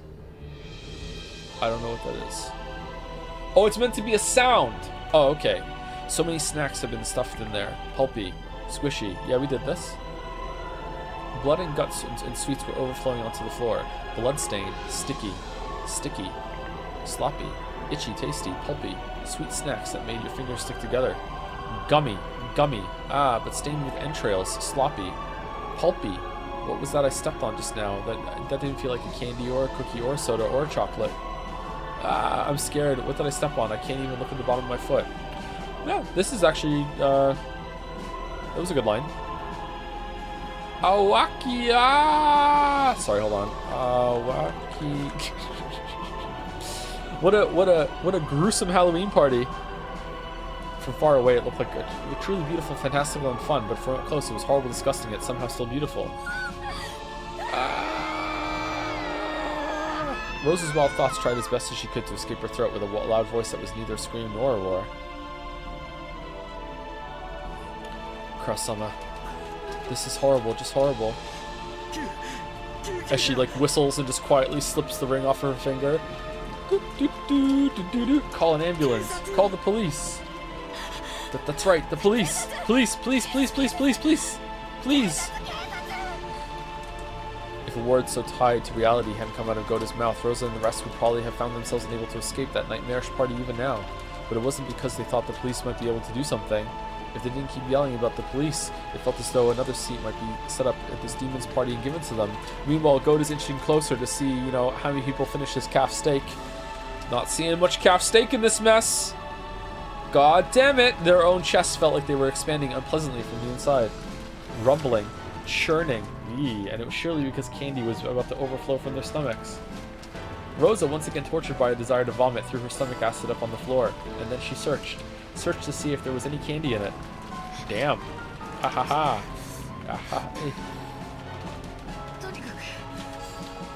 Anyway, cough cough. Rosa coughed violently again, forcefully spitting up the stomach acid that had been burning in her throat. She realized that by now, her whole body had been covered in a filthy sweat. Genji-san, Shen and Shen, please contact father and ask for instructions. Goda-san, go with Ken-kun and call the police. Then have Dr. Nanjo come here. Why even bring Dr. Nanjo here? It's a bit too late for medical care. The servants accepted their orders and dashed outside. After watching them leave, Rosa once again stared at her siblings, with whom she'd spent good times and bad, and their partners. Though there could be nothing more tragic than this scene, for some reason she was tempted to describe these fantastical deaths as beautiful. Ooh. Ooh. One more chapter. Stop on glass break. Not too long. Okay. Thank you. Worth taking a break or no? They aren't here. Nah? Okay. Let's see. Oh, it's different this time. Okay. Well, it would be hard to, like, fake a death this way, so I'm more likely to believe that these are real this time? Why their faces bashed last time? Huh. Okay, his corpse was found in the chapel. The direct cause of death is unknown, but it seems his stomach was cut open and his intestines pulled out after his death. On top of that, sweets and candies were packed into his stomach. Welcome, Maria. Happy Halloween! Her corpse was found in the chapel. The direct cause of death is unknown, but it seems her stomach was cut open and her intestines pulled out after her death. On top of that, sweets and candies were packed into her stomach. Didn't I tell you? Stomachs are packed full of candy. Okay, it looks like this is the same for all of them. Are they not? Everyone has a stomach filled with sweet dreams. Why would there be anything filthy inside someone's stomach? This is why we want to be as sweet and innocent as candy. And so, I give you the land of dreams. Happy Halloween. Do you like Halloween? I like Halloween, yeah. They aren't here. Where'd they go? The servant room and the kitchen are both empty. What in the world happened?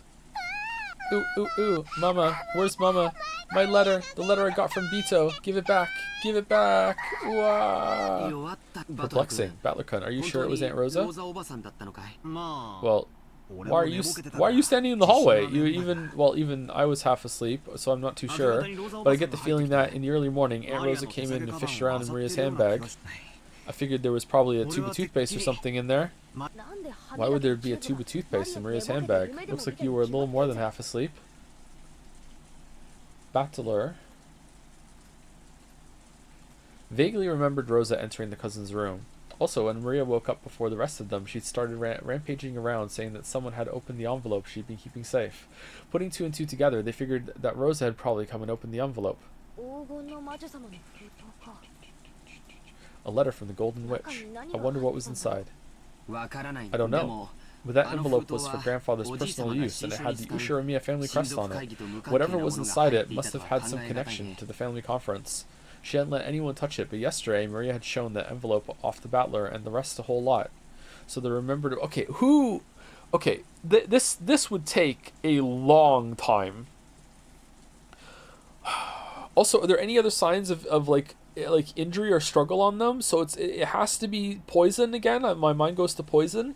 But just like the act of like splitting their stomachs, putting the candy, making it look like it's sprayed out, like taking the intestines out, like not only would it take a long time, it would be incredibly messy. Like could one person even do that in 6 hours by themselves? That's oh man. Unless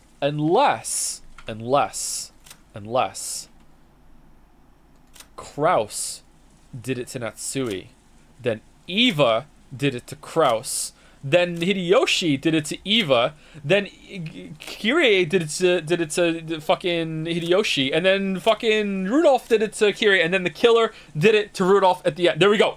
Done. We did it. And then the person who did it only has to clean up one mess instead of 6. There we go. Done. So they remembered it well. Ooh, ooh, ooh. Mama, give it back. Mama, give it back. Ooh, ooh, ooh. Wow.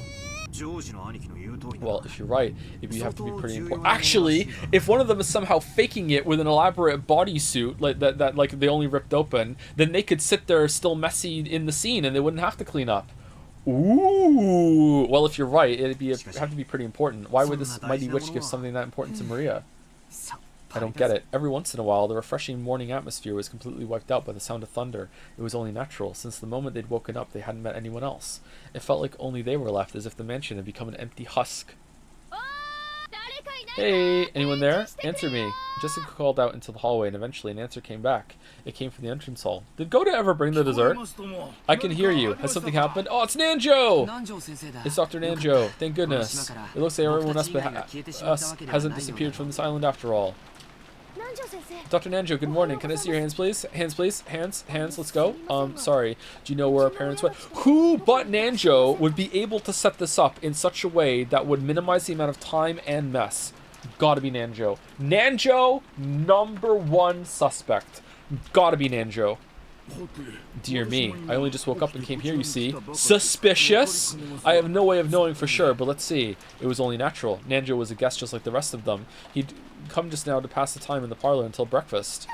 Ooh, Dr. Nanjo, Mama took it. Mama took my letter. Give it back. Ooh. Maria buried her face in Nanjo's plump stomach, sobbing and crying. Stomach, you say? Is it full of candy? Nanjo could do nothing but be bewildered by this ruckus so early in the morning. Takes off the fat suit he's been wearing the whole entire game, even in the last episode, to reveal just oodles of candy just hiding underneath just in case. Like this is what I did. This is my design. Someone's running this way. Jessica, someone's coming. From down the hall, they could sense people running hurriedly. They saw Goda and Cannon coming towards them. Normally, it would be disgraceful for a servant to run inside the mansion, and yet Battler and the rest didn't even think to question that now. Maria's sobbing had become so unmanageable, they wanted to ask anyone where Rosa was, but the two servants seemed to have bigger things on their minds than Jessica, who was waving at them. Goda flew into the servant room, and when Cannon noticed that Nanjo was there, he bowed and approached the doctor at a quick pace before whispering something into his ear. What did you say? Rosa-san did? Yes, I will guide you, so please accompany me. Understood. This way. Without saying anything more than that, Cannon finally noticed Jessica and bowed to her, but he wasn't calm. He dashed back down the corridor by which he came, followed by Nanjo.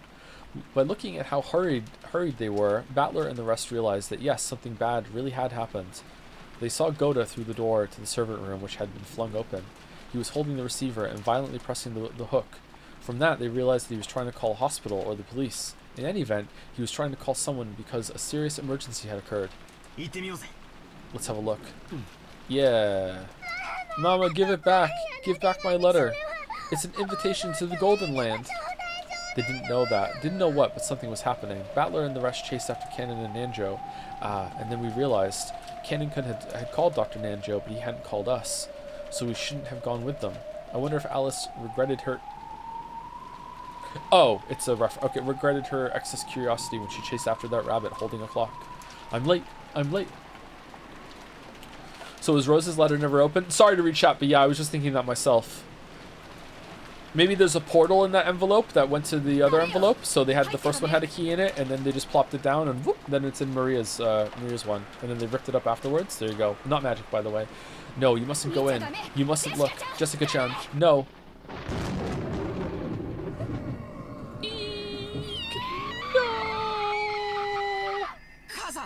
Mother, father, what happened? Ooh. What the hell is this? This goes way beyond bad taste. Isn't taking someone's life bad enough? What the hell is this? Go into all the trouble after they died of sitting them on chairs, slicing their stomachs, and pulling their entrails out? You went to all the trouble of stuffing their stomachs full of sweets? Why the hell would you do something so fucked up? Damn it. Nice job, you bastard. Just great. Yeah! You get so aggressive. It would be best if everyone went outside. They certainly wouldn't want you to see them all like this. Nanjo told the children to go outside, but no one listened. Rosa-san, please tell them. If they keep looking at something like this, it will do nothing but harm.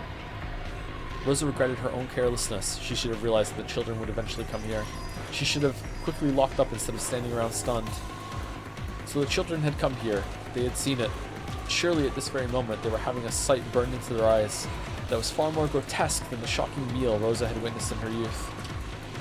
While she hugged Maria, who seemed to be too shocked to show any emotion at this gruesome scene, Rosa cried for them and their parents. The four groaning and crying voices of sadness continued to echo in a place that should have known God's love.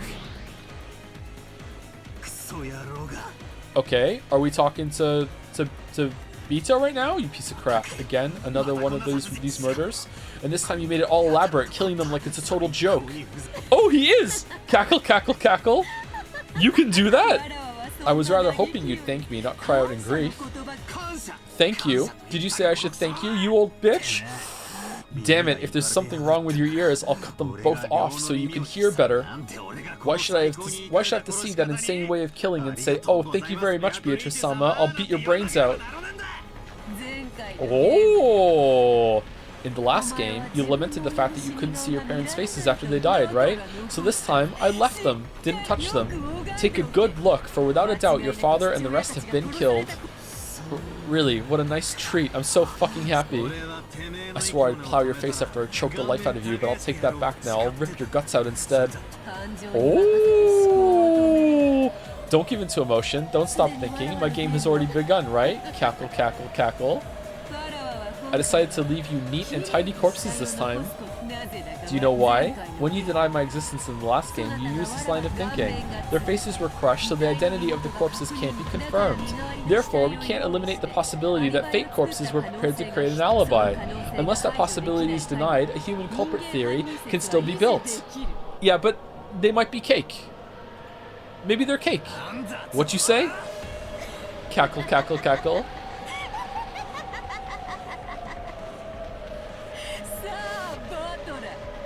So, Battler, is it okay to leave the examination of the corpses to Nanjo? Isn't it traditional in mystery novels for the doctor who performs such examinations to be an accomplice? Then don't leave the examination to him. Do it yourself. Make completely sure that without a doubt the 6 corpses are the 6 people they're supposed to be. That they really, really are dead and not just pretending. If you wish to confirm that your father and mother have been killed by having their stomachs cut open and their entrails pulled out, you better stick your hand inside their stomachs and feel around. She's so good. She's so good.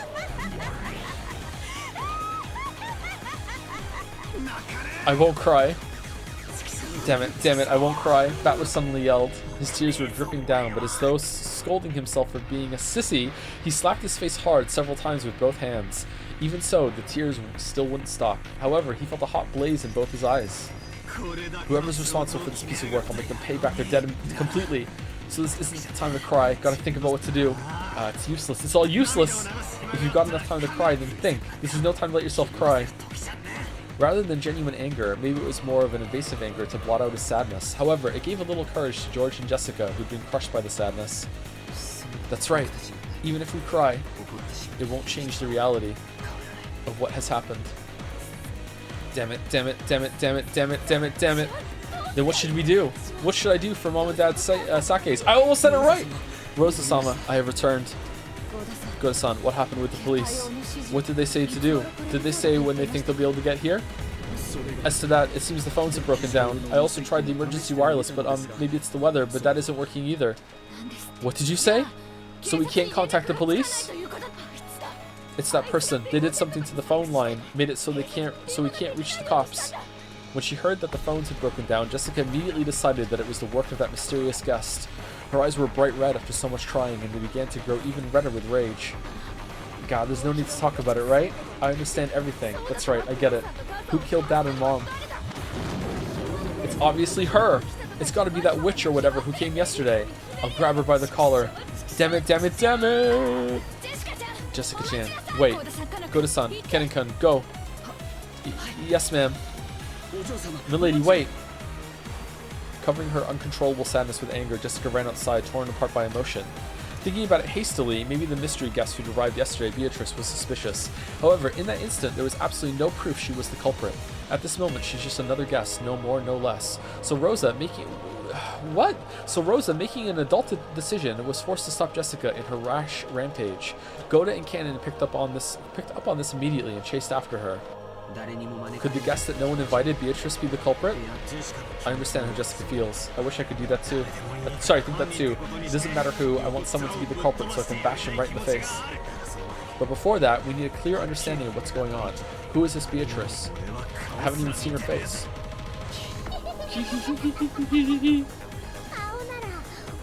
Wait, so Rosa wasn't in the chapel when she showed them the demon? Demon? Like the witch thing? Yeah, Rosa was there for sure, yeah. Rosa was there in that scene. Yep. If you're looking for her face, it decorates the big portrait in the mansion. You still don't remember after looking at it for so long?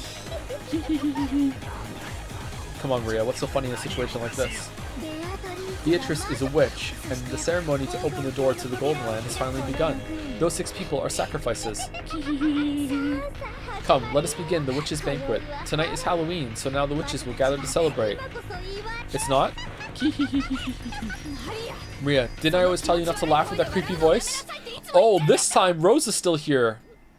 That's going to be different. The crisp sound of Rosa slapping Maria's cheek echoed through the high-ceilinged chapel.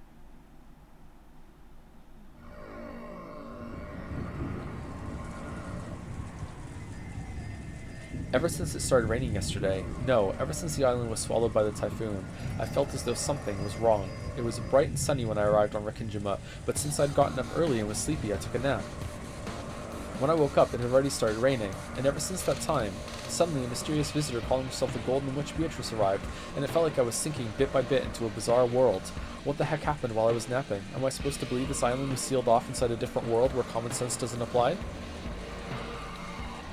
Who is this person called Beatrice? Is some unknown person trying to involve themselves with the inheritance problem, just like our parents were freaking out about at dinner last night? Okay, so it seems like Battler now currently has dual personalities. There's the one that's in control of like the regular line that does not remember the other ones at all. But there's also like a passenger like conscious riding with him that seems to be able to like stop time and talk to Beatrice whenever he wants, or maybe go to sleep. I think that seems to be, because these lines don't match that at all. Or he's just like role playing as what he would act like at the same time to play the game. Seems like that. Or is the culprit this witch from the Legend of Gold, just Maria said? Even if we set Jessica's temper aside, given the circumstances, it's probably safe to say that this visitor person is the most suspicious. But we mustn't make up our minds based on that alone. It's useless. It's useless. It's all useless. I smacked my face with both hands again, cooling off my brains before they overloaded, even though it might have been a wasted effort. This is one of Grandfather's envelopes. On a tray piled up with sweets that decorated the table, George and Nikki found a Western envelope that had the Ushirimiya family crest on it in gold leaf. And it was unopened.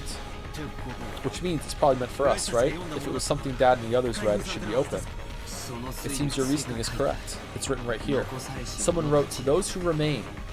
Is that a letter the culprit left? What's inside? Nikki, let's open it. After nodding silently, George and Nikki broke the seal. A folded letter came out. I'll read it. Welcome to Rikinjima, members of the Ushirimiya family. I am Beatrice, the alchemist for this family, employed by Kinzo-sama himself. Okay, I wonder if it's always going to be some variation of these ones, and then one, maybe perhaps 2 split parents left, so the kids actually can have some agency. Because if all of them were alive, they'd be like, "Shut the fuck up, get out of here." Like they would be united. The only reason this is going on right now is because Rosa is like alone. I wonder if it's going to work that way every single time. I don't know. So far I've been wrong a lot, so I'll read it. Welcome to Rikinjima, members of the Ushirimiya family. I'm Beatrice, the alchemist for this family, employed by Kinzo-sama himself. That letter really was a joke. This Beatrice, who called herself the family alchemist, had announced that she was collecting the gold she lent Grandfather along with interest, and that interest was everything Grandfather had created. Since this tragedy was right before our eyes as this paragraph was being read aloud, it clearly wasn't referring just to the wealth that Grandfather had built up. It was literal. Everything that Grandfather had created. In other words, all of the Grandfather's descendants were included in the interest. You bastard. What a screwed up contract. Lives as interest for gold, you say? That's almost like a contract with the devil, isn't it? You think it makes you look more like a witch? Don't make me laugh.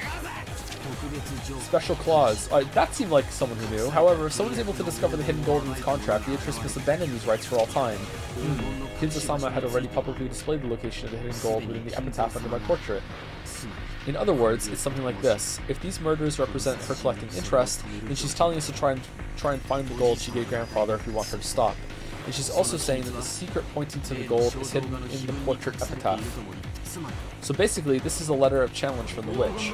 She's telling us to try and solve the code that points to the hidden gold if we can. And if we can't, she'll keep collecting the interest as planned. I'll beat you to death. Bring it on. Batlacon. Look, look. The table was covered with sweets, so even though those things were right out in the open, we just assumed they were sweets too. I mean, come on, you see them a lot, right?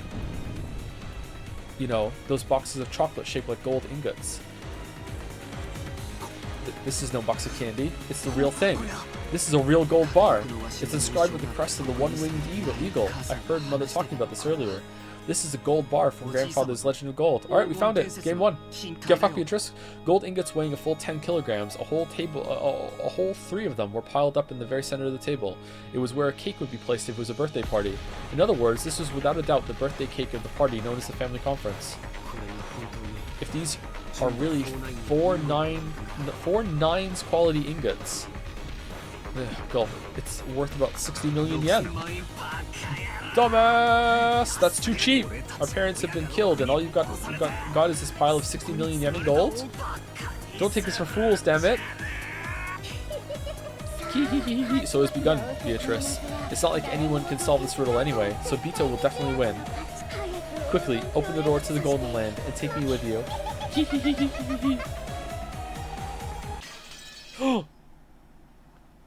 Well, well. How far ahead are we going? Do I have to hit a button? I don't.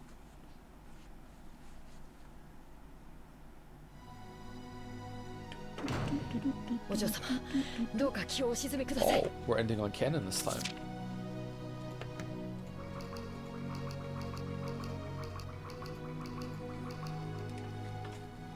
Is this not? Yeah, we're done. We're done. We're done.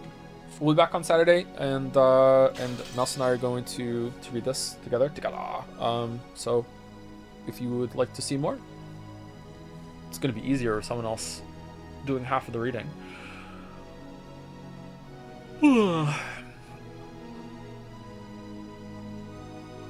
So close to the cliff. Before I go, thank you again, Materi, for the 50 gift subs. That's so many gift subs. Thank you, Pinsarada, for the bits. Obligatory thank you, Mouse. Parnik for the 100 bits. Happy Halloween, Joe. Pinsarada also with Happy Halloween. Happy Halloween! Yuri was taking you some bits to say. Beatrice, after finally having killed everyone, man, I finally killed everyone in the mansion and made everyone respect me. Nanjo, drinking tea in the corner. Still alive, but unnoticed until now. Indeed. Live Nanjo reaction. And thank you, Cyrilix Uwu, for the resub too. Thank you very much, Cyrilix Uwu. Okay, I'm gonna go unless we have like a really like a raid target just like already lined up, and I can just type it in right now /raid. That's it. So let's see.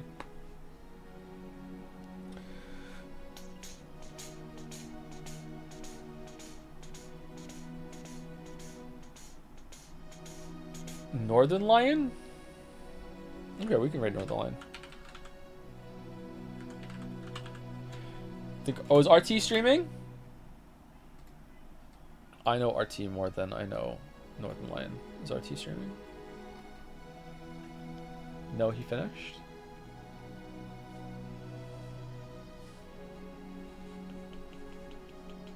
Okay, let's not do a raid today. It's fine. It's fine. It's fine. Alright, I'll see you all tomorrow for Persona 3. Yay! Looking forward to it, actually. I think we might finish it this week. I'm looking forward to seeing the ending. I want to see it. I want to see it. I want to see it. Anyway, see you later, everybody. Have a good rest of your day.